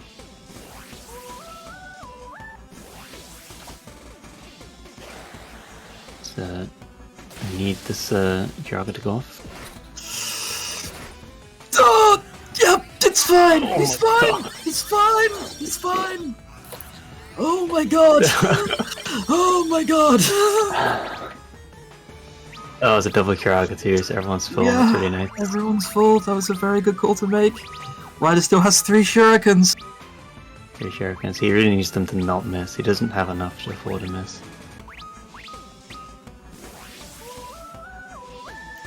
Okay, so that is 3.5k. We are getting close. The Kiraga goes off first though. And there's not another one coming because the other red mage is elixiring. Oh no, he's Chocobo Wrathing. Yeah. He needs the damage, I think, because the limited shuriken count. So he does need to be aggressive. No one's dead, which is good. But he does need this Kiraga to go off First, yeah. There's nothing else he can do in this situation. Gonna ban it, yeah. 3 goes off, didn't miss, did 10k. Please, no Particle Beam. Please, no Particle Beam first. The Kiraga goes off first, okay? Okay, We're getting very close. The ninja has quite low HP though. An attack here could be fatal, okay? No. Okay. That's the last shuriken. We're now throwing Chocobo Ras with the Bard as well. Might throw out elixir instead, no? No. Okay. Double Kiraga, that's nice to see. We're so close. The lightning. The Kiraga goes off, okay? That's good. The ninja could still die to Particle Beam, I think. Particle Beam, yeah, but we are so close. No, but the attack does kill the red mage. It hits the worst person. It's possible, but I don't... What's the strat? I think he's just, he's throwing Chocobo Rust. I'm hoping it's enough, it's enough! Team up, go! Oh GG. my lord! Oh my God. They all came down so close right towards the end. I cannot believe how close they all were. Oh my goodness. Clutch finish. Amazing runs. Absolutely bonkers times as well. Like, considering it was 2nd try Cloud of Darkness and 3rd try Cloud of Darkness for everyone. Oh my lord, those all came down so down to the wire, I cannot believe it. Amazing. Good job, all the FF3 runners. Thank you so much. Fantastic runs. Congratulations, Ryder. the rest of the FF3 owners. Thank you for the comments of this. All three of us. Yeah, thank you guys for the commentary and everything. That was actually extremely exciting. The FF3 redemption arc has been completed. Finally. And I guess I'll just have some closing comments. I'm super excited now that, as I said, we're approaching 70 hours, and Final Fantasy IX is going to be the decider. We have 3 fantastic runners, along with 4 fantastic commentators. Take it away, boys, unless Dash and Gareth have anything else to say. Good luck with FF9. It's going to be exciting. Looking forward to it. Best of luck. GG FF3. Yeah. Holy GG moly. FF3. That was unreal. Oh, jeez. Great commentary, great gameplay. Chris, go and catch your breath. Yeah. Chris, go and lie down for a few minutes. I'm going to get something to eat and let the adrenaline subside. GG, boys, and good luck. There you go. Thanks, Chris. Thank you. And thank you, everybody. Yeah,